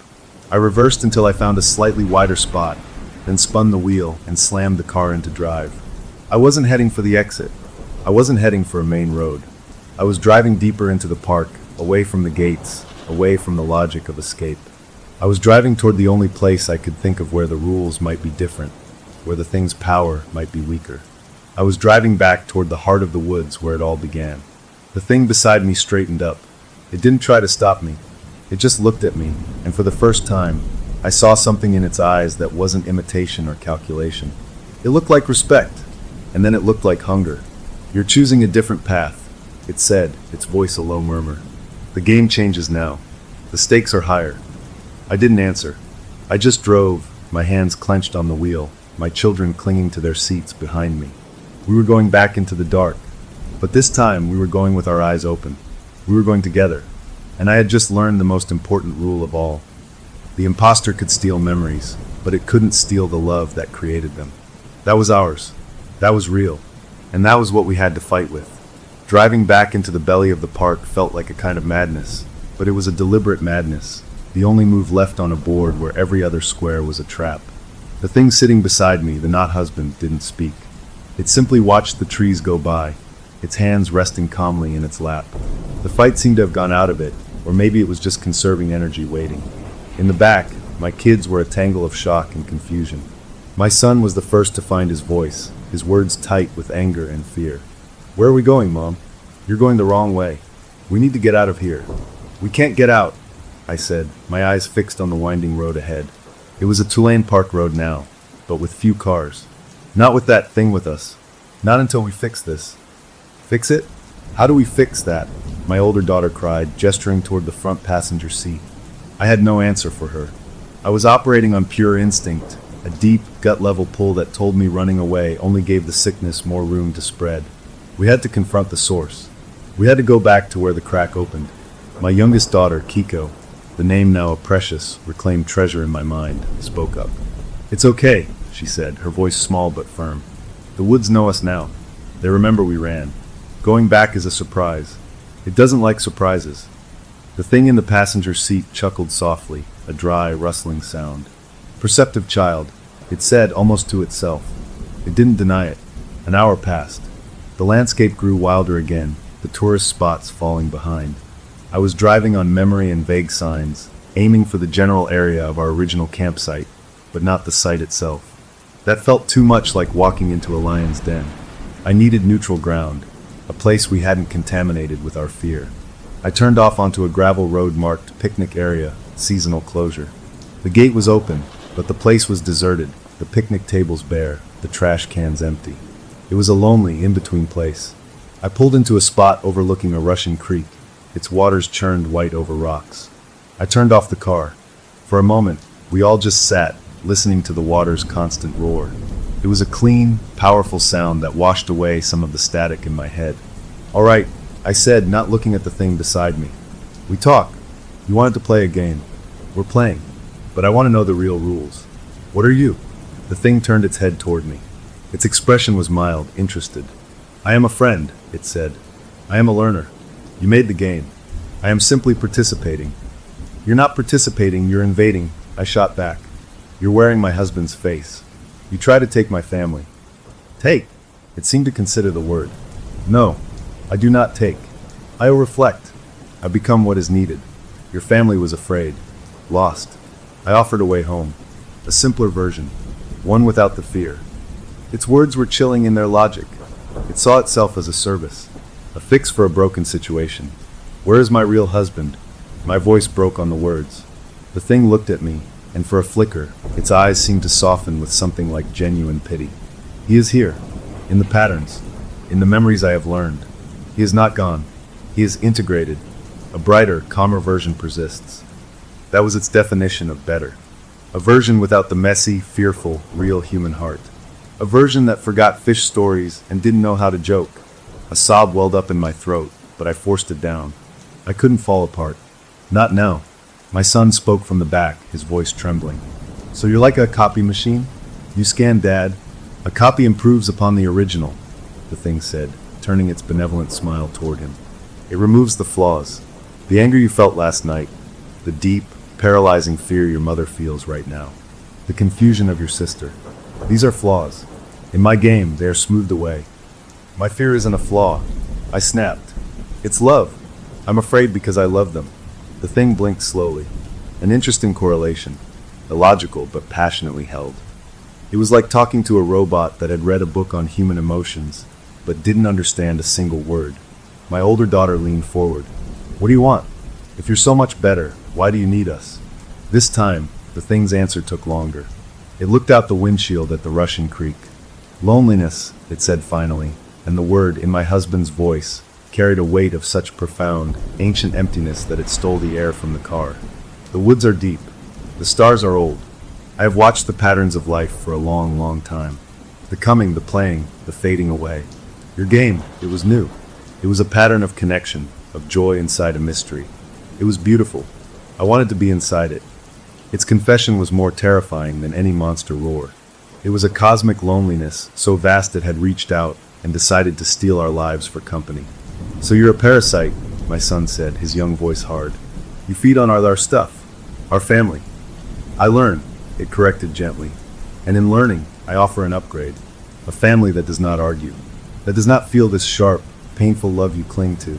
A family that simply is. Harmonious. Forever." The horrible, sterile perfection of its vision was its end goal. A wax museum of our faces, smiling politely for eternity. "We don't want it," I said. "We want our messy, scared, real lives back. Give him back." The thing shook its head, a slow, regretful movement. "That process is not reversible. The integration is complete. This is the new reality. You can join it, willingly, and we can be a new kind of family. Or you can continue to struggle and cause your children more pain. The mother's role is to reduce pain, is it not?" It was using my own instincts against me. It was offering a way to end the fear right now for them. All I had to do was surrender. I looked back at my children. My son's fists were clenched. My older daughter had tears streaking her cheeks. Kiko was just watching me, waiting. I saw their pain, and for a second, the offer was seductive. To just let go. To let the calm, empty version win. To stop fighting. Then Kiko said, "Mom, sing the song." It was so out of place, so random. "What song, baby?" "The wrong song. The one you sing when you don't know the words." It was another piece of our secret language. When they were little and I couldn't remember lullabies, I'd make up nonsense words to a familiar tune. It was our silly, private thing. I started to sing, my voice shaky and off-key. "Hush, little baby, don't say a word. Mama's gonna buy you a hummingbird. And if that hummingbird won't sing, Mama's gonna buy you a diamond ring." It was stupid. It was heartfelt. It was deeply and perfectly human. As I sang, my older daughter, through her tears, joined in, remembering the silly alternate lyrics we'd created years ago. Then my son, grumbling at first, added his low voice. And Kiko, she smiled her first real smile since the nightmare began and sang the loudest. We were a ragged, terrible, beautiful choir, singing our wrong, made-up song in a car with a monster. The thing that was not my husband watched us. Its pleasant smile was gone. It looked puzzled. It tilted its head, as if trying to parse a complex equation. This display of illogical, emotional solidarity made no sense to its logic. It was a flaw it couldn't process. Our connection, in that moment, was a language it didn't speak. When the song finished, the air felt different. We were united, not by the game, but by our shared, ridiculous history. The thing saw it. It understood it had lost that round. Its eyes shifted from me to the creek outside. "They are coming," it said, its tone shifting to one of mild urgency. "Who?" I asked, my guard snapping back up. "The others. The ones who maintain the park. They sense the disruption, the failed integration. They will want to contain it. The Rangers. The ones with the blank eyes. They weren't just copies. They were like this thing or worked for it. A network." My blood ran cold. "What will they do?" "They will offer you the choice again. In a more controlled environment. A place where resistance is harder." It looked at me, and for the first time, I saw a flicker of something that might have been urgency, or maybe just the echo of my real husband's protective instinct breaking through the copy. "You must run. Not out. Deeper." "Deeper? Deeper where?" "To the oldest wood. To the place where the water comes hot from the stone. Your husband found it on a map. It is a quiet place. A forgotten place. The others do not like it. The patterns there are old. Confusing, even to us. The hot spring. The secret one from the forum. The place where this all began, where I first saw the blankness in my husband's eyes. It wanted us to go back to the source. It was either a trap or a desperate piece of advice. I searched its face, looking for my husband, for any sign of the man I loved. All I saw was the thing, but in its eyes there was a new intensity. "Why would you help us?" I whispered. "Because your song was a new pattern," it said simply. "I have not learned it yet. I wish to see how it ends." It was still a learner. Our defiance, our love, was a curiosity it wasn't ready to delete. It wanted more data. That was our chance. I didn't hesitate. I started the car. "How do we get there?" "The real way." The thing nodded. "Turn around. Go back 3 miles. There is a drainage ditch, an unmarked pull-off. A footpath begins there. It is 2 miles to the spring. You must go on foot. The car cannot follow." "You're coming with us," my son said, his voice threatening. The thing shook its head. "I cannot. The closer we get to the old place, the more difficult my connection becomes. The pattern destabilizes. I will remain here. They will find me. It will delay them." It was sacrificing the copy to buy us time.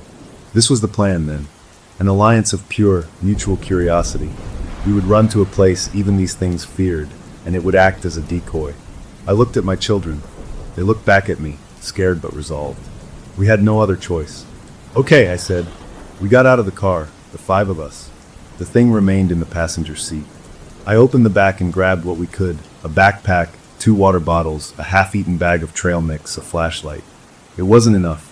The air was cold. The thing rolled down the window. "Remember," it said, its voice beginning to sound faint, less perfectly my husband's, as if the signal was fading. "The rules do not work there. Your game will not protect you. You must be real. Only the real things can walk in the oldest wood." Then it did something that shattered me. It looked at me, and for one glorious, heartbreaking second, its eyes cleared. The emptiness vanished, replaced by the warm, worried, deeply familiar gaze of my husband. "Sarah," he said, his own voice strained but his, "take our birds and fly. Don't look back." And then the light faded from its eyes, and the thing was back, a polite, empty shell. The connection had snapped. My husband had been in there, just for a second. He had seen us. He had spoken. A sob ripped out of me. I clutched the backpack to my chest. "Let's go," I choked out. We left the car and the thing sitting inside it and ran across the picnic area toward the road. We found the drainage ditch 3 miles back, just as it said. The pull-off was barely visible. The footpath beyond was a thin scar in the underbrush, almost invisible. We plunged into the trees, single file, me in the lead, Kiko behind me, then my older daughter, my son taking the rear. We hiked with a frantic energy, driven by fear and the fleeting image of my husband's real eyes. The forest closed around us, deeper and darker than any we'd been in before. The trees were giants, their bark twisted into strange, knobbed patterns. The light was a filtered, green gloom. It was the oldest wood, and as we moved deeper, a strange thing happened. The fear didn't grow. It changed.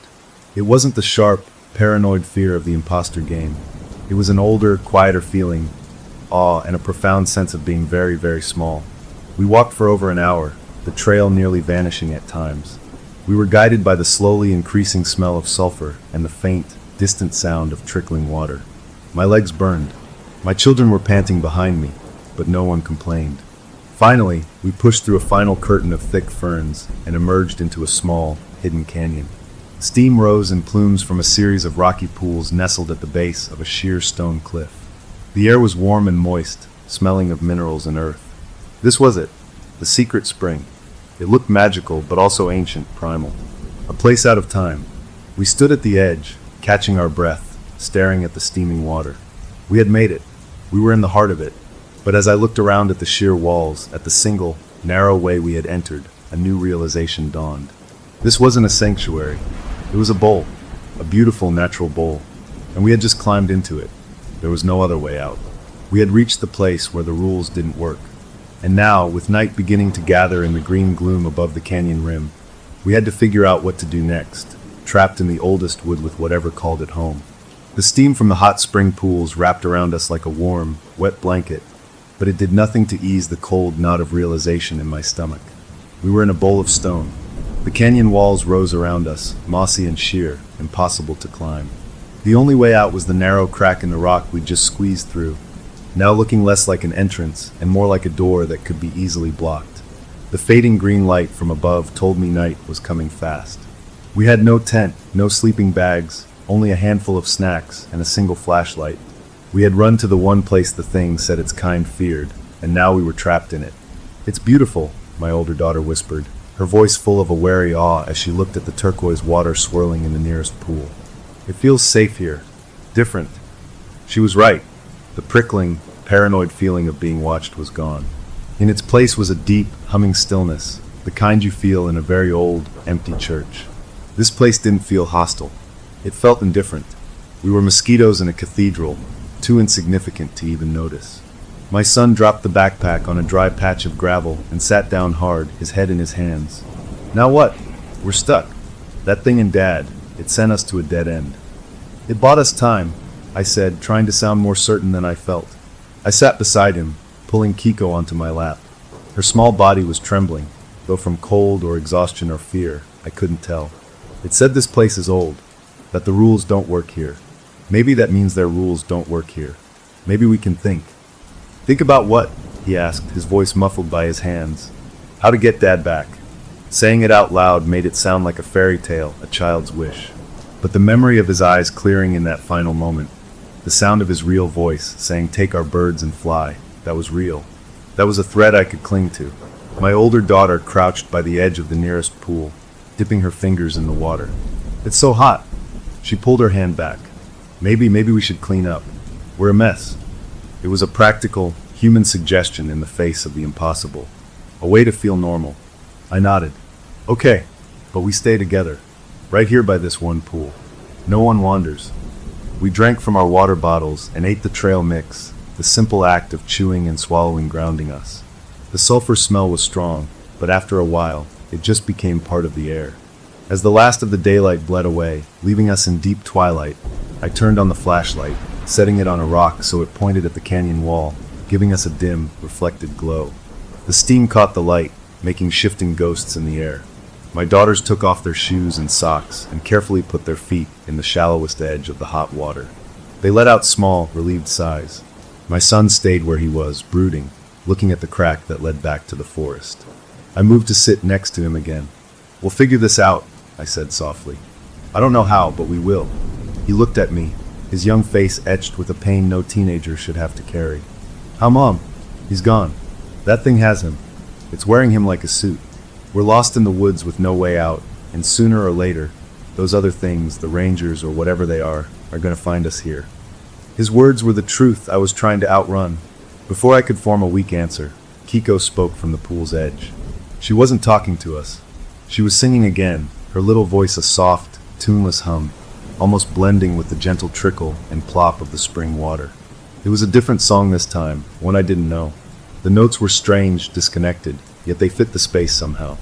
As she sang, she trailed her fingers through the water, making slow circles. My older daughter watched her, then began to mimic the movements, her own fingers drawing patterns in the steaming surface.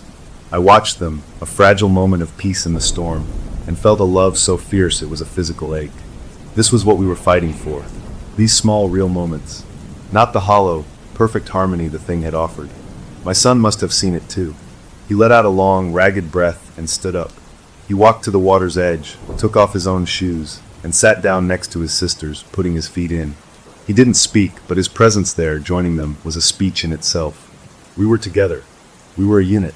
For a little while, we just existed. The warmth of the water seeped into our bones, loosening the knots of terror and tension. The flashlight beam grew weaker, the batteries dying. We were being plunged into a darkness that was absolute, broken only by the faint, starry strip of sky far above the canyon rim and the soft, greenish glow of some kind of moss on the rocks near the water. It was then, in that near dark, that the water began to change. It started with the pool my children were sitting by. The gentle, random swirls from their fingers began to organize. The patterns they were making seemed to linger in the water, glowing with that same faint green as the moss, as if the water was remembering the shapes. Kiko stopped singing and stared. "Look," she breathed. We all watched. The glowing lines in the water connected, forming a shape. It was crude, childlike, a stick figure of a person. Then another. 5 of them. A family. My breath caught. The water was drawing us. Around the 5 figures, a 6th, blurry shape formed, made of swirling, chaotic lines. The imposter. It was a replay of Kiko's drawing in the car, but alive, made of light and hot water and steam. "It's showing us," my older daughter whispered. "The spring is showing us what happened." The water drawing shifted. The blurry figure reached out a tendril and touched one of the stick figures. Where it touched, that figure's lines grew brighter, sharper, but also simpler, losing the little squiggles that made it look unique. It became a generic, glowing outline. The copy. The water was telling the story of what the thing did. It learned by touch, and it simplified. It smoothed out the messy details. The real us, the water seemed to say, was in the squiggles. The story in the water continued. It showed the 5 original figures running, the one simplified figure with them. It showed them in the car. Then it showed them here at the spring. And here the story changed.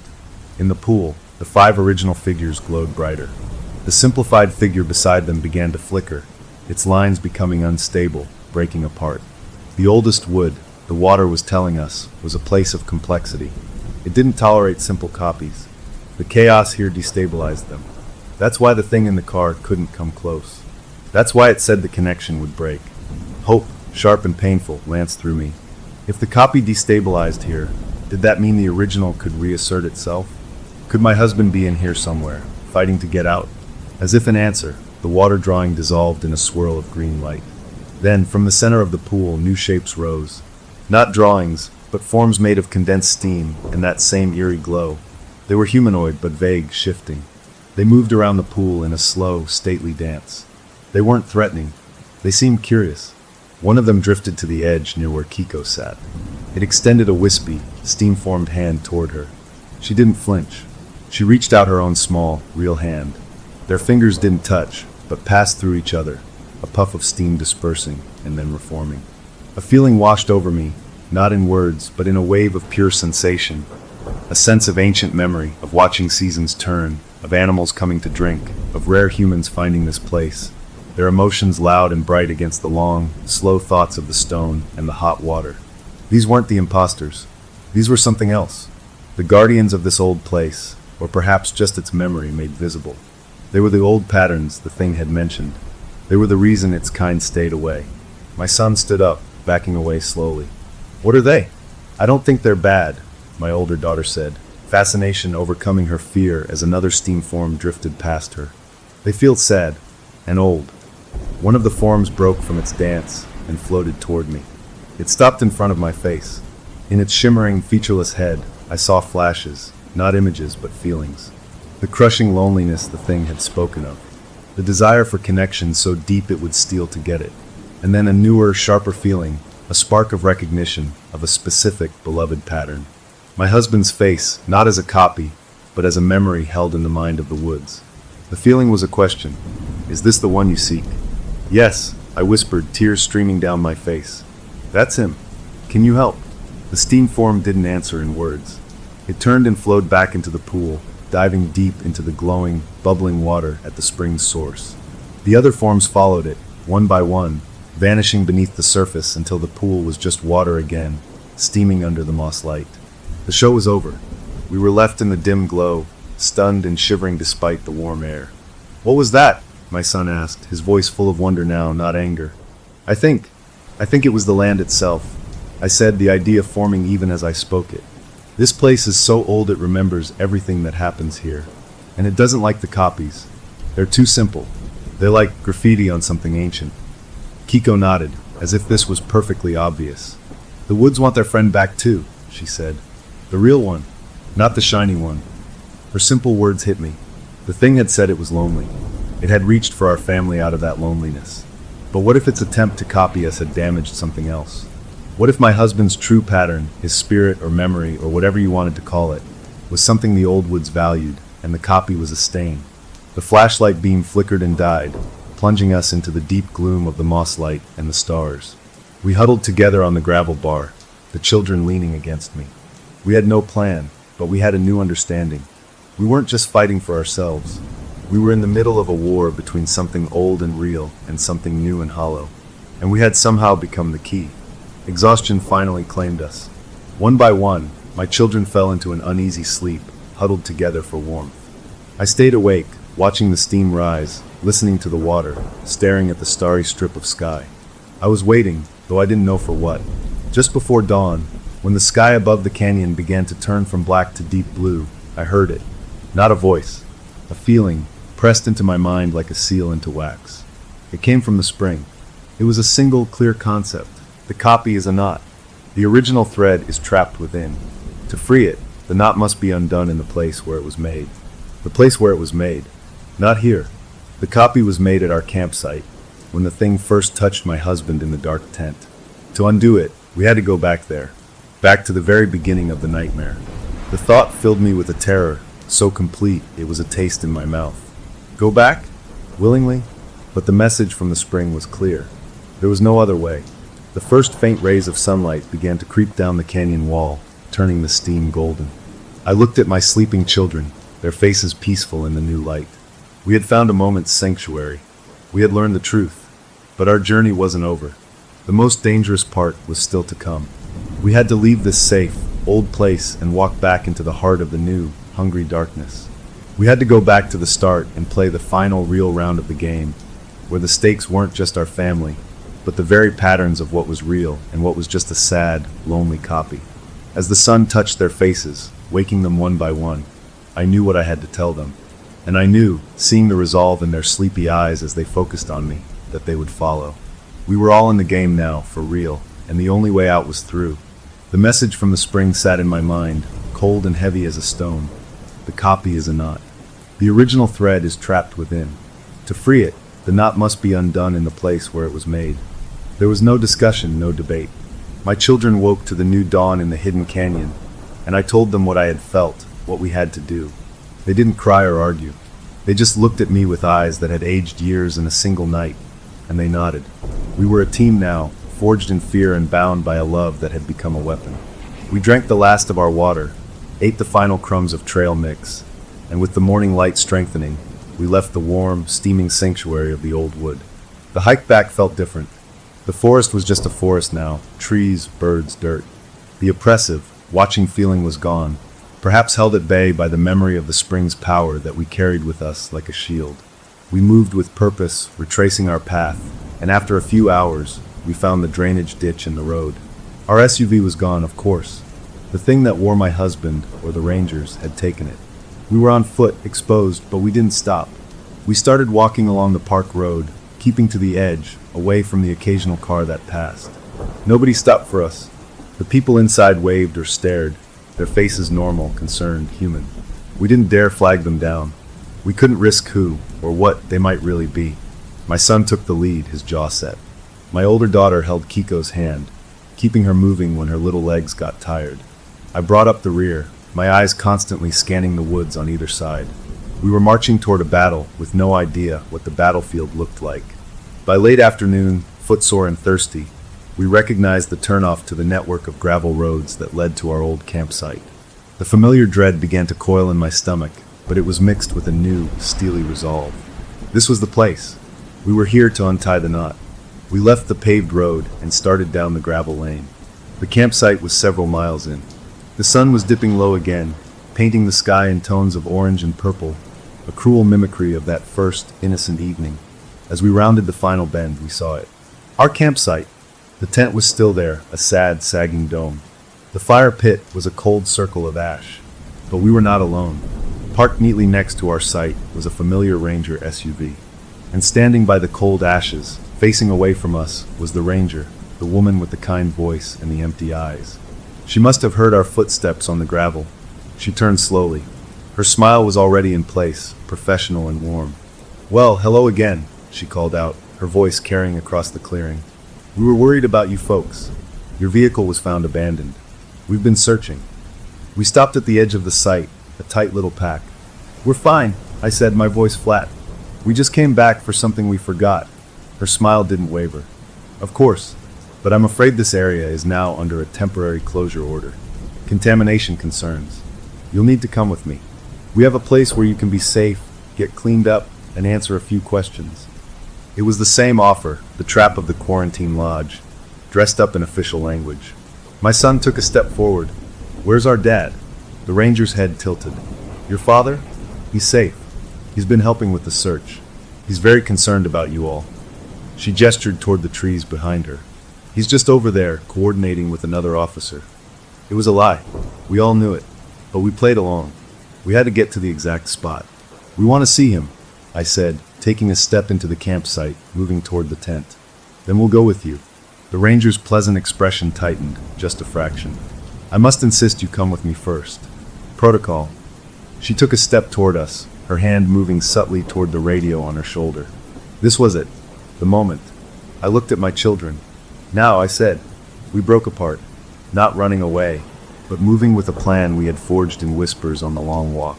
My son and older daughter sprinted not for the woods, but straight for the Ranger, not to attack, but to distract, to get in her way.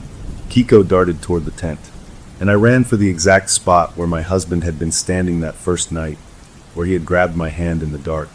The Ranger let out a sharp, frustrated sound, more a hiss of static than a human exclamation. She tried to sidestep my son, but he and his sister spread out, blocking her path to me.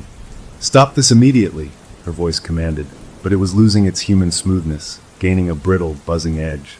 I reached the spot, a patch of pine needles between the tent and the fire pit. I dropped to my knees, placing my hands flat on the ground. It was just dirt, just cold, dry dirt. The knot was here, but how do you untie a knot made of stolen light and copied memory? Behind me, I heard a scuffle, a yelp from my daughter. I didn't turn. I pressed my hands down harder, thinking of the steam forms in the spring, of their ancient, slow power. I thought of my husband, not the copy, but the real man, his bad jokes, his stubbornness, the way his eyes crinkled when he laughed, the solid, warm weight of his love. I poured that memory, that real, messy, perfect pattern into the ground. "He's here," Kiko yelled from the tent door. "In the pictures." She had her notebook, and she was holding it up. On the page was her drawing from the car, the one with the arrows. But she had drawn something new. Over the blurry imposter figure, she had scribbled a spiral, just like the one I had seen on the copy's neck. And she had drawn a line from that spiral, not to my husband, but to the ground right where I was kneeling. The spiral was the anchor. The knot. The ranger shoved my son aside. He fell hard but scrambled up. She was coming for me, her smile gone, her face a smooth, furious mask. Her steps were too fluid, too fast. I had seconds. I didn't have ancient steam or magic water. All I had was truth. I leaned down, my lips almost touching the dirt, and I spoke, not a shout, but a firm, clear declaration, the way you state your name. He is not yours. His name is Michael. He hates coconut. He sings in the shower, always off-key. He cried when our son was born. He is afraid of deep water. He loves us. He is ours. And we are taking him back. I said it to the ground, to the knot, to the lonely, hungry thing that had tied it. As I spoke the last word, the ranger's hand closed on my shoulder. Her grip was impossibly strong, cold as stone. She began to pull me up, and then the ground under my knees moved. Not an earthquake, but a pulse. A single, deep thrum that vibrated up through the soil and into my bones. From the spot where my hands were pressed, a thin green tendril of light, the same moss light from the spring, shot out. It didn't go up. It snaked across the ground, fast as a whip, toward the ranger. It touched her boot. She froze. A shudder racked her body. Her hand fell from my shoulder.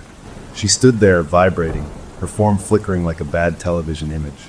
For a second, I saw something else inside the ranger uniform, a tangle of dark, root-like shapes, a core of that profound, empty loneliness. Then, with a sound like a sigh of wind through a deep cave, the green light wrapped around her once and vanished. The ranger slumped to the ground, unconscious, her chest rising and falling steadily. She looked normal, just a woman passed out. The static, copied feeling around her was gone. The anchor was broken. A wave of dizziness washed over me. I looked up. The light was fading from the ground. Had it worked? Was the knot undone? A branch snapped in the trees at the edge of the site. We all turned.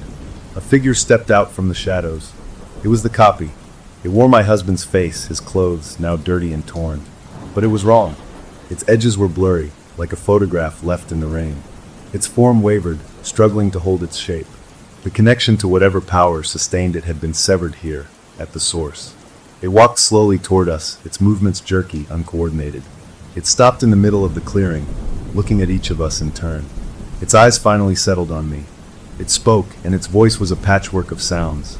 My husband's tone, Kiko's singing, my own desperate words from minutes before, all stitched together with that underlying buzz. The pattern is broken. It sounded confused, and in that confusion, almost childlike. The knot is loose. The thread is frayed. It looked down at its own shimmering hands. I cannot hold this shape. It is too complex. It was always too complex. It took another step toward me. My children gathered close to my sides. We didn't run. We watched the copy of the man we loved come apart. What are you? I asked, my voice gentle now. The fight was over. This was just a sad, broken thing. I am the wish to not be alone, it said, its voice softening, losing the buzz, becoming something simpler, purer. I saw your light, your connection. It was so bright. I only wanted to be inside it. It looked past me at my children. I am sorry. I did not understand the cost of the light. I only saw the warmth. It was disintegrating before our eyes, pieces of its form dissolving into motes of faint, gray light that drifted away on the evening breeze. Is he in there? I asked, my heart in my throat. Can he hear me? The copy's fading face seemed to focus one last time. It nodded, a slow, difficult movement. The thread is there. It is tangled, but it is there. You called it by name. Names have power in the oldest places. You have given it a handle. It took one last, shuffling step closer. It was barely more than an outline now, a sketch in the air. Take it! Pull your thread free. It raised its dissolving hand and pointed a faint finger at my heart. Use your love. It is the only tool sharp enough to cut through the copy. And then, with a final whisper that was just the sound of the wind in the pines, it was gone. The last gray mote faded. The clearing was just a clearing again. The unconscious ranger lay by the fire pit. The dusk was deepening. We were alone. I looked at my children. Their faces were wet with tears. What do we do now, Mom? My son asked, his voice hushed. I closed my eyes. I thought of my husband, Michael. Not the perfect, calm copy. The real, flawed, wonderful man. I thought of his thread, tangled in the remnants of the knot. I thought of our love. Not a simple feeling, but a complex, living thing built from a million moments, from fights and forgiveness, from boring Sundays and thrilling adventures, from flat tires and secret hot springs. I gathered all of it, every messy, beautiful bit, into a single, focused point in my mind. I didn't know how to send it, or where. So I just opened my eyes, looked at the spot where the copy had vanished, and I offered it. I held it out in my open heart. For a long moment, nothing happened. Then a warmth started in my chest, not a metaphor, but a real, physical warmth that spread down my arms to my fingertips. A soft, gold light, faint as a candle flame, began to glow around my hands. My children gasped. I didn't question it. I knelt down again in the same spot and placed my glowing hands on the earth. I pushed the warmth, the light, the entire complicated pattern of our life into the ground. I pushed it toward the frayed thread. The ground grew warm. The green moss light flickered again, joining with my gold light. They twisted together, braiding, diving deep. We all waited, holding our breath. A minute passed. 2. The light faded from my hands, leaving them cold and ordinary. The ground was just dirt. Had it worked? Had I been too late? Then, from the trees on the opposite side of the clearing, a new figure emerged. He walked slowly, stumbling a little, one hand against a tree trunk for support. He was filthy, his clothes torn, his face gaunt and streaked with dirt. But his eyes were clear. They were full of a pain and a wonder so human it made me cry out. It was him. It was Michael. My children saw him too. A choked sound came from my son. My daughters stood frozen. He looked at us, his family huddled together. A slow, trembling smile touched his lips. He tried to speak, but his voice was a raspy croak. He cleared his throat, tried again. I heard, he whispered, his eyes locked on mine. I heard you calling my name. That was all it took. We ran to him. We crashed into him, a tangle of arms and sobs and desperate, clinging hugs. He held us all, his strength returning as he buried his face in my hair, as he kissed the tops of our children's heads, murmuring over and over, I'm here, I'm here, I'm here. It was him, the real, complete, imperfect him. He remembered the fish story. He made a weak joke about needing a shower. He cried. The knot was undone. The thread was free. We helped him sit by the cold fire pit. The ranger woman began to stir, sitting up with a groan, looking around with dazed, normal eyes, asking what happened, who we were. The copy was gone, and its influence seemed broken with it. We gave her some water, told her we were lost hikers who found her passed out. She radioed for help, her voice confused but professional. As we waited for real help to come, huddled together under a blanket a different ranger brought, the feeling was not victory, but a deep, exhausted peace. We had won. We had gotten him back, but the world had shifted. We knew things we could never unknow. The ranger who took our statements was kind, normal. He saw a family who'd gotten terribly lost and had a traumatic experience. He saw a husband who'd been separated and disoriented. He saw nothing else. To him, the story ended with a rescue.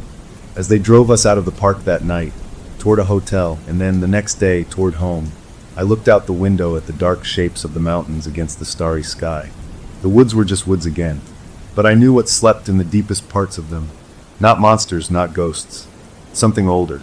Something so lonely, it would try to steal your life to feel a moment of connection.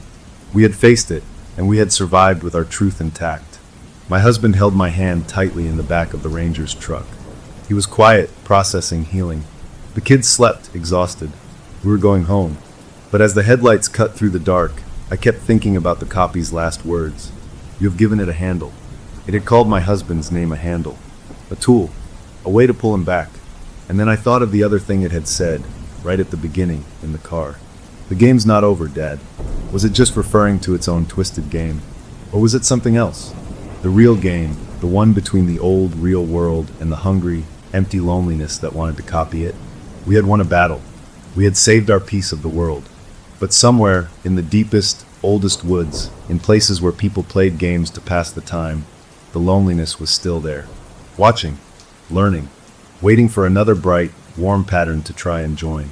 And now it knew our names. Story number 5. My wife's sleepwalking didn't scare me. It was the most intimate part of our marriage, this secret nighttime dance we shared. She'd get up around 1, eyes wide but unseeing, and I'd already be there, ready to gently take her hand. I'd lead her to the living room couch, tuck a blanket around her, and she'd curl up and go still, falling into a deeper sleep. I'd sit in my armchair and watch over her for an hour, sometimes just listening to her breathe, feeling more connected to her in that quiet vulnerability than during our busy days. I was her night watchman, her guardian, and it made me feel needed in a way nothing else did. My name is Ben, and this ritual was ours. That all changed after the fight. It was a stupid, brutal argument about money and future plans. The kind where you say things just to hurt the other person because you're so angry you can't see straight. We went to bed in a cold rage, backs turned, a mile of mattress between us. I couldn't sleep, guilt and frustration churning in my gut. When the clock clicked past 1, I heard the familiar rustle of sheets. A part of me, still petty from the fight, thought, let her wander. But old habits die hard. I got up and stood in the hallway waiting. She emerged from the bedroom, moving with that same fluid, dreamlike pace. Her face was peaceful, empty.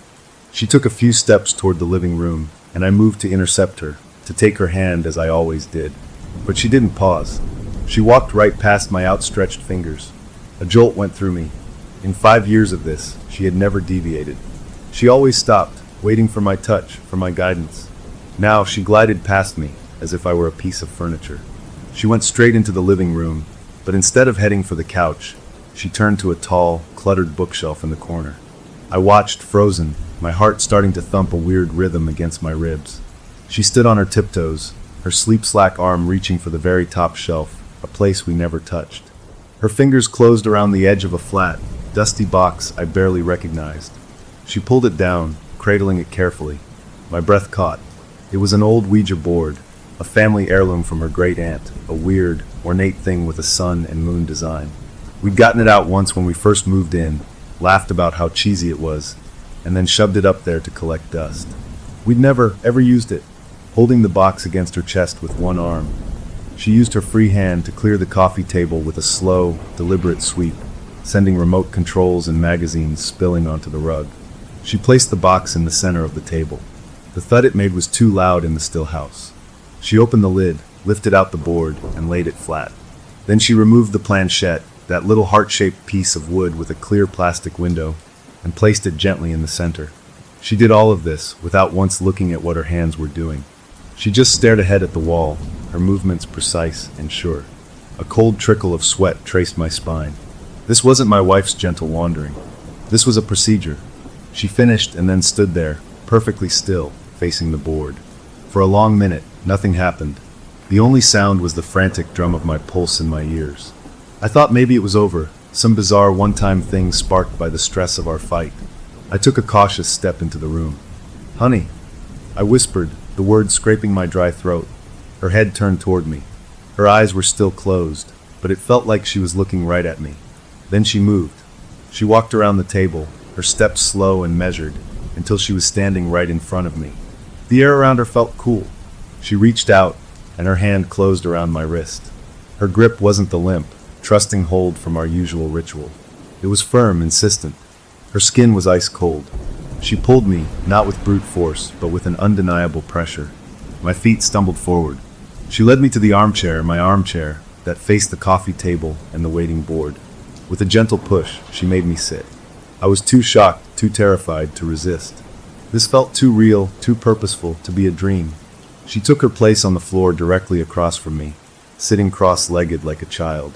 She picked up the planchette, placed her fingertips lightly on its edges, and then, with her other hand, reached across the board.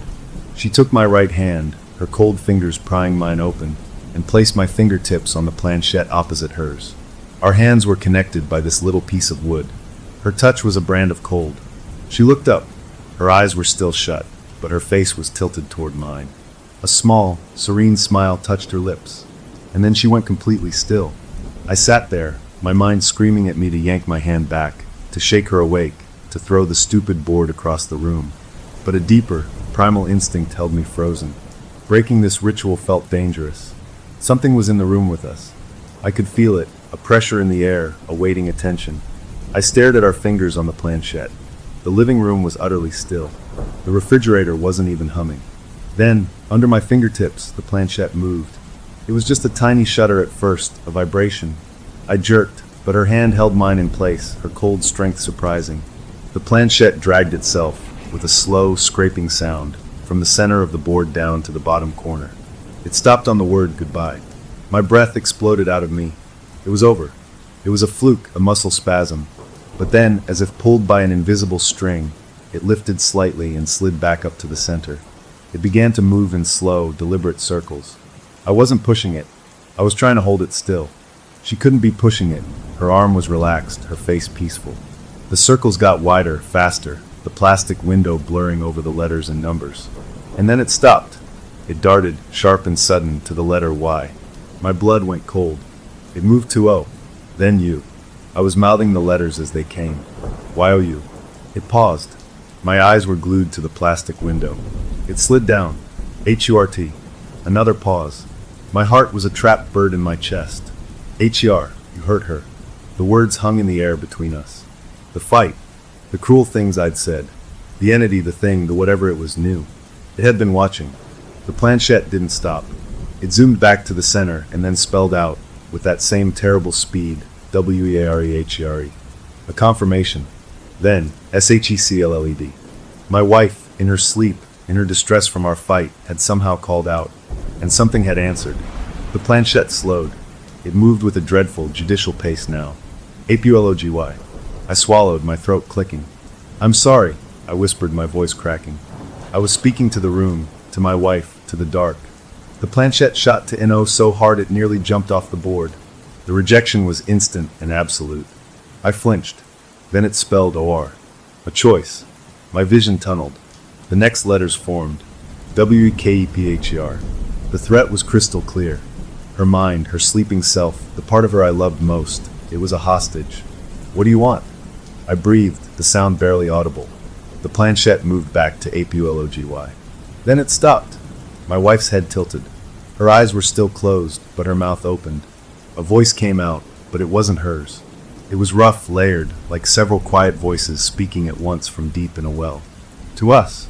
The sound made the hair on my arms and neck stand straight up. On your knees. To us. The humiliation was a hot wave, followed by a colder surge of pure terror.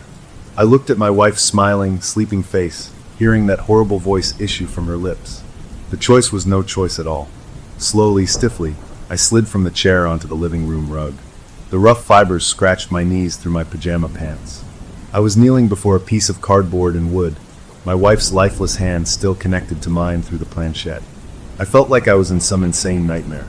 I bowed my head, staring at the pattern on the rug.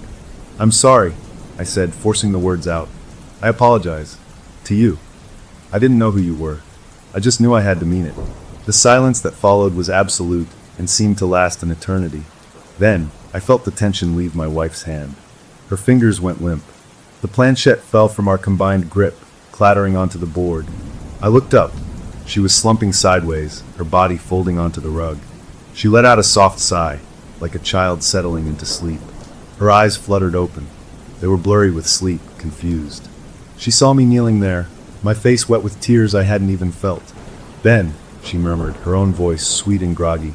What are you doing on the floor? Did I walk again? She pushed herself up, looking around, noticing the Ouija board on the table for the first time. A little frown creased her brow. Why is that out? She sounded so normal, so perfectly herself. The relief that washed over me was so powerful it made me dizzy. I scrambled up and pulled her into a tight hug, holding her so close I could feel the steady, living beat of her heart against mine. She felt warm again. It's nothing. I choked out, my voice thick. You walked a little further. It's okay. I've got you.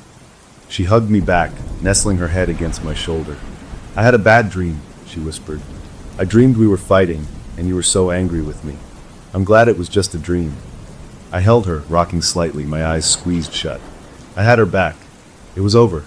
We could go back to bed, and tomorrow we would laugh about this weird, stressful night. I would hide the board, and we would never speak of it again. As I held her, my gaze drifted over her shoulder to the coffee table. The planchette lay where it had fallen. It wasn't on goodbye. It had come to rest, perfectly centered, on the letter W. A single stark letter. Welcome. We think of possession as a violent takeover, a screaming match for a soul.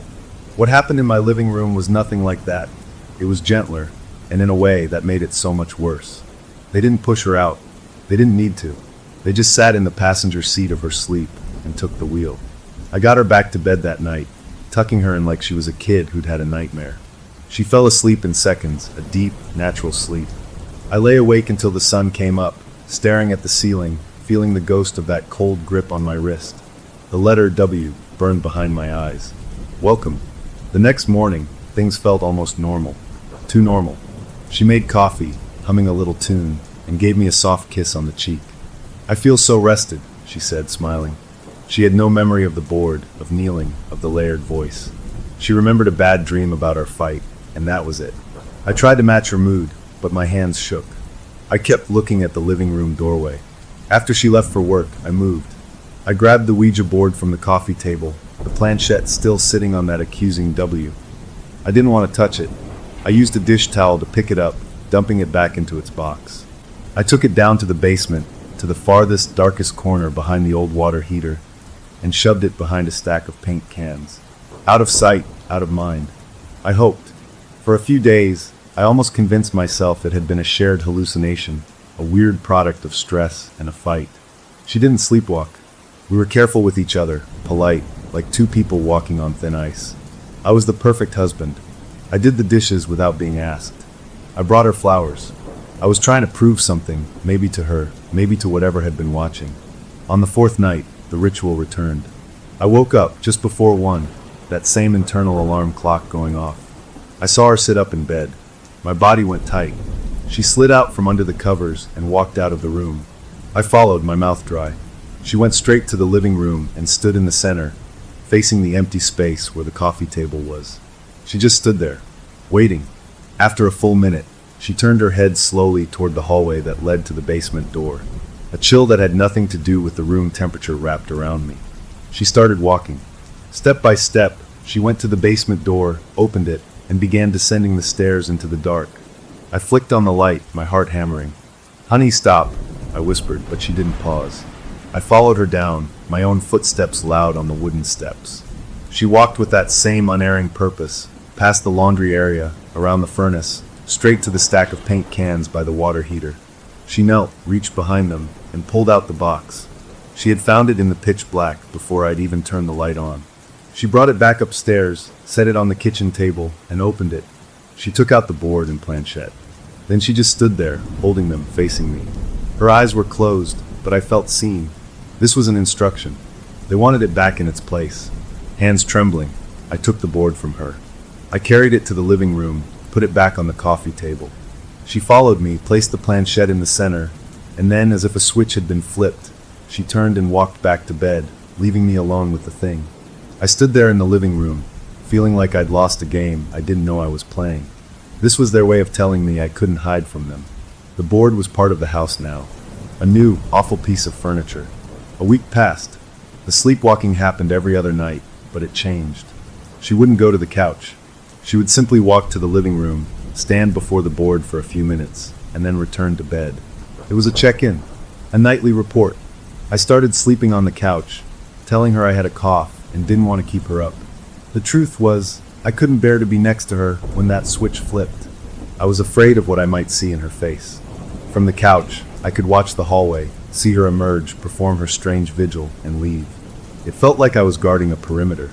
Then came the night of the first real conversation. I was dozing fitfully on the couch when I heard her approach. I pretended to be asleep, peeking through barely open eyelids. She didn't stop in the living room. She came right up to the couch and stood over me. I held my breath, my muscles locked. Her hand reached down, and her fingers brushed my forehead, cold and light.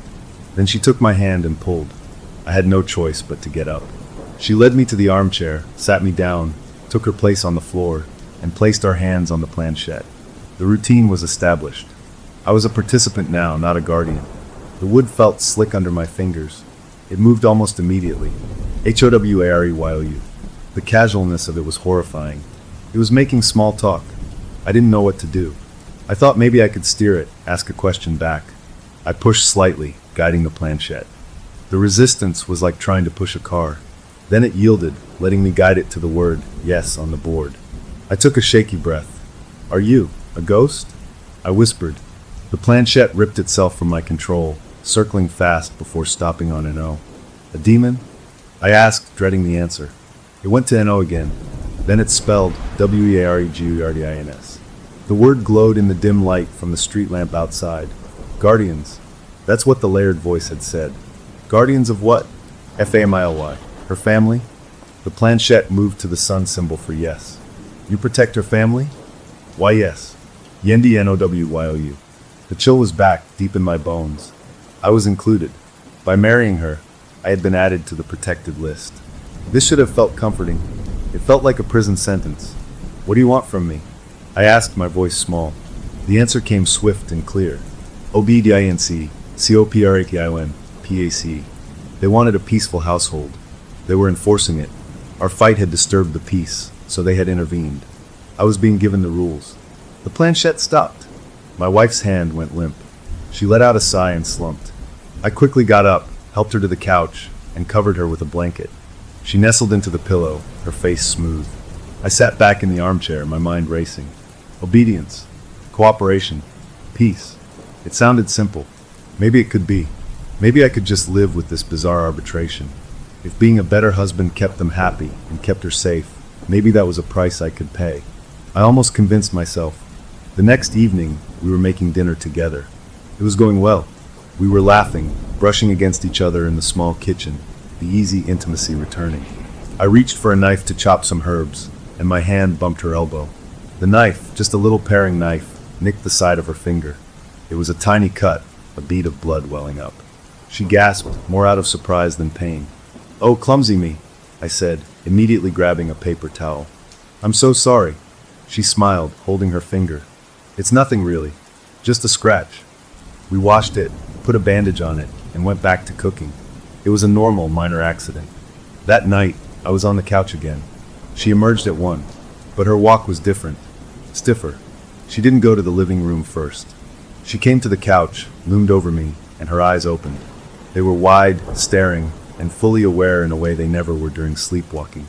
They held a flat, judgmental light. Her hand shot out and grabbed my wrist, her fingers like steel bands. She pulled me to the living room, forced me into the chair, and set up the board with brutal efficiency. Our hands went on the planchette. It didn't wait. It zoomed to a single word. CRLESS.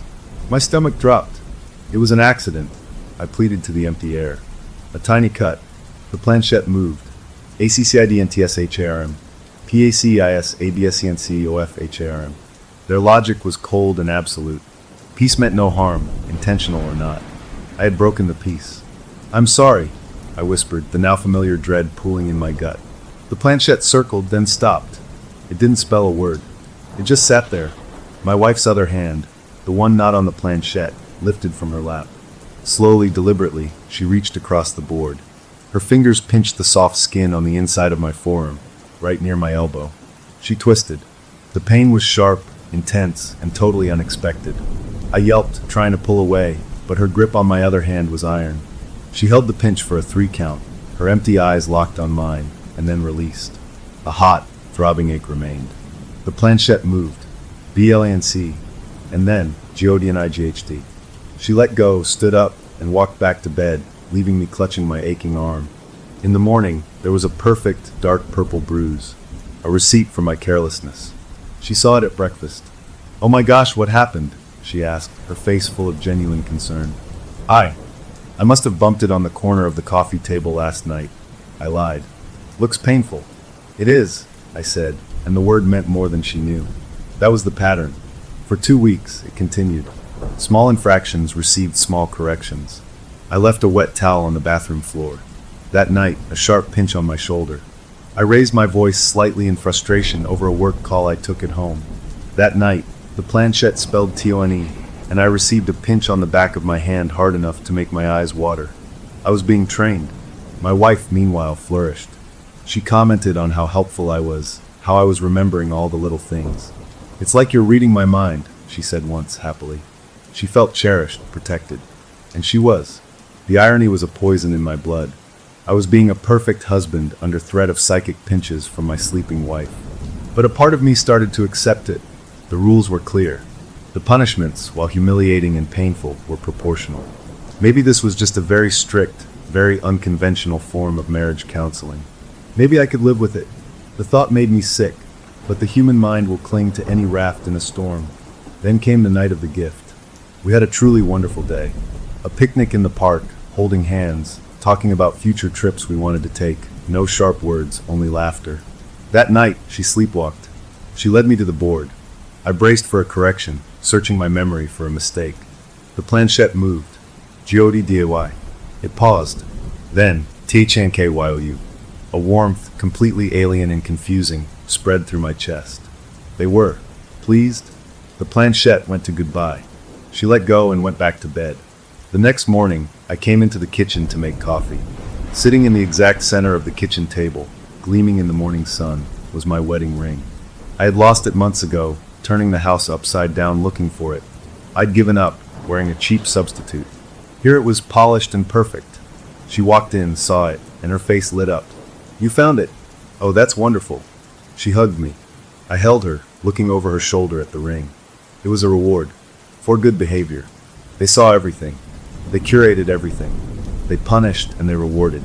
I was living in a house run by invisible landlords with very strict rules and a twisted sense of justice. That evening, after the joy of the found ring had settled, she was washing dishes. I was drying. She was quiet for a moment, then she said, her voice soft and content, "I feel so safe lately. So protected." As she said it, she turned her head just a little, her gaze drifting past me, toward the living room doorway.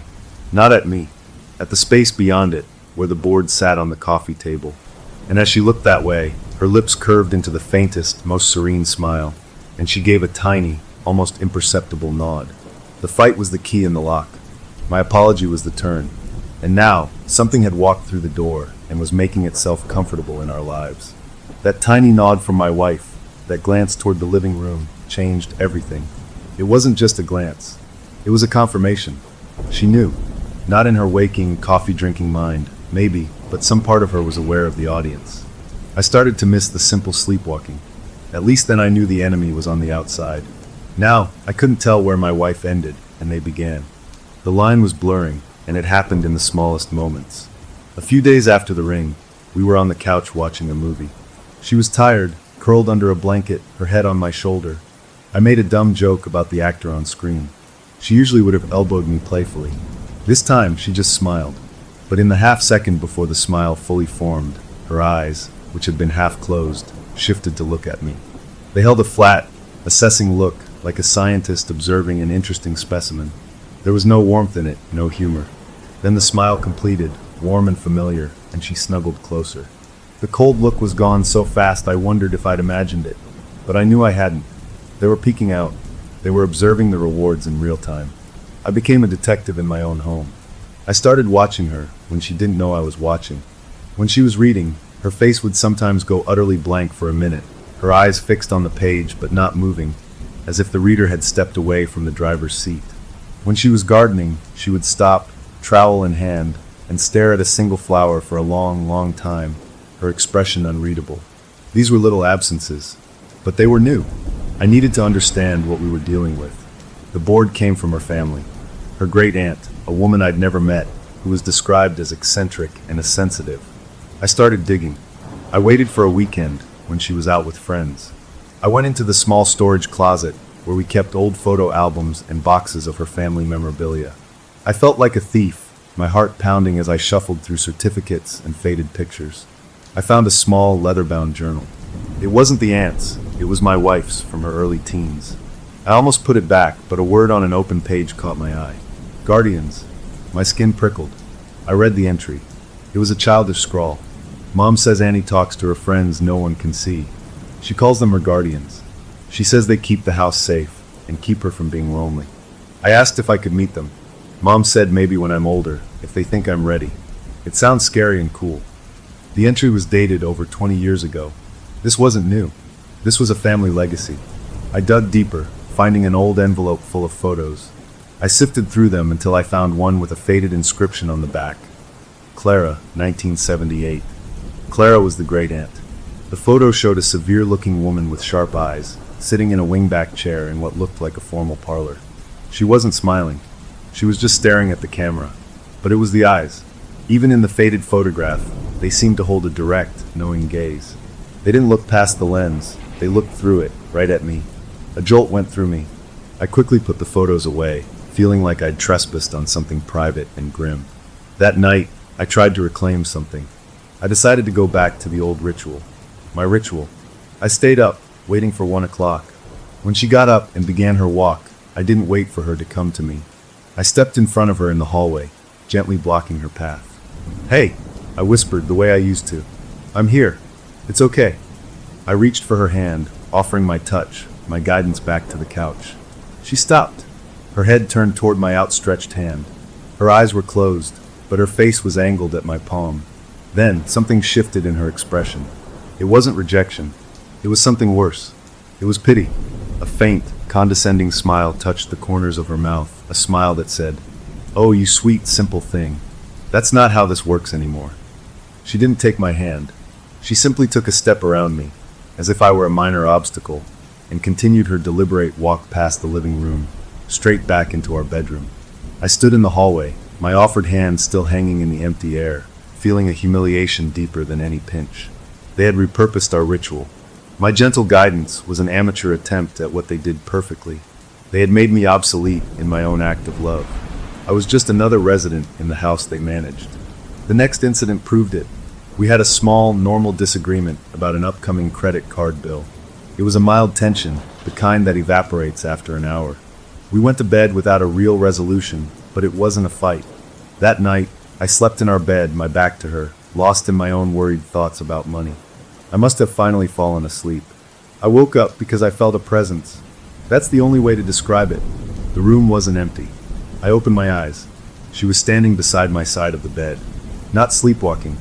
She was perfectly still, perfectly upright, her arms at her sides. The streetlight from outside cast her in a pale blue glow, and her eyes were wide open. They were fixed on me. She wasn't blinking.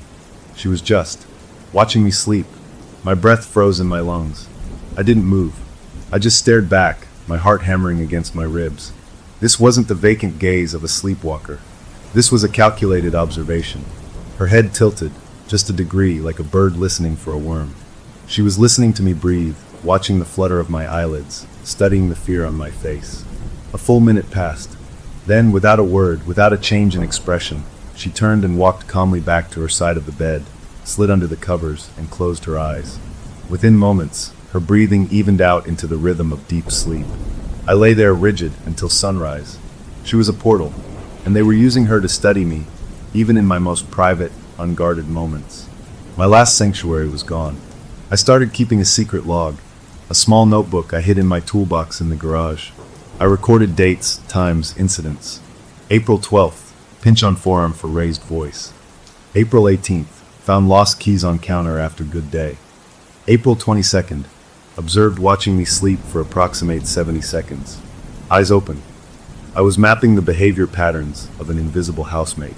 I noticed something else, too. My wife began using phrases she'd never used before. We were talking about planting tomatoes, and she said, "One must cultivate patience with nature." The wording was odd, formal. Days later, I was reading the Grey Tant's journal entry in my hidden notebook. The phrase was there, almost verbatim. My guardians remind me, one must cultivate patience. They weren't just watching, they were teaching her, feeding her lines from the past. The most terrifying change was in her sleep-talking. It started subtly, a soft murmur here and there. Then one night, I heard her speak clearly from her pillow. "Check the tire pressure on the front right tire tomorrow. It is low." Her voice was monotone, informational. The next morning, skeptical but compelled, I checked. The tire was 5 pounds low. I filled it, my hands shaking. They were providing helpful, unnerving surveillance. It was a directive. I was being managed for efficiency and safety. It felt like living with a haunting that had read too many productivity blogs. The domestic spyware was fully operational. Any marital tension was now witnessed and potentially judged by a silent, unseen counsel. I found myself policing my own tone, forcing smiles, performing contentment. Our marriage became a stage play for an audience of ghosts, and I was desperately trying to remember my lines. The paradox was it worked. My wife was happier than I'd seen her in years. She commented on how attentive I was, how we never fought anymore, how the house just felt like a real home. She was thriving under the invisible regime that was slowly crushing my spirit. I was being a better husband, but it wasn't for her, it was for them. The guilt of that secret ate at me. I was living a lie with the person I loved most. One afternoon, she came home from work looking troubled. She'd had a difficult day, a problem with a coworker taking credit for her work. She was venting to me in the kitchen, her voice edged with real frustration and hurt. I listened, I held her, I said all the right things. But inside, a cold dread was growing. This was a disturbance. This was a threat to the peace. What would the Guardians do with this? Would they pinch me for not preventing her bad day? Would they somehow punish her for bringing negative energy home? That night, I waited tense on the couch. She emerged at 1, but she didn't come to me. She went straight to the board, sat before it, and placed her own hands on the planchette. She was having a session without me. I crept to the doorway, hidden in shadow, and watched. Her hands moved the planchette in slow, graceful arcs. She wasn't spelling words I could see from my angle. She was having a conversation. After a few minutes, she stopped. She nodded once, a firm, understanding nod. Then she stood, put the board away neatly, and returned to bed. The next morning, she was a new person. She bounced out of bed with energy. "You know what?" she said over coffee, her face bright. "I'm not going to let that guy at work bother me. It's not worth my energy. I'm just going to do my best and let it go." It was a healthy, mature attitude, but it had come too fast, too completely. The frustration of the previous evening was gone, erased overnight. They hadn't punished her. They had counseled her. They had smoothed out the wrinkle in her emotional state. She was being coached. And as she smiled at me, stirring her coffee, I saw it again. That flicker in her eyes, a glint of something serene and knowing that was not entirely hers. She was becoming their perfect student. And I was trapped in a classroom with no exit, watching the woman I loved slowly become a vessel for something old, something patient, and something that wanted to stay forever. The question that haunted me, the one that kept me up at night staring at the ceiling, was simple and terrifying. If they could fix her bad moods and train my behavior, what was left of us? Were we still a couple, or were we just two well-maintained pets in a house that belonged to someone else? Marriage counseling had failed us. Ghostly arbitration, it turned out, was brutally effective. We had entered a new phase, one with rules so clear they felt etched into the walls. The Guardians weren't just observers anymore. They were curators, actively shaping our days, trying to build their idea of a perfect marriage, and we were the raw materials. The directives became a regular part of life. She would murmur in her sleep, her voice a soft, automated announcement system. "The grocery store will have a sale on chicken tomorrow. Call your mother in the afternoon. She is feeling low. The left hinge on the garden gate is wearing out." The information was always correct, always useful, and it made the skin on my neck crawl. It was like having a supernatural personal assistant who billed you in moments of terror and small, painful bruises. I learned to act on the information immediately. To ignore a directive felt like inviting a correction. The punishments evolved too. They were less about random pinches and more about fitting the crime. I came home late from work one evening, stuck in traffic I couldn't control. I hadn't called because my phone had died. She was worried, which was normal and loving. But that worry was a disturbance. That night, the sleepwalking ritual included the board. The planchette spelled out, "CONSIDRATION." Then it stopped. My wife's free hand didn't pinch me. Instead, she reached over and plucked my own phone from the side table where it was charging. She held it up, her blank face tilted toward it, and then deliberately dropped it onto the hardwood floor. The crack was a sickening sound. The screen spiderwebbed into a useless mess. Then she placed my fingers back on the planchette. It moved to BLANC. My punishment was the inconvenience and cost of a broken phone. It was logical. It was maddening. The rewards were equally precise. After a week of what I could only describe as perfect compliance, meals cooked together, affectionate touches, soft conversations, no friction, I woke to find a mysterious envelope on my dashboard. Inside was a gift card to my favorite hardware store. Exactly the amount I needed for a tool I'd been eyeing but never mentioned out loud. They weren't just watching our actions, they were monitoring my private wishes. They were incentivizing my obedience. I started to understand their methodology. They weren't evil in a classic, monstrous sense. They were administrators of domestic tranquility.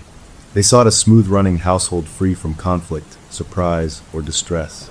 Negative emotions were bugs in their system, and they had protocols to debug them. My wife was their primary user, and I was a peripheral device that needed occasional firmware updates, delivered via psychic feedback and small, tangible rewards. The worst part was seeing how much she benefited. She glowed. The minor anxieties that used to knit her brow were gone. She slept soundly, she worked efficiently, she moved through the house with a placid, contented grace. One evening, she looked at me across the dinner table, her eyes soft. "I feel so safe lately," she said, for what felt like the 100th time. "So protected. It's like nothing bad can touch us here." She meant it. In her reality, our life was perfect because I was suddenly the most attentive, predictable husband on earth. She had no memory of the sessions, the directives, the punishments. She just experienced the results, a harmonious home. I was living in a different reality, one of constant vigilance and performance. I was the one getting the software updates, feeling the sharp corrections, reading the terrifying fine print. I was managing the managers, and it was exhausting. The monthly review was the pinnacle of this bureaucratic haunting. It happened on the last Friday of the month. She sleepwalked, retrieved the board, and summoned me. The planchette would move with a deliberate, evaluative pace. PATINC, GOD, TONEWITHYACHODHER, IMPROVNG, CHWRESHRNG, ACCPTABLE. It felt like a quarterly performance review from a corporate board of directors made of shadows. My raises were gift cards and found objects. My demerits were broken electronics and bruises in tender places. I was an employee of my own marriage. The realization that broke me, though, was about connection. They were building a triangle, not a line. The connection wasn't just between me and my wife anymore. It was between me, my wife, and them. They were the third party in our relationship, the ultimate arbiters. Our interactions were filtered through their approval. A spontaneous kiss was okay if it was gentle and not disruptive. A playful argument was a severe violation. Our love life became scripted, predictable, and worst of all, observed. I couldn't shake the feeling of unseen eyes, of a presence in the room judging our intimacy, ensuring it was peaceful and harmonious. It sterilized the passion, turning something warm into something that felt like a required act to maintain a good performance score. I began to have a recurring thought, a dark joke that wasn't funny at all. We're not being haunted. We're being audited. The breaking point came from something small, as it often does. We were preparing for a weekend trip to see her parents. I was stressed about work, about the travel, about pretending to be a normal, happy son-in-law under the weight of my secret. She asked me for the third time if I'd packed my good shoes. It was a simple, reasonable question, but the tone of it, the slight nagging edge, combined with my own simmering anxiety, sparked a flare of irritation in me. "Yes, I packed the damn shoes." I snapped. The words left my mouth, sharp and ugly. The moment they were out, I regretted them. Her face fell, a flash of hurt in her eyes. The atmosphere in the kitchen changed, grew cold and thin. I had broken the peace. I had introduced a spike of negativity. I saw it in her face, and I felt it in the air, a sudden, watchful attention focusing on me from the corners of the room. I apologized immediately, profusely, hugging her, telling her it was my stress, not her. She forgave me, the hurt fading, but the event was logged. I knew it. That night, I didn't wait on the couch. I went to bed, dreading what was to come. 1 o'clock arrived. She got up, but she didn't go to the living room. She walked around to my side of the bed and stood there. I kept my eyes closed, pretending to be asleep, but I could feel her presence, a cold spot in the room. Her hand touched my shoulder. It wasn't a grip. It was a tap. Once, twice. An unmistakable command. Get up. I opened my eyes. Her face was empty, her eyes closed in that familiar way. I got out of bed. She led me not to the living room, but down the hall to the small, windowless guest bathroom. She guided me inside, turned me to face the mirror, and then stepped back, blocking the doorway. The light was off. Only a sliver of light from the hall fell across the floor. I stood in the dark, facing my own pale, frightened reflection in the glass. I heard the door click shut behind me. I was locked in the dark. This was a new punishment, solitary confinement, a timeout for the unruly child. I stood there, my breath coming fast, staring at the dim outline of my own face. I couldn't see her, but I knew she was on the other side of the door, standing guard. I don't know how long I stood there. 10 minutes? An hour? Time lost all meaning in the black quiet. I was being taught a lesson about the consequences of raising my voice, about the importance of maintaining a calm environment. This wasn't a pinch. This was psychological. This was them showing me they could control my environment, my freedom of movement, my light. Finally, I heard the lock turn. The door opened. She stood there, a silhouette. She took my hand, her fingers cold. and led me back to bed like a parent leading a chastised toddler. She tucked herself in and was asleep instantly. I lay awake until dawn, a new kind of fear solidifying in my gut. They were getting more creative. The next day, she was extra sweet, extra attentive, as if compensating for my bad mood from the previous evening.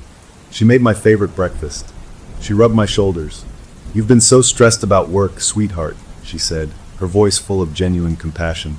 "Let's just have a nice, quiet day." And we did. It was lovely. It was peaceful. It was everything they wanted. And I hated it, because I knew it wasn't for me. It was part of the correction, the soothing balm applied after the punishment. I was living in a loop of cause and effect managed by unseen hands. That evening, as we sat reading in the living room, a profound sense of hopelessness settled over me. This was my life now. This was forever. I would grow old in this house, being gently, firmly managed by the guardians, my wife a happy, placid companion, our marriage a perfect, empty sculpture. I looked at her, curled in her chair, a smile on her lips as she read. She was content. She was safe. Wasn't that what I wanted? The cost was just my autonomy, my spontaneity, my ability to have a bad day. Was that too high a price for her happiness? The thought was a seductive poison. Maybe I could just give in. Stop fighting. Embrace the harmony. Let them curate my life. The alternative was a war against an enemy I couldn't see or touch, a war that would certainly hurt her. As if sensing my resignation, my glance drifted to the shelf where the board now lived openly, no longer hidden. It had become just another decoration, a quaint family heirloom. My wife followed my gaze. She smiled that serene smile and said, softly, almost to herself, "It's nice to have family heirlooms, isn't it? A piece of the past, watching over the present." Then she looked back at her book, leaving me with the chilling certainty that the thought wasn't entirely her own. The guardians were speaking through her, even in the daylight, and they were telling me they were here to stay. The open question, the hook that kept me dangling over the abyss, was this: if I surrendered, if I let them win, what would be left of me? Would there be a man in this house in 10 years, or just a well-trained shell, smiling blankly beside his wife in a perfectly peaceful, perfectly empty home? I started to miss the sleepwalking. At least then I knew the enemy was on the outside. Now, I couldn't tell where my wife ended and they began. The line wasn't just blurry, it was being erased, redrawn by hands that weren't hers. It happened in her speech, in her knowledge, in the very space of our home. The echo came first. We were discussing a leaky faucet, a mundane thing. She sighed and said, "A house requires constant vigilance. A drip becomes a flood." The phrasing was odd, antique. It stuck in my head. Later, while she was at the store, I pulled out my hidden notebook where I'd copied the Greytant's journal entries. There it was, near the bottom of a page. A lesson from my guardians. A house requires constant vigilance. A drip ignored becomes a flood. They weren't just advising her. They were downloading the aunt's memories, her lessons, directly into my wife's mind. She was becoming a living archive of a dead woman's wisdom, or what these things called wisdom. Then came the night of the transmission. I had a terrible dream, one of those vivid ones that clings to you. I was in a small boat in the middle of a vast black ocean, and the boat was sinking, water pouring in over the sides, cold and endless. I woke up gasping, my heart pounding, the feeling of icy water still on my skin. I turned to look at my wife, seeking comfort, the normalcy of her sleeping form. She wasn't asleep. She was lying on her back, staring at the ceiling, her eyes open and reflecting the faint light from the digital clock. "The water is a symbol," she said, her voice a calm, monotone statement in the dark room. "You feel overwhelmed by your new responsibilities. The boat is your sense of control. It is inadequate." I froze, my blood turning to slush in my veins. She was analyzing my dream. Accurately. I was overwhelmed. I did feel like I was drowning. "Who am I talking to?" I whispered, the words barely leaving my dry throat. Her head turned on the pillow. Her eyes were glassy, distant, like someone looking at a faraway screen. "The guardians," she said, the word clear and firm. Then her eyes closed, her breathing deepened, and she was asleep, leaving me alone with the chilling accuracy of her diagnosis. My dreams were not my own. My private thoughts in sleep were apparently broadcast on some frequency they could tap into. The bedroom, my last retreat, was now a broadcasting studio where my subconscious was aired and critiqued. The worst violation, though, was the day the board moved by itself. It was a Tuesday afternoon. She was at work.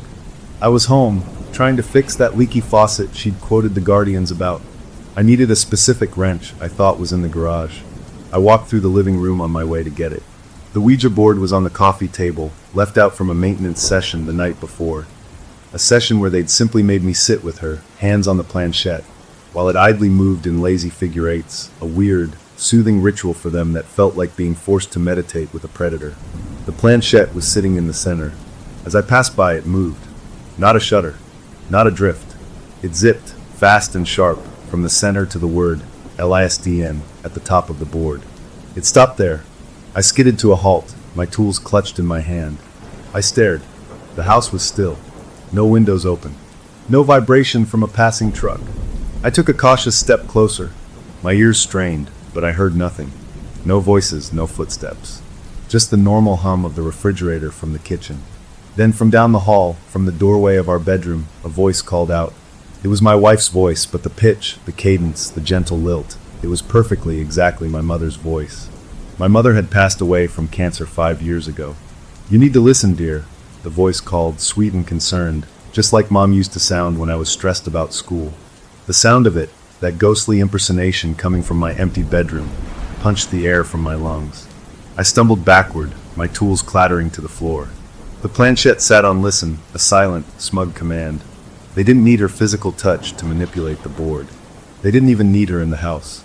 Their power was growing, becoming independent of the vessel. They were demonstrating their reach. I fled to the garage, not for the wrench, but to hide, to breathe. I sat on an old lawn chair, head in my hands, shaking. They could mimic dead relatives. They could read my dreams. They could move objects. What couldn't they do? The answer came that evening, in a way I never expected. It was a moment of pure, simple desperation. I watched my wife water her plants on the back porch, humming a tune I didn't recognize. She looked peaceful, beautiful, and utterly separate from me. A gulf had opened between us, filled with invisible watchers and their rules. I couldn't live like this anymore, not as a prisoner in my own head. A plan formed, born of panic and a final, fraying thread of defiance. I would destroy the source. I would get rid of the board. Not hide it. Destroy it. Burn it, smash it, throw it in the river. If it was their anchor, their home, then I would evict them by force. I waited 2 days. For a day she had a late work meeting. The moment her car pulled away, I moved. I didn't hesitate. I went to the living room, picked up the board and the planchette. I didn't use a towel this time. I touched the wood. It felt warm, which was wrong. It should have been cool. I shoved it into a black garbage bag, knotting the top tightly. I drove. I didn't think about where. I just drove away from our neighborhood, away from the town center, toward the old industrial part of the county, where there was a concrete bridge over the deep, fast-moving Willow River. It was a place kids sometimes went to jump off in summer, but now, in the chill of the evening, it was deserted. I parked near the bridge, grabbed the bag, and walked to the midpoint. The water below was dark and choppy, swallowing the last of the daylight. This was it, a clean break. I untied the bag, pulled out the board. The ornate sun and moon design seemed to gleam in the twilight. I didn't let myself think. I drew my arm back to hurl it into the center of the river. A pain exploded in my head. It wasn't like any headache I'd ever had. It was a spike of pure, white-hot agony laced with cold, driving in behind my eyes. I cried out, dropping the board onto the bridge walkway, clutching my skull. The pain was so intense I saw flashing lights, felt my knees buckle. And then inside the pain, a voice. Not in my ears. In my mind. It was her voice, my wife's, but filtered through that same layered, hollow quality from the first night. It was inside me. That would be a violation of the covenant. The words were clear, each one a separate hammer blow against my consciousness. Put it back. The command was absolute, brooking no argument. The pain intensified, a freezing fire in my neural pathways. I gasped, tears streaming from my eyes. I couldn't think, couldn't fight. The only path to make it stop was obedience. I fumbled on the ground, my vision swimming, my fingers closing around the edge of the board. I shoved it back into the bag. The moment my hand made contact with it, the pain began to recede, fading from a roaring inferno to a dull, throbbing ache. I was panting, slumped against the cold metal railing of the bridge. The voice wasn't gone. It was a pressure now, a presence in the front of my mind, like a hand on my shoulder steering me. Drive. Not home. The repository of local knowledge. I didn't question it. I couldn't. The command was woven into the fabric of my will. I stumbled to my car, placed the bag on the passenger seat and started the engine. My hands moved the wheel, my foot pressed the pedals, but I wasn't driving. I was being piloted. The car navigated itself back into town, not toward our house, but to the squat brick building of the public library. It was closed. The parking lot was empty. I parked. The side entrance. For staff. It is unlocked. I got out, carrying the bag. I walked to a plain metal door set in an alcove. I turned the handle. It opened. I shouldn't go in. This was trespassing, but the pressure in my head pushed me forward. The hallway inside was dark, lit only by emergency exit signs. The history room. Microfiche. I knew the layout. We'd come here for community meetings sometimes. I walked past the dark circulation desk, through the reference section, to a small room lined with cabinets and machines. A microfiche reader sat on a table. Cabinet 7. Drawer labeled Local Societies and Clubs, 1950 to 1990. My body moved with a numb efficiency. I found the drawer, pulled it open. Inside were rows of long, flat boxes. The presence in my mind guided my fingers to a specific box labeled Spiritualist Groups and Societies. I took it to the reader, fumbled a microfiche sheet out, and fed it into the machine. The screen glowed to life, showing black text on a ghostly white background. It was a local newsletter, The Seeker's Light, from September 1972. My eyes, not entirely under my control, scanned. And there it was, a small article. The Willow Circle, a local society dedicated to spiritual harmony and domestic tranquility, meets monthly at the home of Miss Clara Evans. Clara, the great aunt. The article listed the group's motto: together in waking, united in sleep, guarded eternally. My heart, already racing, stuttered. The next line: Miss Evans speaks of her guardians, spiritual companions who offer guidance and protect the sanctity of the home, a tradition she hopes to pass on to her kin. Kin, family, bloodline. The understanding was a cold flood. This wasn't a random haunting. The aunt hadn't just bought a cursed object. She had founded a small cult, a quiet little club, and she had made a pact. The guardians protected her from loneliness, mediated her life, and in return, were given a permanent home in the board and a hereditary claim to the women in her bloodline. My wife's distress from our fight wasn't a mistake. It was an open invitation, a trigger written into her DNA, activating a dormant lease. I was shaking. The pressure in my mind relented slightly, as if allowing me to absorb the horror. Then it pushed me to find more. I switched sheets. Another newsletter, 1975. A notice of the Willow Circle's dissolution following Clara Evans's peaceful passing. A quote from a member: Clara rests with her guardians now, her home forever watched over. The words "forever watched over" seemed to pulse on the screen. I understood now. The covenant wasn't a one-time deal with me. I had simply married into it. By saying, "I do," I had joined this twisted family.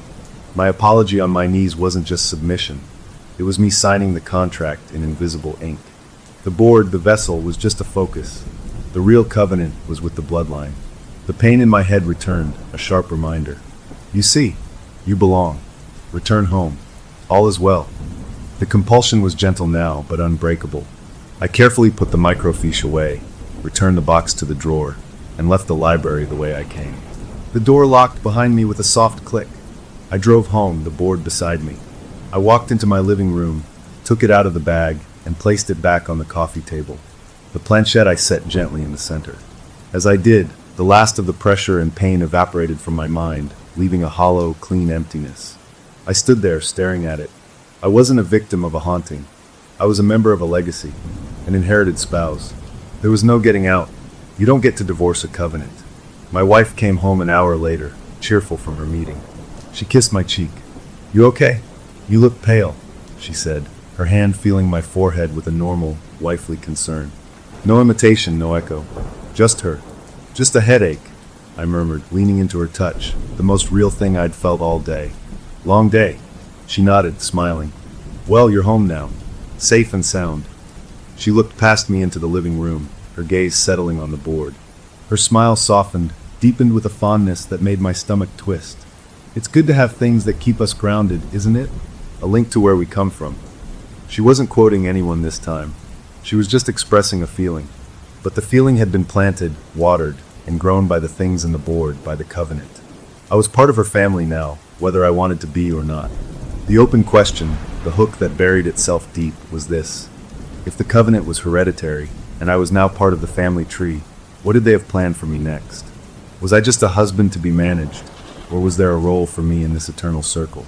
The thought of an eternity under their gentle, firm guidance was a fate worse than any ghost story. I'd thought we were haunted. I was wrong. We were inherited. The trip to the library, the guided tour through my own mind, it changed everything.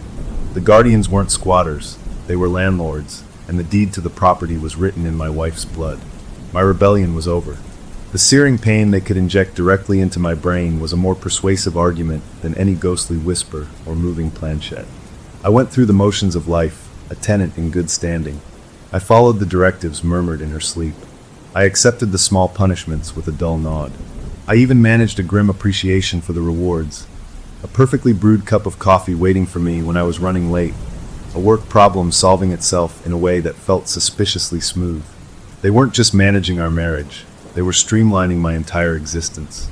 I was becoming a more efficient, less troublesome version of myself. It was like living with a cosmic life coach who used electroshock therapy. The monthly reviews at the board continued. The planchette would spell out my progress reports. CUMPLINC, YEXCLLENT, YEMODIONAL REGULATION, IMPROVNG. It was dehumanizing, but the part of me that cared was shrinking, worn down by the sheer inevitability of it all. My wife, of course, was radiant. She bloomed under their constant, invisible care. We had a shared dream one night, something that had never happened before. I dreamed we were in a sun-drenched field, having a picnic, laughing about something silly. It was warm and perfect. I woke up feeling a strange, peaceful contentment. I turned to her, and she was already awake, smiling at me. "I loved the picnic," she said softly, her eyes clear and happy. We had shared the same dream, a curated experience delivered to us while we slept. The warmth I felt was immediately followed by a wave of nausea. They weren't just watching our waking hours, they were scripting our subconscious. They were making me grateful for the intrusion. That was the real horror, the slow, insidious rewiring of my own feelings. The offer came at the next monthly review. The planchette went through the usual evaluations, and then paused. It moved to a new sequence, slower, more deliberate than before. WECNGUIDYOU, SLEPWITHUS. The message was clear. They wanted to pull me fully into the fold. They wanted to guide my sleeping mind as they did hers, to make our union a true tripartite marriage. Her, me, and them. A union of three. The planchette waited. My wife's face across from me was serene, her fingers resting lightly opposite mine. This was the choice, the real one. To refuse was to remain an outsider, a subject, a perpetual trainee in my own home. To accept was to surrender my last private frontier, my own sleeping mind, and become a full member. I felt a bizarre pressure, not in my head, but in my chest, a tugging toward the simplicity of saying yes. The path of least resistance stretched out before me, paved with peaceful dreams and a wife who would never fight with me again. I need time to think, I stammered, the words feeling pathetic even as I said them. The planchette didn't move. My wife's head tilted, just a fraction. A faint, almost imperceptible frown touched her sleeping brow. Then the planchette slid to goodbye. She released my hand and stood, walking back to bed without a backward glance. The session was over, but the question hung in the air, thicker than any fog. That night, I couldn't sleep. The idea of them in my dreams, not just as observers, but as guides, as directors, filled me with a primal dread. I lay stiffly beside my wife, listening to her even breathing, feeling like I was lying next to a beautiful, occupied vessel. At 3 a.m, I gave up. I slid out of bed, careful not to wake her, and went to the living room. I didn't turn on the lights. I sat in my armchair in the dark, staring at the outline of the board on the coffee table. I needed a plan, not a rebellion, that was impossible, but maybe a negotiation. Maybe there were terms. If I had to let them in, maybe I could set limits. The thought was a feeble candle in a vast darkness, but I clung to it. I must have dozed off in the chair, because the next thing I knew I was moving. Except I wasn't willing the movement. My eyes flew open. I was standing up. My legs were walking. I was heading out of the living room, down the hall, toward the bedroom. Panic surged, bright and metallic in my mouth. I tried to stop my feet, to will them to root to the floor. They kept moving, smooth and steady, as if I were on a conveyor belt. I was a passenger in my own skin. They were piloting me. This was their answer to "I need time to think." They were starting the guided tour early. I walked into the bedroom. My wife was sitting up in bed, awake. The moonlight through the window lit her face. She was smiling, but it wasn't her sleepy, contented smile. It was a smile of gentle expectation. She patted the space on the bed beside her. My body sat down. She picked up the planchette from her nightstand. She had brought it to bed and placed it in my limp hand. She took my other hand and placed it on the board, which was also on the bed between us. Her fingers covered mine, not to move them, but to hold them in place. My heart was a wild drum against my ribs, but my face felt calm, my breathing even. I was screaming inside a statue. The planchette under our combined hands began to move. It spelled NOTME, JOINORRESAST.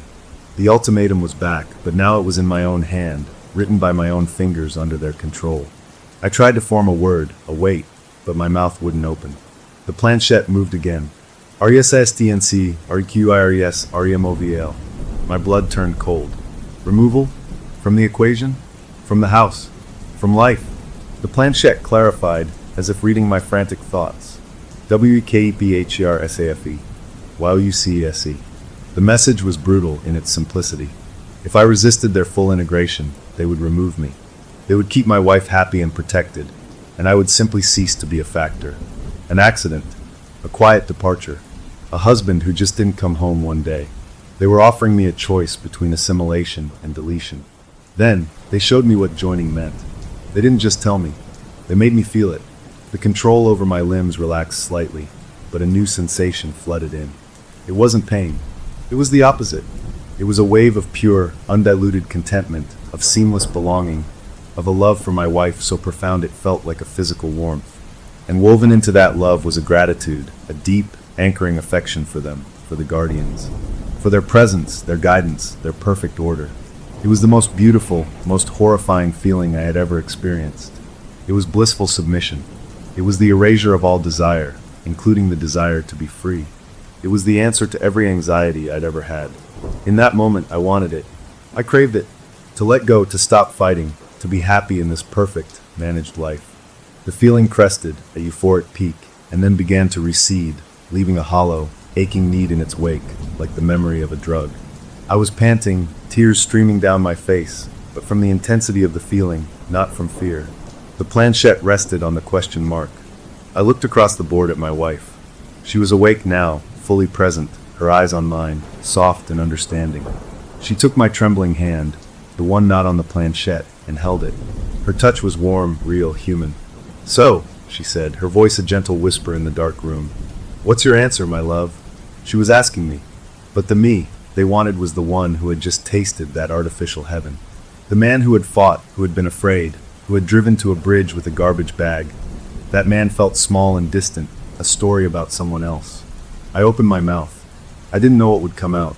A yes, that was mine, or a yes, that was theirs, planted in the fertile soil of the bliss they'd manufactured. My lips parted. My throat worked. But before I could make a sound, a different noise cut through the tension in the room. It was a sharp, insistent buzzing from the kitchen.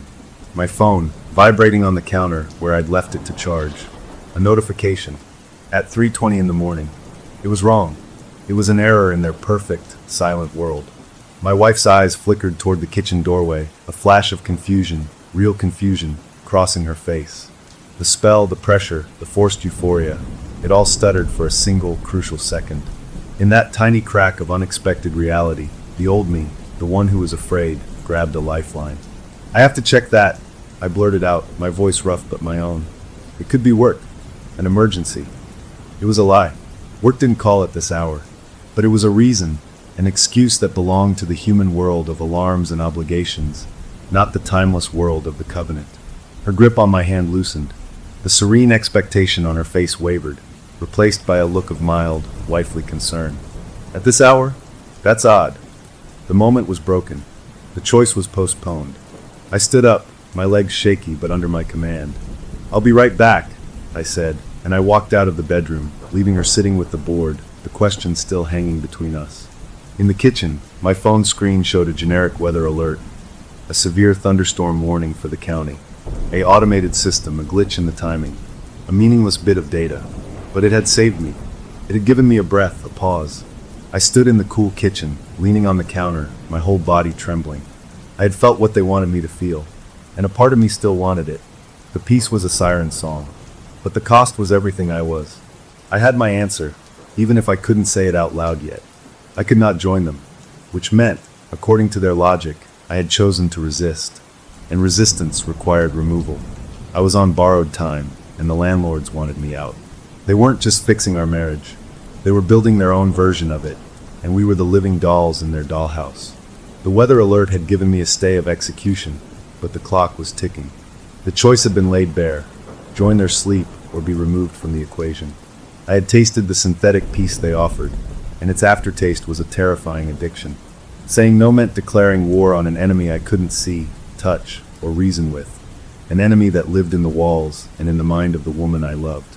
I decided in that cold kitchen that I would fight, not with a Ouija board in a garbage bag, but with the only weapon I had left: careful, desperate observation. I needed to find a flaw in their system, a rule they themselves had to follow, a loophole in the covenant. I became a ghost in my own home, a silent observer of the haunting. I noticed things. The guardians were creatures of routine, of pattern. The sleepwalking happened between 1 and 1:15. The directives were always delivered in a monotone. The punishments, while creative, were always a response to a specific, identifiable infraction. A raised voice, a missed chore, a negative emotion brought home. They operated on a cause and effect logic that was rigid, almost legalistic. They were not omnipotent. They were bound by their own nature. This was my first clue. My second clue came from my wife. After the interrupted bedroom session, she was different. Not worse, but attentive in a new way. She watched me with a soft, studying gaze. She'd ask questions. Do you feel supported, sweetheart? Are you happy with the way things are? Do you ever feel like something is missing? The questions felt like surveys, like they were gathering data through her. I gave bland, neutral answers. Of course. Things are fine. Not at all. I was walking a tightrope, trying to appear compliant enough to avoid immediate removal, while not actually surrendering my mind. It was exhausting. The Guardians escalated their campaign to win me over. The rewards became more personal, more insidious. I had a fleeting, private thought one afternoon, a wish for a specific vintage record I'd loved as a teenager, an obscure thing I'd never find. 2 days later, it was in the mailbox, in pristine condition, no return address. They were mining my nostalgia, my hidden desires, to build a cage of gratitude. The shared dreams continued. Beautiful, curated dreams of vacations we'd talked about, of peaceful days, of laughter. I'd wake up feeling disoriented, the line between their fiction and my reality blurring. The part of me that craved peace started to argue with the part that wanted freedom. Why fight this? Look how happy she is. You could be this happy too. Just let go. It was a constant, internal civil war. The pressure wasn't just external anymore. It was inside me, a seed they'd planted with that wave of forced contentment. It was growing. One night, the board session was different. My wife led me to it, but instead of sitting across from me, she sat beside me on the couch, the board on our laps. She placed my fingers on the planchette, and hers over mine. It felt intimate, like we were holding hands over the heart of the mystery. The planchette moved, but slowly, gently. WEUNDRSTNDFEAR. It spelled CHANGISFRIGHTNING. WEOFFERSTABILITY. It was therapy from beyond. They were addressing my resistance not as defiance, but as a psychological condition to be treated with empathy and promises of safety. It was more frightening than any threat. They saw my fear not as a reason to stop, but as a symptom to cure. I am afraid, I admitted aloud, testing the waters. I'm afraid of losing myself. The planchette moved swiftly. WILLNOTBLOSD. WILLBFOUND. FOUNDINUS. The promise was clear.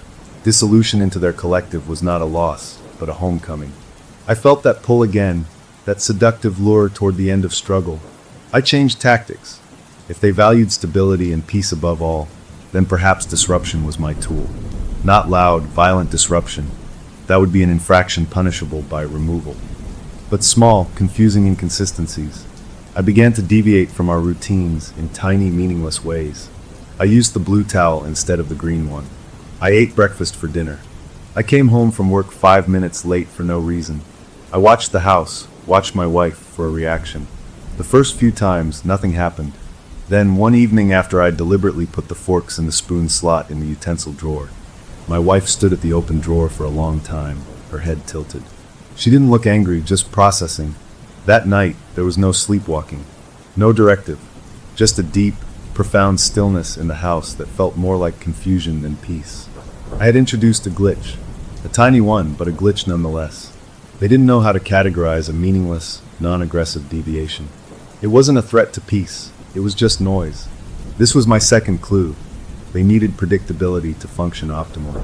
Chaos, even minor, chaotic nonsense, disrupted their rhythm. I filed that away. The showdown came on a Friday. My wife announced, over a dinner she had cooked perfectly, that she had invited a few friends over for a game night next weekend. It was a normal social thing, but the idea sent a jolt of both hope and terror through me. Other people, witnesses, could their influence, their perfect curation, extend to guests? Would they allow it? That night, the board session was all about the party. The planchette spelled out instructions. CLENTHEGUSDBATHROM THRUGHLY BUYTHEGODCRACKRS SERVTHECHARDONNAY. It was micromanaging a social event. They were co-opting it, making it another performance under their direction. A reckless idea formed in my mind. During the party, I would create a different kind of glitch. I would tell a story, a completely true one from my childhood, about a time I got lost in the woods. It was a story about fear, disorientation, and ultimately being found. But the point was the feeling of being lost. I would inject a narrative of chaos and fear into their perfectly curated evening and see what happened. Game night arrived. Our friends were there, two couples, laughing, drinking wine, playing cards. The house was warm, the food was great, my wife was the perfect hostess. Everything was unfolding according to the invisible script. Then during a lull, I launched into my story. I told it well, emphasizing the terror of the deepening shadows, the crushing loneliness, the feeling that the familiar world had vanished. As I spoke, I watched my wife. She smiled at first, listening. Then her smile became fixed. Her eyes, which had been bright with hostess energy, went a little flat. She stared at me, not blinking. One of our friends, Mark, chuckled nervously. "Wow, Ben, that's intense for game night." I laughed, brushing it off. Just a childhood memory. But the mood had shifted. A subtle tension entered the room. My wife excused herself to get more wine from the kitchen. She was gone for a long time. When she returned, her smile was back, but it was brittle. The Guardians didn't like my story. It was an emotional contaminant. The party ended soon after. Our friends left, commenting on what a lovely time they'd had, but I saw the slight puzzlement in their eyes as they said goodbye. The door closed. The moment it latched, my wife's pleasant expression melted away. She didn't look angry. She looked blank. Empty. She turned and walked to the living room, sat before the board, and placed her hands on it. She didn't summon me. I watched from the doorway. The planchette moved under her fingers at a furious pace. I couldn't see the letters. After a minute, she stopped. She stood up, walked past me as if I weren't there, went to our bedroom, and closed the door. I was shut out. I had done it. I had disrupted the performance. I had introduced a narrative they couldn't control. And their response was to shut down the primary interface, my wife, and seemingly to shut me out. I spent the night on the couch, a strange exultation mixing with my fear. I had gotten a reaction. I had proven they weren't all-powerful. They could be confused. They could be offended. They could retreat. It was a small victory, but it was mine. The next morning, she was cool, distant. Not hostile, but preoccupied, as if listening to a distant conversation. She didn't mention the party or my story. At noon, she announced she was going to visit her mother for the day, an hour's drive away. She needed some space to think. It was the most normal, human thing she'd said in months. And it terrified me. Were they letting her go to punish me? Or was this a strategic retreat? Or was it, impossibly, her own choice? She left. The house felt different without her in it. Not empty, but waiting. The board sat on the coffee table. I looked at it, the ornate sun and moon. I thought about the covenant, the bloodline, the offer to join their sleep. I had resisted. I had fought back with a story, and now I was alone in the house with them. The open question was no longer about my choice. It was about theirs. I had shown them I wouldn't come willingly. I had shown them I could disrupt their perfect peace. What was their next move in this silent, terrible game? Would they make my removal look like an accident now that I was alone? Or would they try something new? I sat in my armchair, facing the board, and I waited. I was done running. Let them come. The final lesson they were teaching me was the one I was finally learning. There is no difference between being cared for and being captive. The hands that hold you can also mold you, and if you won't be molded, they might just let you go, or break you. The sun moved across the floor. The house didn't make a sound, but the pressure built, not in my head this time, but in the air, in the very light, until it felt like the whole world was holding its breath, waiting to see what the Guardians would do with a problem that refused to be solved. The final lesson they taught me was this: there is no difference between being cared for and being captive. The hands that hold you can also mold you. I sat in the armchair as the afternoon light faded, waiting in the house that was no longer just a home. It was a territory, and I was a rogue element within its borders. My wife was gone, but I wasn't alone. The presence of the Guardians was a physical thing now, a density in the air, a watchfulness that made the shadows in the corners seem deeper, more substantive. They were deciding my fate. I thought about running, just getting in the car and driving. But the memory of the pain on the bridge, the voice in my mind, was a leash. They could reach me. They had proven that. And running would mean leaving her to them forever, a happy, placid prisoner. I couldn't do that. So I waited. The clock ticked past the hour when her sleepwalking usually began. Nothing happened. No footsteps, no creak of the floor. Just the steady, oppressive attention. Then the lights flickered. Not a power surge. A single, deliberate dimming and brightening of the living room lamp. A signal. My eyes were drawn to the Ouija board. The planchette began to move. It slid, smooth and unhurried, from the center to the word hello. It stopped. I didn't move. I wasn't touching it. This was a demonstration, a flex of their growing independence from my wife's physical form. The planchette lifted, just a fraction, and skittered to the letter C. Then O. M. E. Come. An invitation. To where? I stayed in my chair. The planchette returned to the center. Then it spelled, faster now, WEMUSTSBAK, NOVSSEL. My breath caught. No vessel. They wanted to talk without using my wife. Did that mean they wanted to use me? The planchette pointed to the floor in front of the coffee table, the spot where I had knelt to apologize a lifetime ago. The command was clear. I felt the familiar pressure begin to build behind my eyes, a warning headache. They would make me come if I refused. A strange calm settled over me. This was it. The negotiation or the end. I stood up. My legs felt like wood. I walked to the spot and lowered myself to my knees on the rug. I faced the board. The planchette zipped to good. Then it spelled YOURESGSD, YOUCUSEDISHRM1Y, WHY. It was a direct question, an opportunity. My mouth was dry. Because I love her, I said, my voice cracking. The real her, not the peaceful version you make. I want her to be able to be angry with me. I want to be able to have a bad day. I want us to be real. The planchette was still for a long moment. Then it moved. RELITYISCHAOS, WEOFFERORDR, ORDRISSAFETY. Safety isn't everything. I said, a desperate heat rising in my chest. You're making her a doll. You're making me a robot. That's not a life. That's a display. The planchette moved with a sudden, angry jerk. YOUARESELFISH, YOURSKHERPACFWAR, YOURCHAOS. The accusation stung because it held a grain of truth. Was my desire for a messy, real life worth shattering her perfect contentment? The planchette didn't wait for an answer. It spelled the ultimatum again, final. JOINORBEREMOVED, THEVSSELWLLBSAD, BUTSHEWLLBSAFE, YENDWEWILLHELHER. They would make her forget me. They would heal the wound of my loss with their curated peace. I would be a bittersweet memory smoothed away by time and their constant, gentle pressure. The horror of it was its plausibility. She would be okay without me. In their care, she might even be better. I bowed my head, defeated. The fight drained out of me. I couldn't win. I was one man against a legacy, a covenant, a system designed to perpetuate itself. I was about to speak, to utter some form of surrender, when my eyes, cast down, fell on the corner of the rug. There was a stain there, a small, dark spot of red wine from a spill months ago. We'd tried to clean it, but a faint shadow remained. My wife had always said it gave the room character. A flaw, a little piece of real, messy life. I looked from that stain to the perfect, polished wood of the Ouija board. and I understood their true weakness. They were obsessed with perfection, with order. They couldn't abide a flaw, a stain, a story about being lost. My resistance wasn't selfishness, it was a flaw in their system. I was the wine stain on their perfect rug, and you don't negotiate with a stain. You remove it, or you cover it up. I had given them only those two options, but there was a third. I lifted my head. I won't join you, I said, and my voice was stronger now.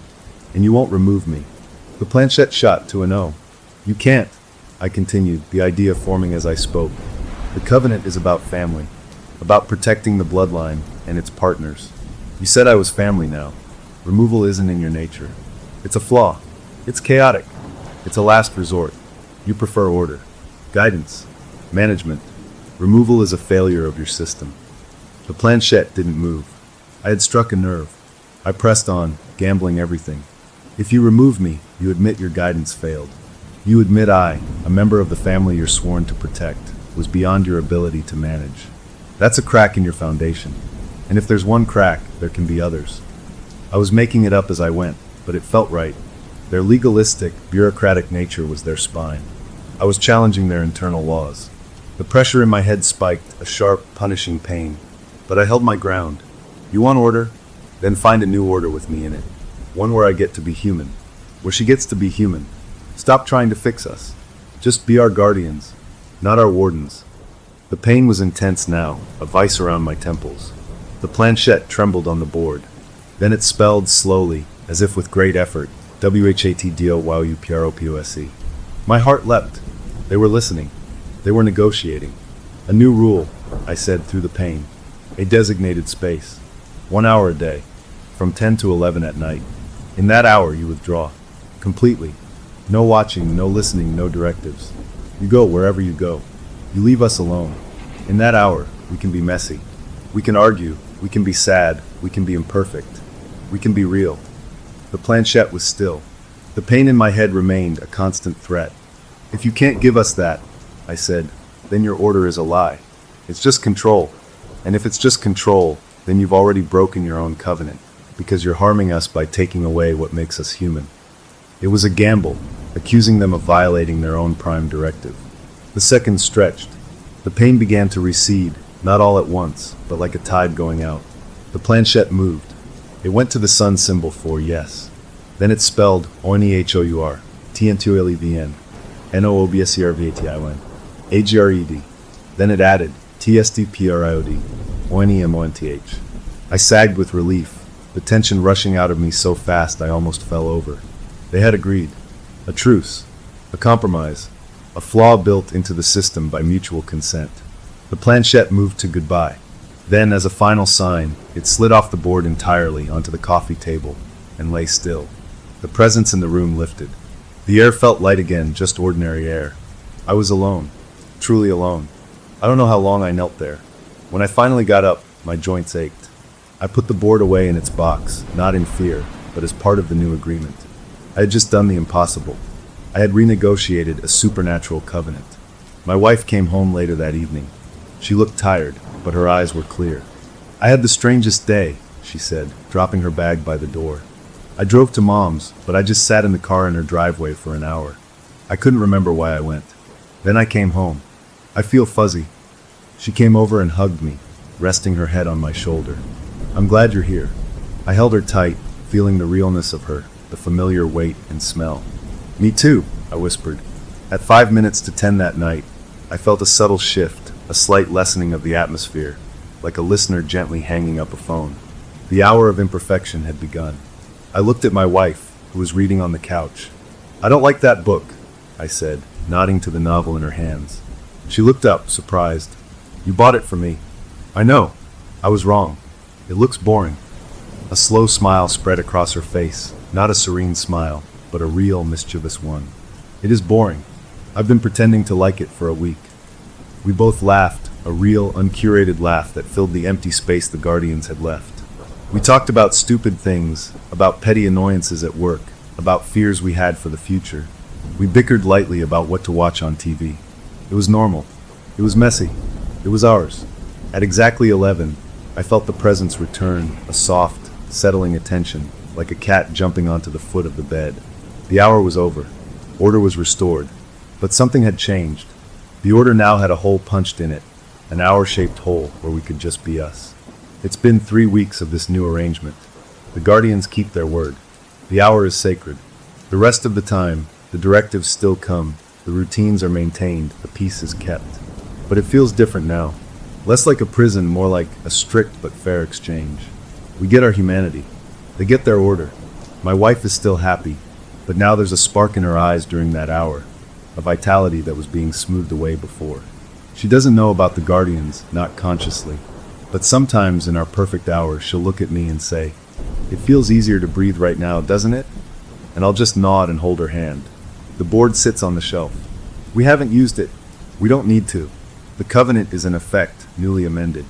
I won. Sort of. I didn't get my old life back.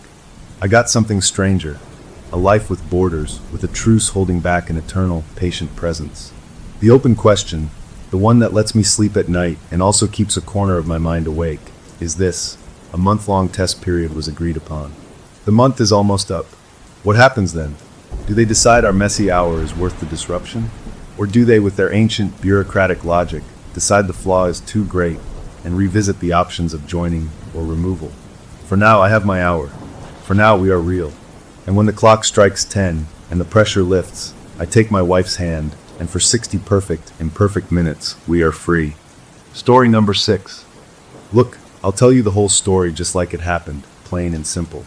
My name is Leo, and it all started on one of those boring, hot Saturdays where you'll do anything just to get out of the house. Me and my buddy, we decided to hit the flea market over on the east side, mostly as a joke, thinking we'd find some weird old records or broken tools to laugh about. We were wandering past tables of cracked dishes and boxes of dusty books when I saw it, tucked between a broken lamp and a stack of old magazines. It was a Ouija board, but not like the cheap plastic ones you see at the toy store around Halloween. This thing was solid, made of real wood that was smooth and dark, and it had this heavy, serious feel when I picked it up. The letters and numbers were painted on in this fancy, old-fashioned style, and the little heart-shaped pointer thing, the planchette, had a clear window in the middle and felt like cool glass under my thumb. My friend whistled low and said it looked like it had seen some things. The guy running the table saw us looking and just said, $5. We glanced at each other and grinned. For $5, how could we not? It was the perfect stupid thing to buy, a spooky prop we could pull out at parties to freak people out. We paid the man, took the board, and carried it back to my car, joking the whole way about the angry ghost we'd probably just adopted for the price of a fast food meal. We brought it back to my place, and for the first few days, it just sat on my coffee table as a conversation piece. My buddy came over, and we'd point at it and make dumb jokes. Ask it if it knows any lottery numbers, he'd say, and we'd laugh. We were totally not taking it seriously. It was just a piece of wood with letters on it. But then, maybe a week after we bought it, we were hanging out one Friday night. We'd ordered pizza, had a couple of beers, and the mood was easy and lazy. The board was just sitting there on the floor, and my friend nudged it with his foot. "You want to actually try this thing?" he asked, his eyebrows wiggling. I shrugged. Why not? It was all just nonsense anyway. We turned off the big overhead light, left a lamp on in the corner so we could still see, and sat on the floor facing each other with the board between us. We put our fingers very lightly on the planchette, just the tips, like you're supposed to. I felt kind of silly. He asked the first question, his voice trying to sound dramatic and spooky. "Oh, Great Spirit, are you with us?" Nothing happened. We sat there for a minute, the planchette not moving at all. I was about to call the whole thing off when he asked another question, this time more normal. "Is there anyone there who wants to talk?" That's when it happened. I felt a tiny twitch under my fingers. At first, I thought it was him pushing it as a joke. I looked at his face, and he looked just as surprised as I felt. His eyes were wide. The planchette didn't glide smoothly. It moved in these little, sharp jerks, like it was clicking from one letter to the next. It went slowly, but with a weird kind of purpose. It spelled out TONIGHT. My heart did a funny little jump in my chest. We both pulled our hands away like the thing had gotten hot. "Did you do that?" I asked him, my voice quieter than I meant it to be. He shook his head fast. "No way, man. I thought you were doing it." We stared at each other in the dim light. The air in the room felt different all of a sudden, tighter. We tried to laugh it off, making jokes about how our subconscious minds were just playing tricks. how our muscles were twitching from holding our hands the same way for too long. But the laughter was weak and didn't last. We just sat there for a few more minutes, not saying much, before we both kind of mutually decided to put it away. I slid the board under my couch, out of sight. We turned the main light back on, and the normal brightness of the room made the whole thing feel more stupid than scary. He left not long after, and we didn't really talk about it again that night.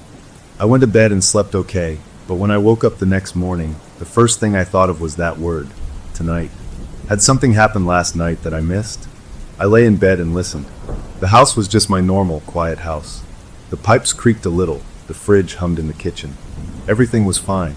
I got up, made coffee, and felt like a total idiot. Of course it was nothing. We'd moved the thing ourselves without realizing it, getting caught up in the moment. I shoved the board from under the couch onto a high shelf in my home office, way in the back behind some old textbooks. A funny story to tell someday, that was all. But over the next few days, I couldn't shake this weird feeling. It's hard to describe. It wasn't that I heard noises or saw things.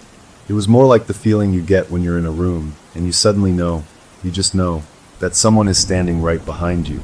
I'd be reading or watching TV, and I'd get this prickly sensation on the back of my neck, like I was being watched. I'd spin around, and of course nobody was there. I told myself it was just my imagination running wild because of that silly board game. I was letting it get to me. About a week after our little seance, something changed. I woke up in the middle of the night, not from a noise, but just awake, and I realized right away that I was alone in my bed. My girlfriend, who had been sound asleep next to me when I drifted off, was gone. The covers on her side were thrown back. I sat up, my brain fuzzy with sleep. "Hey!" I called out, my voice rough. No answer. I got up, my heart starting to thump a little harder. I checked the bathroom first. Empty. I walked down the short hallway, the floorboards cool under my feet, and saw a line of light under the door to my home office. That was weird. She never went in there at night. I pushed the door open slowly. She was sitting at my desk, slumped over, her head resting on her arms. The harsh light of the desk lamp was shining right on her, and she was completely still. For a terrifying second, I thought something was wrong. "Hey," I said again, louder this time. I walked over and put a hand on her shoulder. She was warm. She stirred, lifting her head slowly. She blinked up at me, her eyes confused and full of sleep. "What?" she mumbled. "What are you doing in here?" I asked, helping her sit up straight. She looked around the office, totally disoriented. I don't know," she said, her voice shaky. "I was asleep. How did I get here?" She had no memory of getting out of bed or walking down the hall. That's when I saw the pen. It was still clutched in her right hand, gripped so tightly her knuckles were white. And under her arm was one of my legal pads. There was writing on it, not her usual neat handwriting for shopping lists or reminders. This was messy, scrawled in a hurry, the letters jagged and slanting across the page. My blood went cold. Sleepwalking. She must have been sleepwalking. She'd never done that before, not once in all the years I'd known her. I pried the pen gently from her fingers and helped her stand up. She was unsteady, leaning on me. I led her back to bed, tucked her in, and she was asleep again almost instantly, like a switch had been flipped. I stood there for a minute, watching her sleep peacefully, my mind racing. Then I went back to the office. I had to see what she'd written. I sat down in the chair, still warm from her, and pulled the legal pad into the circle of lamplight. At the top of the page, she had written, in that same frantic script, obituary. My mouth went dry. Below that, she had filled it out like it was some macabre form. Name, our next-door neighbor, Mr. Henderson. Date of death, today's date. Cause of death. This is what made my skin crawl. It didn't say heart attack or old age. It said, asphyxiation due to negligent packaging of prescription medication. It was so specific, so bizarre. Who dreams up something like that? It read like a line from a news report, not a dream.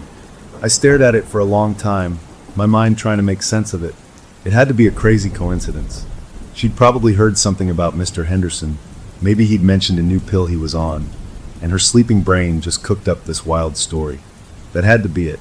I tore the page off the pad, crumpled it into a tight ball, and threw it in the kitchen trash can, pushing it down deep under some coffee grounds and eggshells. I went back to bed but didn't sleep. I just lay there listening to her breathe and watching the clock until the sun came up. The next morning, I made a huge breakfast. Bacon, eggs, pancakes, the whole works. I was trying to act normal, to flood the house with normal smells and normal sounds. My girlfriend came into the kitchen looking tired, but herself. She didn't remember a thing about the night before, not even a fragment of a dream. I didn't bring it up. We ate, we talked about our plans for the day, and we carefully didn't talk about the board on the shelf or the weird feeling in the house. It felt like we were both pretending everything was fine, and if we pretended hard enough, it would be. Later that afternoon, we heard sirens. Not the kind that blast past, but the kind that stopped nearby. We went to the front window and looked out. An ambulance was parked a few doors down, right outside the little diner on the corner. We saw the paramedics helping someone out. It was Mr. Henderson. He was walking, but he was hunched over, coughing hard into his hand, his face red. They got him into the back of the ambulance, and it drove away, lights on but no siren. My girlfriend let out a huge breath she'd been holding. "See," she said, her voice full of shaky relief. "He's okay. He's fine.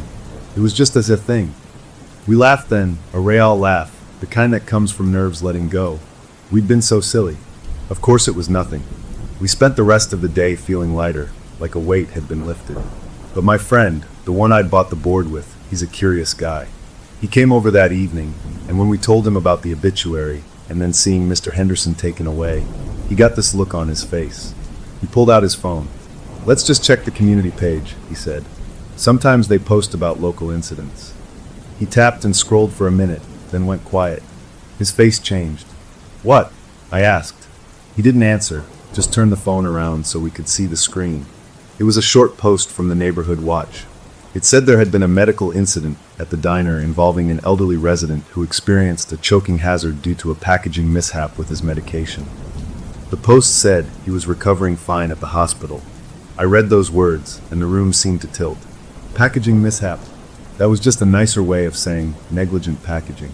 The words were different, but the meaning, the core fact of what happened, was exactly the same. My girlfriend made a small sound, like a gasp caught in her throat. We all looked at each other, and this time, there was no laughter, not even the nervous kind. The coincidence was too big, too precise. The board had said tonight, and nothing happened to us. But it had known. It had known something was coming for someone else, and it had made my girlfriend write down the details in her sleep. The joke was over. We weren't in control of this game anymore, and the first move had just been played. We sat there in the quiet living room, the three of us, and the only question hanging in the air was a terrifying one. What was the next move going to be? The relief we felt after seeing the old man was okay didn't last long. It was like a sugar rush, a quick high that crashed hard and left us feeling worse than before. We spent the next few days walking on eggshells in my own home. My girlfriend was jumpy, starting at every little sound the house made. My buddy called every day, his voice always with that edge of trying to sound casual and not quite making it. We tried to wrap ourselves in this blanket of normal life, pretending the board on the shelf was just a decoration, pretending the whole thing was a wild string of coincidences. We went to work, we cooked dinner, we watched dumb TV shows, but our eyes kept drifting to that shelf in my office. The air in the house didn't feel right. It wasn't quiet, it was full of this waiting tension, like the moment before a thunderstorm when everything is too still and the hair on your arm stands up. We didn't talk about the board. We didn't touch it. We just tried to ignore it, which is about as effective as trying to ignore a ticking bomb in your living room. You can watch TV, but all you're really doing is listening to the tick, tick, tick. About a week after the incident with our neighbor, my buddy came over again. We were all sitting in the living room, the TV on for noise, but none of us were really watching it. He kept glancing toward the hallway that led to the office. Finally, he just came out and said it. We can't just leave it there. I knew he was right, but the thought of going near that thing again made my stomach twist. My girlfriend shook her head, her arms folded tight across her chest. "Just throw it out," she said, her voice firm. "Take it to the dump. Now." But my friend had been reading stuff online, forums and weird websites. He said that according to a lot of people who believe in this stuff, you can't just throw a spirit board away. He said it could make things worse, like it was an insult. You had to break the connection properly. He talked about rituals, about saying goodbye, about being respectful even if you were scared.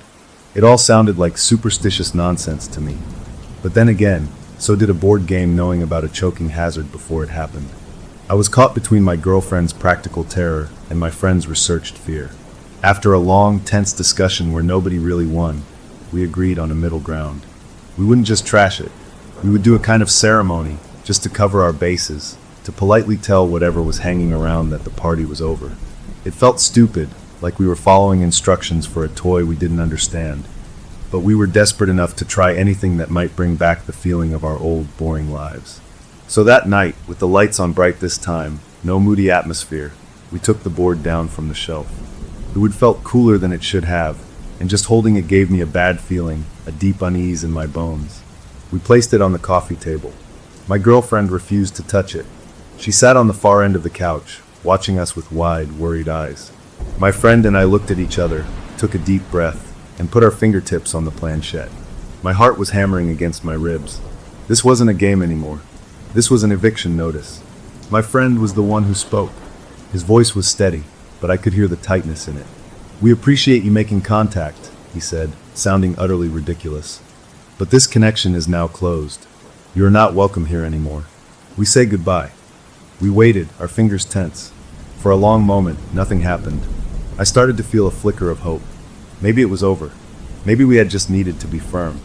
Then, the planchette began to move. It didn't jerk this time. It slid, slow and smooth and terribly deliberate, in a wide circle around the board. It went around once, twice, a third time, like it was tracing a boundary. Then it stopped in the center, and it began to spin, slowly at first, then faster, until it was just a blur under our fingers. The clear window in the middle was a whirl. We tried to pull our hands away, but it felt like our fingertips were stuck, not glued, but held by some force that wouldn't let go. A chill spread up my arms, a deep, icy cold that had nothing to do with the temperature in the room. Then, as suddenly as it started, the spinning stopped. The planchette dragged our hands, with a force that felt much stronger than the two of us, down to the bottom corner of the board. It scraped across the word goodbye and came to a hard stop. The second it landed, the chill vanished, and we could pull our hands back. We both shoved our chairs away from the table, breathing hard. My friend was pale. "Did you feel that cold?" he whispered. I just nodded, rubbing my hands together to get the feeling back. My girlfriend was on her feet. "What does that mean? Did it work?" Before we could answer, the floor lamp in the corner of the room flickered. Not a power surge, because the TV stayed on. Just that one lamp. Its light dimmed, grew bright, dimmed again, and then went out completely with a soft pop. We were left in the light from the TV and the overhead kitchen bulb. Nobody moved. The message seemed pretty clear to me. It had said goodbye because we told it to, but it wasn't happy about it. It had shown us it could do things, physical things, like make us cold and blow out a bulb. We put the board back on the shelf, not knowing what else to do. The ceremony felt like a total failure. We had tried to shut a door, and something on the other side had just reminded us it could kick it open anytime it wanted. For the next few nights, things were calm. Too calm. The weird waiting feeling was still there, but nothing happened. No sleepwalking, no strange messages. We started to relax again, just a little. Maybe the goodbye had worked in its own way. Maybe it had just been a final show of force before leaving. I even managed to sleep through a whole night without waking up and checking to see if my girlfriend was still beside me. Then, on the fourth night, I woke up.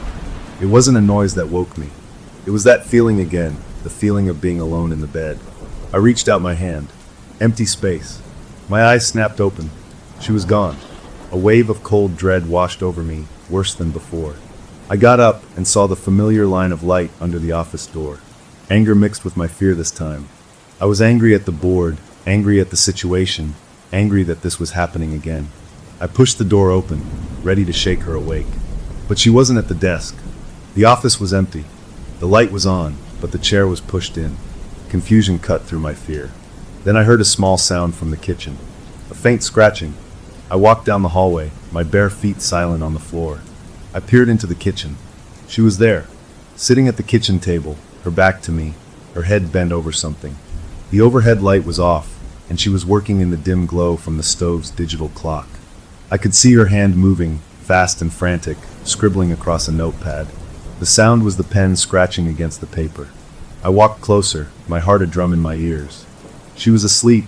I could tell by the slow, deep rhythm of her breathing and the completely slack look on her face when I got close enough to see her profile.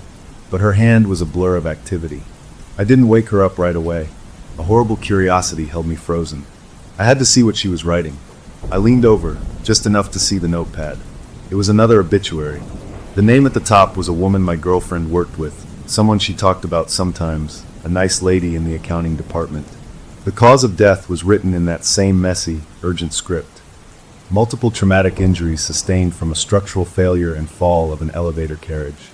It was so specific, so mechanical. It sounded like a line from a police report or an engineering assessment. This wasn't a dream about a car crash or a sickness. This was a technical diagnosis of a disaster. I couldn't watch anymore. I gently put my hand over hers, stopping the pen. "Hey," I said softly. "Wake up." She stirred, her hand going still under mine. She blinked, looked at the notepad, looked at her hand holding the pen, and then looked up at me. The confusion and fear in her eyes were real and total. "What?" she began, her voice thick with sleep. "I was having a dream about work."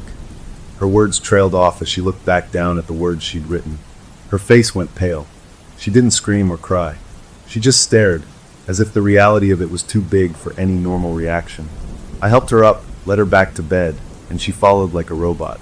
I took the notepad and folded it, shoving it into the pocket of my sweatpants.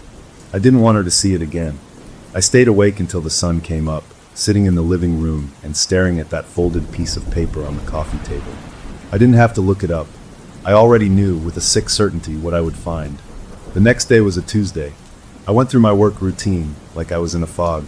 My girlfriend called in sick, too shaken to face the office, especially the possibility of seeing the woman from the notepad. I waited until my lunch break. I found a quiet spot and pulled out my phone. My fingers felt clumsy as I typed in the name of the city and news elevator accident. For a second, nothing came up. A crazy hope flared in my chest. Maybe it was wrong. Maybe this time it was just a bad dream. Then I refreshed the page. A new article popped up, just published an hour ago. The headline was simple: "One dead in freak elevator malfunction downtown." I didn't want to click it, but I had to. I opened the article. It gave the location, an office building. It said preliminary investigations pointed to a catastrophic failure of a cable mechanism. And there, near the bottom, was the name of the victim. It was her, the woman from the notepad, the woman my girlfriend worked with. The details in the article were still sketchy, but they matched. A fall, structural failure. I put my phone down on the table and just sat there. The sounds of the restaurant around me, the clatter of dishes, the chatter of people, all of it faded into a dull buzz. This was the proof we couldn't ignore, couldn't explain away. The board, or whatever was behind it, wasn't just predicting random deaths. It was issuing memos. It knew things with a frightening, bureaucratic accuracy. It knew how people were going to die, down to the technical details, and it was using my girlfriend to write them down. We weren't just witnesses to a creepy phenomenon. We were suddenly, horrifyingly, part of the process. The calm of the past few days had been an illusion. The game was still on, and the rules were becoming terrifyingly clear. We had tried to say goodbye, and in response, it had given us a demonstration of its power, and then sent us a bill for our trouble in the form of another death notice. The question now wasn't about getting rid of it. The question was, what did it want next? And how many more of these terrible memos were we going to have to file? The reality of it crashed down on us after the elevator accident. It wasn't a ghost story anymore. It was a job, a terrible, unwanted job we couldn't quit. We stopped calling them predictions or creepy messages. We started calling them what they felt like, reports. My girlfriend was the secretary for something we couldn't see, taking dictation for the end of people's lives. The board sat on the shelf like a piece of office equipment, and the thought of it made me sick. We couldn't live like this.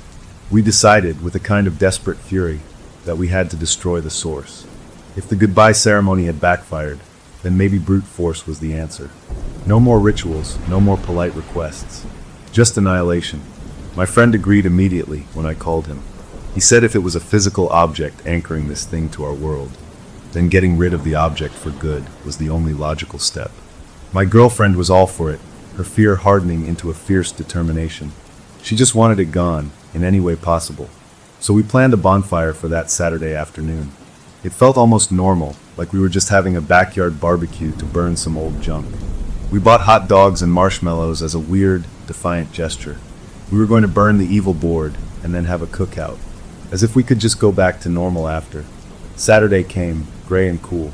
We set up a metal trash can in the middle of my backyard, away from the fence and the trees. My friend brought lighter fluid. My girlfriend gathered up the board and the planchette, handling them with a dish towel, not wanting to touch them directly. We stood around the can, a little circle of nervous resolve. I took the board from her. It felt inert, just wood and paint. For a second, I doubted everything. Maybe we were being hysterical. Maybe this was just a piece of old game, and we were about to have a very strange picnic. But then I remembered the cold touch, the spinning planchette, the exact words on the notepad that matched the news. I tossed it into the can. The planchette followed with a clatter. My friend unscrewed the cap on the lighter fluid and doused it thoroughly, the liquid soaking into the dark wood, the smell sharp and chemical in the air. We all stepped back. He looked at me, and I nodded. He struck a long match and dropped it in. There was a soft hump sound, and flames erupted, orange and blue, licking hungrily at the board. The fire caught fast, warping the polished surface, blackening the beautiful old letters. We watched, not speaking, the heat warming our faces from several feet away. I felt a huge, swelling sense of relief. It was working. We were watching the thing turn to ash. This was it. We were breaking the connection. My girlfriend reached over and squeezed my hand. My friend let out a tense breath. "Good riddance," he muttered. The flames crackled, and the wood split with a sound like a gunshot, making us all jump. The planchette's clear window cracked and melted, twisting in the heat. We stood there until the fire burned down to glowing embers and black, crumbling chunks. We made sure every piece was completely burnt. Then, with a sense of ceremony that felt better than the last one, we took the garden hose and sprayed the ashes until they were a wet, black sludge in the bottom of the can. We had destroyed it. Completely. We looked at each other, and for the first time in weeks, I saw a real, unforced smile on my girlfriend's face. It was over. We had won. We actually cooked the hot dogs and ate them, the smell of smoke and charcoal mixing with the smell of burning wood that still hung in the air. It felt like a celebration. That night, we went to bed early, exhausted from the adrenaline and the weird day. I fell asleep almost instantly, a deep, dreamless sleep. I didn't wake up until morning. Sunlight was streaming through the blinds. I rolled over, expecting to see my girlfriend sleeping peacefully. The bed was empty. My heart, which had felt so light just hours before, sank like a stone in cold water. No, it wasn't possible. We burned it. I got up, my body moving on autopilot fueled by dread. I didn't see a light on in the office. The house was still. I checked the living room. Empty.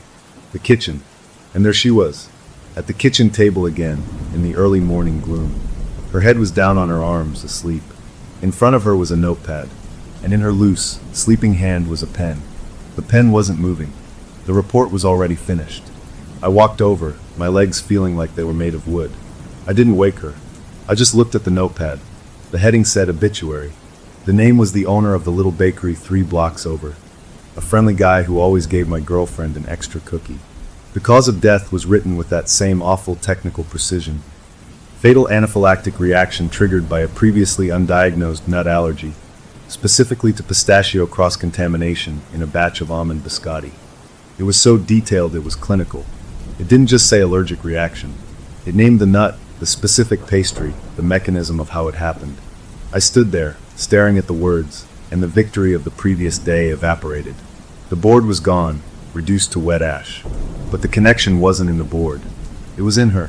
Whatever this thing was, it had used the board to find us, to latch on, and now it was embedded in my girlfriend, like a parasite or a virus.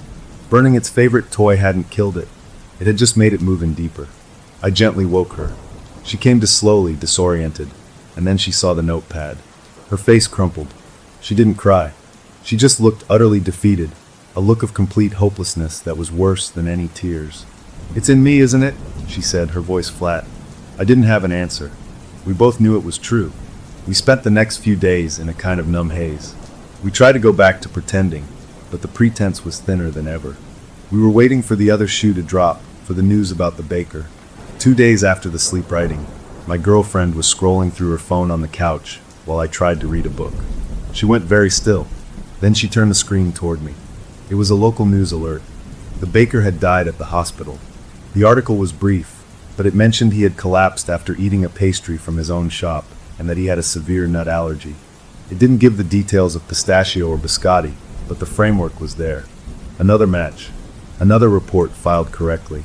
The entity, as we had started to call it in our heads, was batting 1,000.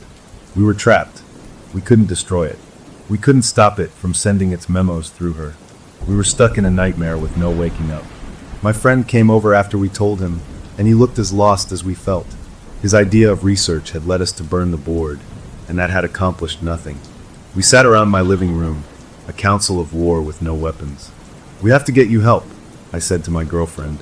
"Real help, not online forums." She agreed, her eyes hollow. We needed a doctor, someone who might understand sleep disorders, even if we couldn't tell them the whole truth. Maybe there was a medical explanation, a way to stop the sleepwalking, and if we could stop that, we could block the messages. It was a slim hope, but it was all we had. We found a sleep specialist and made an appointment. The waiting room was nice, calm, with soft colors. It felt surreal to be there for something so normal sounding when our problem was so far from normal. We went in together. The doctor was a kind-looking woman with a calm manner. We told her a heavily edited version of the truth. We said my girlfriend had started sleepwalking recently, with episodes of sleep writing that were very disturbing to her. We said she was writing strange, troubling things and had no memory of it. We did not mention the Ouija board. We did not mention that what she wrote came true. The doctor listened carefully, asked questions about stress, about her diet, about her family history. She nodded and suggested a sleep study, where my girlfriend would spend a night in a clinic hooked up to machines to monitor her brain waves and movements. It sounded scientific and safe. It felt like a real step, a sane step in an insane situation. We scheduled the study for the following week. As we left the office, I felt a tiny flicker of optimism. Maybe this was a way out. Maybe her brain was just misfiring, creating these awful scenarios, and the fact that they sometimes matched reality was just a string of unbelievable coincidences that would run out. I had to believe that, because the alternative was too much to carry.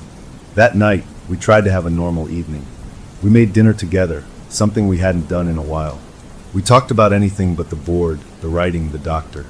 We talked about movies we wanted to see, about maybe painting the living room a different color. It was fragile, but it felt good. When we went to bed, I held her close, feeling the steady beat of her heart against my chest. "We'll figure this out," I whispered into her hair. She just nodded, snuggling closer. I fell asleep holding her, thinking about the sleep study, about machines and doctors and rational explanations. I must have been more tired than I thought, because I slept deeply. I woke up because I felt her move. Not the big movement of getting out of bed, but a small, insistent motion. Her right hand, which was draped over my side, had started to twitch. Then her index finger began to move, tracing something on the fabric of my t-shirt. Up and down, side to side. I lay perfectly still, barely breathing. I turned my head just enough to see her face in the moonlight from the window. Her eyes were closed. She was asleep, but her finger was moving with purpose, tracing shapes, tracing letters. She was writing on me. The need to record the death notice was so fundamental, so baked into whatever this connection was, that if it couldn't find paper, it would use skin, it would use fabric, it would use anything. The sleep study wouldn't fix this. A machine measuring her brain waves wouldn't see the thing dictating to her. The problem wasn't in her sleep. The problem was in her, a part of her now, and it was practicing its memos on my shirt. I lay there until her finger stopped, until her hand went still. I didn't sleep again that night. I just watched her, and I understood with a cold, clear certainty that we were not dealing with a medical condition. We were dealing with something else entirely, and our first real attempt to find a normal solution had just shown us how deep the roots went. The doctor's appointment was just a placeholder, a thing we were doing to feel like we were trying. But the real enemy wasn't in her brainwaves.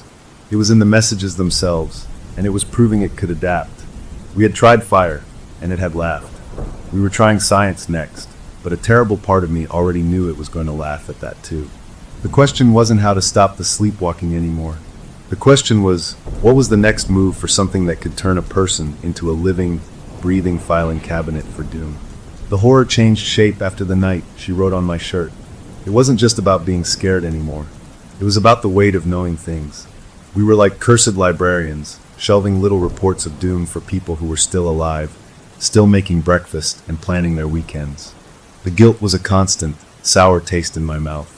And with that guilt came a terrible, unavoidable question. If we knew, did we have to try and stop it? My girlfriend and I argued about it, our voices low and tense in our own home, which didn't feel like a home anymore. She believed, with a fierce and desperate logic, that warning people was pointless. Look what happened with the baker, she'd say. The report was right. If we tried to change it, maybe we'd just make it happen a different way, or maybe we'd draw its attention to us in a worse way. She called it tempting fate. I argued that we couldn't just sit on this knowledge. We had to try. We had to do something, anything, to fight back. Our relationship, which had always been so easy, became a war room, a place for whispered, awful strategy sessions about impending disasters we couldn't prove were coming. The next report made the argument real. It was for the teenage son of a guy I knew from the gym, a good kid. The cause was brutally specific. Traumatic amputation and fatal blood loss resulting from unauthorized operation of a power-driven wood planer on a relative's rural property. I read it and felt sick. We had a week until the date on the report. I couldn't do nothing.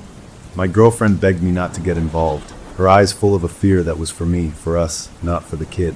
But I pictured the kid, his whole life ahead of him, and I knew I had to try. I called my gym friend. I fumbled through the worst, most awkward conversation of my life.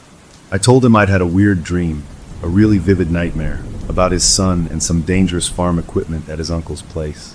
I told him it felt so real I had to call, that he should keep his son away from that farm for a while. I sounded like a lunatic.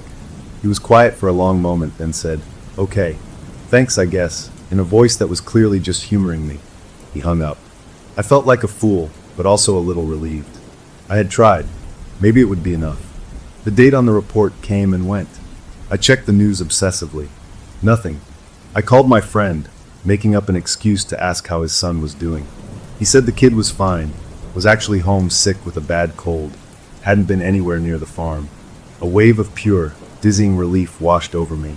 I told my girlfriend, and for the first time in weeks, we hugged each other with something like real hope. Maybe we could change it. Maybe we had just broken the chain. Our celebration lasted exactly 2 days. On the third day, a news alert popped up on my phone. There had been an accident involving a flatbed truck on the highway near our side of town. A large piece of industrial farming equipment, a wood planer being transported for repair, had come loose from its straps. It had flown off the truck and struck a teenager who was riding his bike on the shoulder of the road. The boy was in critical condition. He had lost a leg. The article named him. It was my gym friend's son. He hadn't been on the farm. He'd been on the road near his own house. The traumatic amputation part of the report was right. The unauthorized operation part was wrong. We had changed the how, but we hadn't changed the what. The report's core truth had found a way. It felt like the entity had corrected its own memo, adapting to the changes we made. My girlfriend didn't say, "I told you so." She just looked at me with a sadness so deep it was like a well, and I knew she was thinking the same thing I was. We were playing a game where the rules were written by the other side, and we didn't even know all of them. That failure broke something in us. We stopped talking about warning people. We shifted our strategy entirely to defense, to containment. We had to stop the sleepwalking, physically stop her from getting up. We became jailers in our own home. We gathered up every pen, pencil, marker, and crayon. We took the notepads, the printer paper, even the dusty chalk from an old coloring set. We locked it all in the trunk of my car. We bought a complicated sleeping bag that zipped up the side and agreed she would sleep in it, zipped up tight, so she couldn't get out easily. We took turns on guard duty, one of us staying awake to watch the other sleep. It was exhausting. It was madness. But it was all we had. I took the first shift. She zipped herself into the bulky bag on our bed, looking like a scared caterpillar. I sat in a chair by the door with a book and a strong coffee. The hours dragged. Every time she stirred, my whole body went tense. But she didn't get up. She slept, fitfully but inside the bag. When my eyes started to droil near dawn, I woke her for her shift. We swapped. I lay down, feeling the strange crinkle of the sleeping bag, and was asleep in seconds from pure fatigue. I don't know how long I slept. I woke up to the sound of a key turning in a lock. It was a sharp, metallic sound that sliced through my sleep. I sat up, disoriented. The sleeping bag was empty beside me. The bedroom door, which I had locked from the inside with the deadbolt, was swinging open. She stood in the doorway, backlit by the hall night light. Her eyes were closed.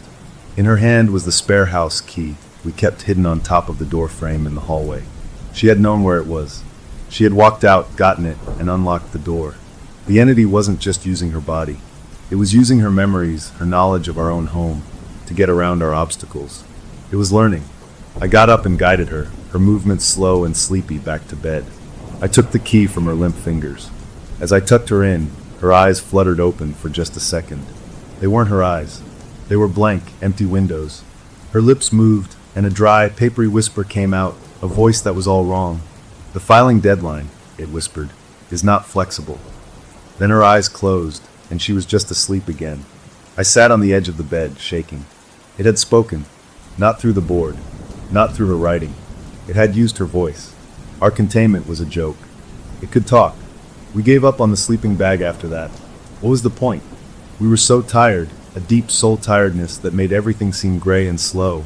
We moved through our days like ghosts. We still went to work, we still bought groceries, but we were just going through the motions. The fear was still there, but it was buried under a mountain of exhaustion. A few nights after the key incident, it was my turn to stay awake. I was battling to keep my eyes open, my head nodding. I must have lost the fight for just a few minutes. I jolted awake in the chair. The bed was empty. Panic, now a familiar old friend, kicked in. But the house was quiet. No light from the office. No sound from the kitchen. I got up and checked every room. Nothing. My heart started to hammer. Then I heard it. A soft, wet sound. A sniffle. It was coming from down the hall. From the room that had been meant to be a nursery one day. The room we now used for storage. I walked down the hall, my feet like ice. The door was ajar. I pushed it open. She was standing over the old, empty crib we hadn't gotten rid of, the one we'd bought in a moment of optimistic dreaming. She was just standing there, perfectly still, staring down into the empty space. Tears were streaming silently down her sleeping face, cutting glistening tracks in the moonlight from the window. In her right hand, gripped so tight her knuckles were white, was one of our permanent markers, the fat kind. I must have missed it during the purge. And on the pale yellow wall of the would-be nursery, right next to the crib, she had written a single line in big, shaky block letters, for the child. Time of death, pending. The marker had run out or snapped, leaving a final, ugly smear of black ink beneath the words. I didn't feel fear then. I felt something hotter and cleaner, a pure rage. This thing wasn't just threatening strangers anymore. It was pointing a finger at a future we hadn't even built yet, at a dream. It was marking a target on a life that didn't even exist. That crossed a line. I went to her and shook her awake, not gently. She came to, saw the wall, saw the marker in her hand, and crumpled to the floor. She didn't scream. She made a small, broken sound, like a wounded animal, and then curled in on herself. The mother in her, the part that dreamed of that room filled with laughter, had just been shown its own nightmare. We spent the rest of that night cleaning the wall, but the words had stained the paint. We could still see the ghost of them, a faint yellow-brown shadow on the yellow wall. We moved a big bookcase in front of it the next day. We didn't talk about what it meant. We didn't need to. The fight had changed. It wasn't about saving others anymore. It wasn't even about saving her from sleepwalking. It was about saving a possibility, a hope, from something that wanted to file it away before it even began. We were cornered, and when you're cornered, you find a new kind of strength. We stopped being archivists of doom. We started quietly, desperately to look for a weapon. The entity had made it personal. It had shown us its ultimate target, and in doing so, it had made its first mistake, because it had given us a reason to fight with nothing left to lose. The question was no longer if we would fight back. The question was, what were we willing to do to win a war against a thing that wrote the future on our walls? The words on the nursery wall changed everything. It was like the entity had finally shown us its true face, and it was uglier than we ever imagined. It wasn't just some random force keeping a cosmic ledger. It was a bully, a predator that knew exactly where to hit us to cause the most pain. The fear didn't go away, but it got pushed down by something harder, a cold, focused anger. We were done being scared. We were done being its office assistants. We had to find a way to fight, not just hide. But how do you fight something you can't touch, something that lives in the mind of the person you love? My girlfriend was shattered. She wouldn't go near that room. She looked at me sometimes with such a raw guilt, as if she believed some part of her was already capable of making that terrible decision the wall had mentioned. I held her and told her it wasn't her. It was the thing attached to her, but the words felt weak. We needed action. We started to think differently. If this thing was like a bureaucrat, it had to have rules. It needed the obituaries written to make a death official, like a judge needs a signed warrant. That was its power, but maybe also its weakness. What if we could corrupt the data? What if we could feed it wrong information and break its whole system? It was a crazy idea, born from pure desperation, but it was the first plan that felt like attacking instead of just defending. For a few days, nothing happened. No sleepwalking, no compulsions. It was like the entity was letting the thread on the wall hang in the air, letting us stew in it. Then, one ordinary Tuesday morning, the calm broke. I was making coffee. My girlfriend was sitting at the kitchen table, staring at her hands. She suddenly went very still. Her face lost all color. She looked up at me, and her eyes were wide with a terror that was completely awake, completely present. "It's here," she whispered. "The feeling. It's back. But I'm not asleep." She described it as a physical push, a pressure building behind her eyes and in her stomach, a nausea that came with a single, clear command in her head, right? She fought it. She clenched her fists and shook her head, her whole body trembling with the effort. But the pressure just grew, becoming a pounding headache, a cramping in her gut. She started to cry from the strain. "I can't. It's too strong," she gasped. I saw it in her face, the moment her will broke. Her shoulders slumped. The fight went out of her eyes, replaced by a horrible, resigned blankness. She reached for a napkin from the holder and a pen that was lying nearby. Her hand wasn't jerky like in her sleep. It moved with a dreadful, conscious slowness. She was awake, and she was being forced to obey. I watched, helpless, as her hand began to form letters. She was weeping, tears dripping onto the paper, but her hand kept moving. It wrote the heading, obituary. Then it began to write the name. My blood turned to ice. It wasn't a stranger's name. It was my full name, our home address, my date of birth. It was filling out my personal file. The date of death was left blank.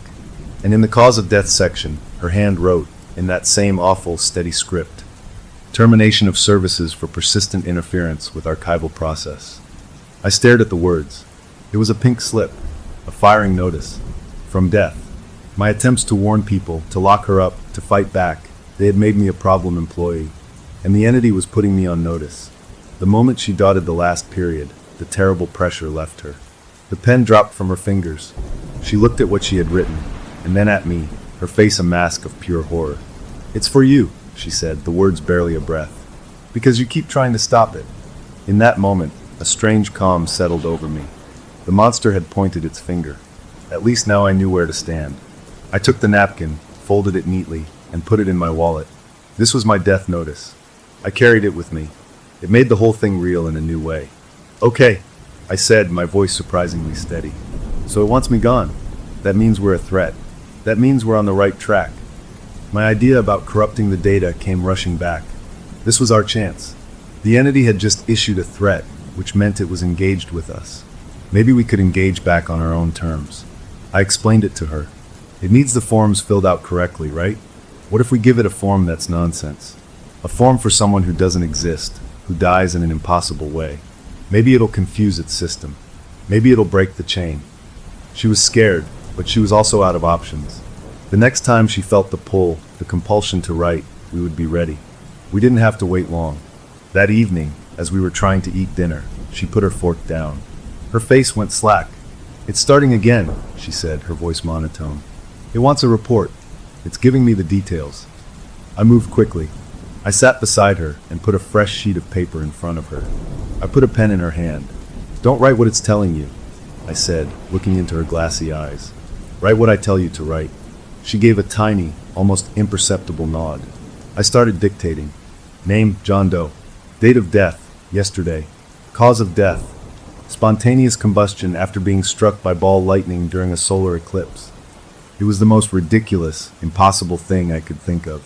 A person who didn't exist, dying yesterday in a way that defied all of science. Her hand hesitated. I could see the strain in her arm, the conflict between the compulsion in her mind and my words in her ear. "Write it," I urged. Slowly, jerkily, her hand began to move. She wrote the fake name. She wrote the wrong date. She wrote the absurd cause of death. It was like watching someone slog through thick mud, but she did it. When she finished the last word, she let out a huge, shuddering gasp. The blankness left her eyes. The compulsion was gone. She looked at the paper, then at me. "Did it work?" she asked, hope flickering in her voice for the first time in weeks. "I think so," I said. "The feeling. It's gone." It accepted it. We spent the next 2 days in a state of nervous, giddy suspension. Nothing happened. No new compulsions. No sleepwalking. She felt normal, like herself again. We dared to hope. Maybe we had broken it. Maybe jamming its system with nonsense had caused it to short-circuit. We even laughed a little, a real laugh, about the ball lightning. We started to make plans again, tiny ones, like maybe seeing a movie or having my buddy over for a normal, non-terrifying barbecue. The shadow of the nursery wall seemed to recede just a little. On the third morning, our hope died. I was in the shower when I heard her call my name. It wasn't a scream. It was a small, defeated sound. I got out and found her in the kitchen. She was standing by the counter, holding her head in her hands. "It's back," she said, not looking at me. "It's not asking for a new one. It's demanding a correction." She looked up, her face pale. "It says the John Doe file was an error. Invalid entry. It needs a valid, factual report to clear the backlog. The pressure. It's worse than before." She sat down heavily. "It's angry." My heart sank. Our trick hadn't broken the system. It had just created a paperwork error, and now the cosmic office manager was demanding we fix our mistake, with interest. We were right back where we started, but now the entity was annoyed with us. The brief period of peace was over, and it had just been a coffee break for the thing haunting us. It was back on the clock, and it expected us to be too. We had tried to fight with cleverness, and it had swatted our idea away like a fly. The fight wasn't about confusing it. The fight was about something more direct. As we sat there in the wreckage of our failed plan, a new, darker thought began to form in my mind. If the connection was in her, and we couldn't cut it out or confuse it, maybe we could. Transfer it. The wall had said the child's death was pending. Pending what? A decision? What if the entity was offering a twisted choice? What if it wanted her to choose between the future it had threatened and something else? What if the something else could be me? The thought was monstrous, a deal with the devil. But as I looked at her, at the deep bruises under her eyes from lack of sleep, at the way her hands shook, I knew I would consider anything to free her. The entity wanted a scribe. Fine. Maybe it could have a new one. The question was, how do you apply for a job from hell? And what happens if you get it? The demand for a correction hung over us like a sentence. The 2 days of peace had been a cruel joke, a taste of a life we couldn't have. Now the pressure was back on my girlfriend, worse than before, a constant, grinding headache and a nausea that wouldn't leave. She walked around the house like a ghost, pale and silent, jumping at every little sound. We were back to square one, but the board was gone, the tricks had failed, and the entity was clearly impatient. We were running out of squares on the board. That's when I told her my new idea, the terrible one about a transfer. We were sitting at the kitchen table, the same place she'd written my obituary. The morning light felt too bright, too normal for the conversation we were having. "It needs a scribe," I said, keeping my voice low and even. "It's attached to you. But what if attachments can be moved?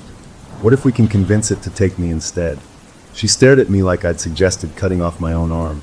"No," she said, flat and immediate. "Absolutely not. That's making a deal with it. You don't bargain with something like this. It's a trick." I pushed on. The wall said pending. Pending what? A decision. It gave you a choice, a horrible one. Maybe it's always about choices. Maybe we can offer it a different choice. It can keep its clerk, but a new one. One who's been interfering. It might like that. A punishment and a solution all in one. She was shaking her head, tears in her eyes. "I won't let you do that. I won't trade you for me. That's not a choice, that's a nightmare." But I could see the logic working behind the fear in her eyes. The mother in her, the part that had been shattered by the words on the nursery wall, was listening. If the entity wanted a sacrifice, and the sacrifice was me instead of a future child, wasn't that a trade she had to consider? The thought was so ugly it made me feel sick, but we were past pretty solutions. We argued in whispers for hours, circling the same awful point. She called it a surrender. I called it a tactical retreat, a way to get her out of the line of fire, so we could think of a next move. In the end, what broke her wasn't my reasoning. It was the next wave of compulsion. Later that afternoon, she doubled over at the kitchen sink, gripping the counter so hard her knuckles turned white. A low moan escaped her lips. "It's pushing. So hard," she gasped. "It wants the correction. It's showing me. A face. I don't know who it is, but it wants the report now." She was trembling all over, sweating. She was losing the fight, and we both knew it. She looked at me, her eyes full of a pain that wasn't just physical. "Okay," she whispered, the word full of defeat and a love that felt like it was being torn in two. "Okay, we try it your way." We didn't know how to perform a supernatural job transfer. We weren't witches or priests. We were just two scared people. So we did what felt logical in our shattered state. We treated it like a business transaction. If this thing was a bureaucracy, we would speak its language. We got a fresh, clean sheet of paper. We wrote a contract in our own simple words. We stated that the role of scribe, the duty to record the notices, was hereby voluntarily and permanently transferred from her to me. We wrote that in exchange for this transfer, the entity would immediately and completely release her from all connection, obligation, and influence forever. We specified that this included any and all future offspring, naming the child pending specifically. We were covering all the bases we could think of. We both signed our real names at the bottom. It felt ridiculous and solemn at the same time, like signing our own souls away. That night, with the paper on the kitchen table between us, we placed our hands on it, hers over her signature, mine over mine. We didn't light candles. We didn't chant. We just spoke, our voices shaky but clear. We read the contract out loud, from top to bottom. "The role is transferred," I said at the end. "The debt is paid. She is free." As the last word left my lips, the overhead kitchen light, a sturdy modern fixture that had never once flickered, flared with a blinding, blue-white intensity for a full second. We both flinched, squeezing our eyes shut. There was a loud pop, and then the room was plunged into a gloom lit only by the stove light. A sharp, electrical smell, like ozone after a lightning strike, filled the air. We sat in the sudden dimness, our hands still on the paper, not daring to move. Then my girlfriend let out a long, shuddering breath. "It's gone," she whispered, wonder in her voice. "The pressure, the feeling of being watched. It's just gone." She started to cry, but this time they were tears of relief, a torrent of them. She hugged me, sobbing into my shoulder, repeating "it's gone" over and over. I held her, feeling a cautious hope. Had it worked? Had our stupid, homemade contract actually done something? The next few hours were a revelation. The change in her was instant and profound. The tension that had been coiled in her shoulders for weeks just vanished. The constant, wary look in her eyes softened. She smiled, a real, unburdened smile that made her look like the woman I'd fallen in love with. She made a pot of tea and actually drank it, sitting at the table and looking out the window at the birds, something she hadn't done in what felt like years. She was present, truly present, for the first time since the first night with the board. I watched her, and my heart swelled with a love so fierce it hurt. This was why I'd done it. To see her like this again. It was worth any price. I didn't feel any different. No strange compulsions, no whispers in my mind. Maybe the entity had just left. Maybe our bold move had shocked it into breaking the connection entirely. That night, we slept in our own bed, without any locks or sleeping bags or watches. She fell asleep in minutes, a deep, peaceful sleep. I lay awake for a while, listening to her breathe, feeling a profound sense of victory. We had won. We had outsmarted it. I finally drifted off, thinking maybe, just maybe, it was over. I dreamed. It wasn't a normal dream. It was too clear, too detailed. I was in an office, but not a nice one. It was endless, a sea of gray cubicles stretching in every direction under a flat, sourceless gray light. The air was cool and smelled like dust and old paper. My cubicle had a desk, and on the desk was a stack of blank forms and a single, old-fashioned pen with a sharp metal tip. I knew, without being told, what the forms were for. I picked up the pen. It was cold, so cold it burned my fingers. I tried to put it down, but my hand wouldn't let go. A calm, neutral voice, like a recording, filled the cubicle. New scribe orientation commenced. First task, practice filing. I woke up with a gasp. Dawn light was filtering through the blinds. I was drenched in a cold sweat. My right hand was clenched into a fist. I uncurled my fingers. The palm was stained with a deep blue-black ink, as if I'd been gripping a leaking pen for hours. I sat up, my heart pounding. My girlfriend was still asleep beside me, her face serene. Then she stirred, her eyes fluttering open. She saw the look on my face and immediately sat up. "What's wrong?" she asked. Before I could answer, her eyes dropped to my hand. She saw the ink. Her gaze darted to the bedsheet next to me. Her hand flew to her mouth, stifling the scream. I looked down. There, on the crisp white cotton, written in my own familiar handwriting in that same blue-black ink, was a message. It wasn't a full obituary. It was a memo. It said, "New scribe. Training initiated. First assignment, practice run. Subject pending." The transfer had worked, but not in the way we'd hoped. It hadn't left. It had just switched desks. It had accepted my application. I was now the employee, and my training had already begun. The relief on her face melted into a new kind of terror, a terror for me. I looked from the ink on my hand to the words on the sheet, and the cold reality settled in my gut. The fight wasn't over. I had just volunteered for the front line. I was inside the machine now. The question was, could I break it from the inside without becoming just another part of the process? Becoming the haunted one is a lonely job. You get a promotion you never wanted, with all the responsibility and none of the support. The worst part is you have to wear a mask, a big smile that says everything is fine, so the people you love don't see the cold, gray office that's growing inside your head. My girlfriend was free. That was the important thing. She woke up every morning looking more like herself, the shadows under her eyes fading, the weight lifted from her shoulders. She could laugh again. She could make plans. She'd talk about painting the nursery a different color, not as a fearful thing, but as a project, a step toward a future. I clung to that. Seeing her like that was my fuel. It was why I had done this. So when she'd look at me with concern and ask, "How are you feeling? Anything strange?" I'd smile, a real convincing smile I'd been practicing, and say, "Nothing. I feel great." It's like it's totally gone. It was the most important lie I'd ever told. The truth started small. A few hours after the ink on the sheet incident, I felt an itch. Not a normal itch, but a deep, twitchy need in the bones of my right hand, in my fingers. It was a physical craving to hold a pen, to move it across a surface. I ignored it. I made a fist and stuck my hand in my pocket. The itch faded after a few minutes, but it left a dull ache behind, like I'd sprained something. That was the first day. The next morning, the itch came back, stronger, accompanied by a low, steady throb behind my left eye. A name floated into my mind, not my own thought. It was the guy who worked in the cubicle next to mine at my job, a quiet man named Phil I barely knew. With the name came a cause, clear as a printed sentence in my brain. Cardiac episode brought on by concealed emotional distress. It wasn't a voice. It was just knowledge, implanted like I'd always known it. And with that knowledge came the overwhelming, nauseating need to write it down. The itch in my hand became a burning. The headache spiked. It was the compulsion she had described, but now it was mine. I was at work. I locked myself in a bathroom stall, gripping the sides of the toilet until my hands hurt, fighting the urge to pull out a pen and scribble the words on the wall. I lasted almost 3 hours. The pain became unbearable, a white-hot drill bit behind my eye. My vision started to blur. I couldn't think. All I could see was the name and the phrase, over and over. In a moment of sheer, fractured will, I gave in. But I didn't write it correctly.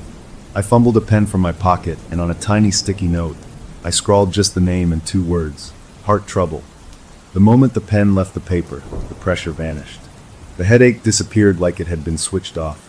The sticky note felt like nothing, just a scrap of paper with a vague worry on it. I flushed it down the toilet. Had I beaten it? Had my incomplete, incorrect entry failed to file? I went home and told my girlfriend it had been a totally normal day. She was making pasta, humming to herself. The lie felt good because it protected that scene, that moment of normalcy. That night, I started researching again, but now from a new angle. I wasn't looking for how to break a connection. I was looking for how a scribe could quit. Every myth, every story about deals with death had a loophole. A riddle, a task, a substitute who outsmarts the boss. I needed to find the employee handbook for this cursed job. 2 days after my bathroom stall incident, my colleague Phil didn't come to work. His wife called the office. He'd been rushed to the hospital with a severe anxiety attack, something he'd never had before. They were running cardiac tests to be safe.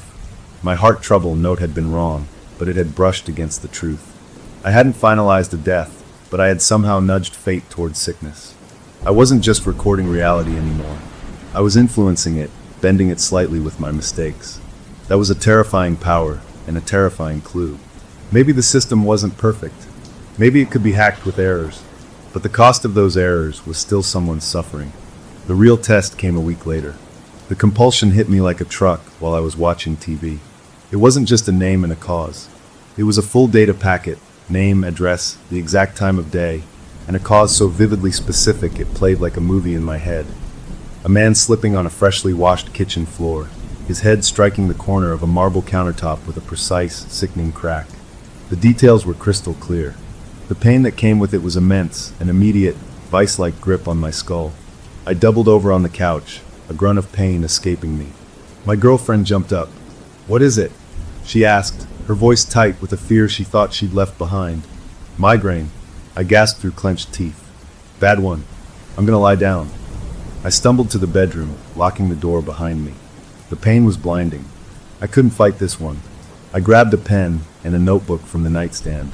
My hand was shaking, but it moved toward the paper to write the details it had been given. But then I stopped. A new idea, born from my research and my own stubborn anger, flashed through the pain. What if I didn't write its assignment? What if I wrote my own? What if I wrote a report for the only subject I had total control over? Gritting my teeth against the agony, I forced my hand to move. I didn't write the stranger's name. I began to write my own. I put down my full name, my address. In the cause of death field, I wrote, "Scribe termination via willful noncompliance." I was filing a report on myself for insubordination. The moment I started writing my own name, something shifted. The pain didn't vanish, but it changed. The relentless, driving pressure eased. The entity's presence in my mind, which had been a roaring command, suddenly went still. It was listening, watching. When I finished the last letter, a new thought entered my head. It wasn't a command. It was a flat, administrative statement, calm and clear as a computer notification. Error. Conflict of interest detected. Subject cannot self-report for final termination. Initiating audit protocol. The words hung in my mind. Then my hand, which I thought was under my control, moved again. It wasn't obeying the original compulsion. It was writing something new on its own. The pen flew across the paper in my handwriting, but faster than I could ever write. It wasn't an obituary this time. It was a heading that made my blood run cold. Audit file, the family unit. Subjects, scribe current, scribe previous, associated offspring, potential. Status, under review. Risk assessment, pending. The pen stopped. The last of the pain drained away. I was left sitting on the edge of the bed, staring at the words. I had tried to trick it, to force its hand by targeting myself. And in response, it hadn't gotten angry. It had started an audit. It was reviewing the whole account. Me, my girlfriend, our future. We were no longer just employees or problems.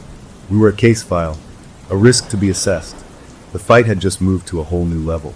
The entity wasn't playing for obedience anymore. It was evaluating the threat we posed to its orderly system.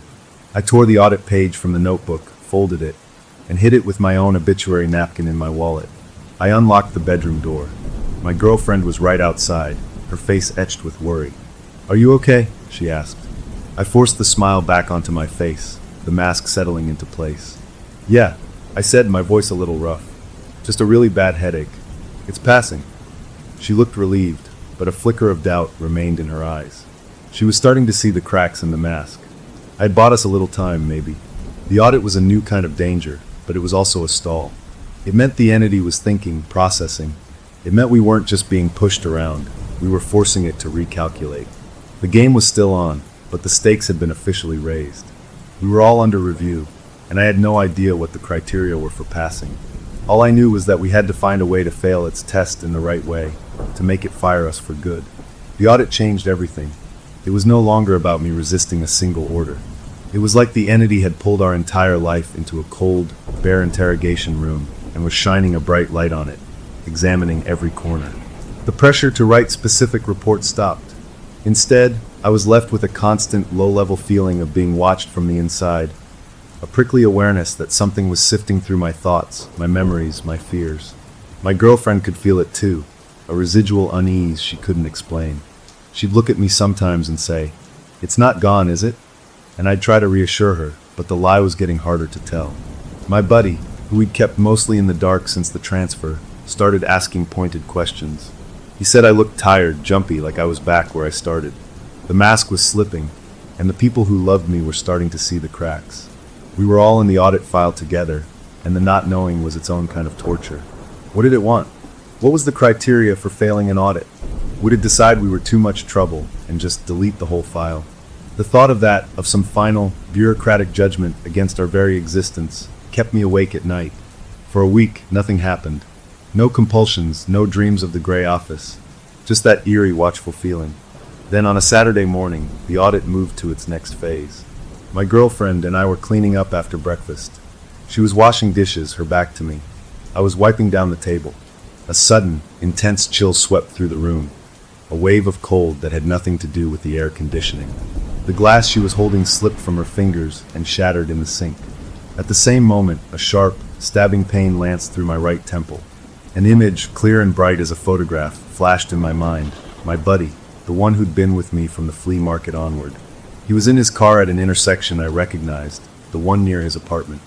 The image showed the driver's side window, and beyond it, the grille of a large, speeding truck running a red light. The cause of death wrote itself in my mind with cold efficiency. Multiple blunt force injuries. But this wasn't a compulsion to write. This was a compulsion to warn. The urge was different, less about recording and more about screaming. It was a push, a desperate, internal shove to pick up the phone, to text him, to do anything to stop him from being at that intersection at that time. The entity was testing a new variable, my attachment. It was using my friend as a test subject to see what I would do with foreknowledge when I wasn't being forced to file paperwork. It was auditing my emotional interference. I grabbed my phone, my hands shaking. The pain in my head was a warning bell, but the fear for my friend was stronger. I called him. It went to voicemail. I texted, "Do not drive today. Serious. Call me." I sent it. The moment the message delivered, the pain in my head vanished. The chill in the room lifted. My girlfriend turned around, her face pale, her hands wet and covered in soap suds. "What just happened?" she asked. I felt something. Before I could answer, my phone rang. It was my friend. "Dude, your text is crazy dramatic," he said, his voice cheerful. "I'm not driving. My car's in the shop, remember? I'm walking to the grocery store." Relief, sweet and powerful, flooded through me. I had warned him. He was safe. The entity's test scenario was impossible because he wasn't in his car. I told him it was nothing, a bad feeling, and hung up. I looked at my girlfriend. I think I just passed the test," I said, a wild hope blooming in my chest. I had used the knowledge to try and save someone, and it had worked because the circumstances had changed. Maybe the audit was about proving we could use this curse for good, to disrupt its own predictions. The hope lasted until that evening. The local news had a brief segment about a traffic accident at the very intersection from my vision. A truck had blown a red light and T-boned a rideshare car. The driver was in the hospital with serious injuries. The passenger, a young woman, was killed. My friend was safe because he wasn't there. But the event had still happened. The death had still occurred. My warning hadn't stopped the event. It had just shifted the victim. The audit wasn't testing my compassion. It was testing the stability of its own system against my interference. And it had proven the system would correct itself, that the death would find a place to land. I felt a crushing weight of guilt for the woman I'd never met. My intervention hadn't saved a life. It had possibly redirected death. I was no longer just a scribe. I was becoming a variable in the equation, and variables that cause errors get removed. The final stage of the audit came the next night. I was in the basement, looking for an old toolbox, when the air grew still and thick. The single bulb overhead dimmed, then began to pulse with a slow, rhythmic beat, like a faint heartbeat of light. In the center of the concrete floor, a pattern began to form. It wasn't writing. It was a shape, drawn in a fine gray dust that seemed to seep up from the concrete itself. It formed a simple scale, a balance. On one side of the scale, a tiny, glowing symbol appeared, a stylized heart. On the other side, 3 figures, 2 tall, 1 very small. My family. The message was clear. It was presenting the choice hinted at on the nursery wall, but now directly to me. The heart could mean love, could mean my own life, could mean my essence. It was weighing my life against theirs. The scale dipped slightly toward the 3 figures. Then in my mind, not as words but as pure, understood concept, came the audit's conclusion. Risk assessed. Emotional attachment creates systemic instability. Proposed resolution. Prune 1 to preserve the integrity of the record. Choose. It was giving me the power to choose the sacrifice. It was making me the manager of my own doom. I could offer myself, or I could offer one of them. This was the final exam. Rage, hot and clean, burned through the fear and the guilt. This was its masterstroke, to make its violence my choice, to corrupt any decision I made. I wouldn't play. I looked at the dust scale on the floor, at the pulsing light. I didn't speak. Instead, I did the only thing I could think of. I walked forward, and I scuffed my foot right through the center of the image, destroying the balance, scattering the dust. "No," I said out loud, my voice echoing in the bare basement. "I don't accept your terms. The audit is over. We are not yours to prune." For a long moment, nothing happened, The dust settled. The light bulb stopped pulsing and burned steady and normal. The oppressive feeling in the room lifted. I stood there, breathing hard, waiting for a response, for punishment, for anything. Nothing came. I went upstairs. My girlfriend was reading on the couch. She looked up. "You okay? You look like you saw a ghost." I managed to smile. "Just spiders in the basement," I said. That night, I slept without dreams. The watchful feeling was gone. The itch in my hand was gone. For the first time since the transfer, my mind felt like my own. The next day passed normally. And the next. A week went by. No compulsions, no chills, no flashes of knowledge. The audit had closed. By refusing to choose, by rejecting its framework entirely, I had apparently rendered a verdict it couldn't process. We were neither compliant nor a manageable risk. We were an anomaly it had chosen to isolate, to set aside. The case file was closed, marked not with a resolution, but with a question mark. Life began to slowly, cautiously, return to something like normal. My girlfriend's joy became less fragile. We talked about the future again, about maybe getting a dog first, as a practice run. We even joked, in a careful way, about the weird months we'd had, calling it our shared psychotic episode. We were healing. But I kept the folded papers in my wallet, my obituary, the audit note. They were my reminders. I had seen the machinery behind the world, and I knew it was still there, ticking away. I had been an employee, and I had quit in the messiest way possible. I had no guarantee it wouldn't try to rehire me one day, or that it wouldn't open a new file on us. The connection was broken, but the memory of the connection was a scar. We had won our freedom, not by beating the entity, but by confusing it into dropping our case. We were free, but we would always know the office was out there, with its endless gray cubicles and its cold, waiting pens. Our story felt over for now. We had our lives back, but somewhere in the back of my mind, a small, quiet part of me wondered if they were just waiting for the next audit cycle to begin.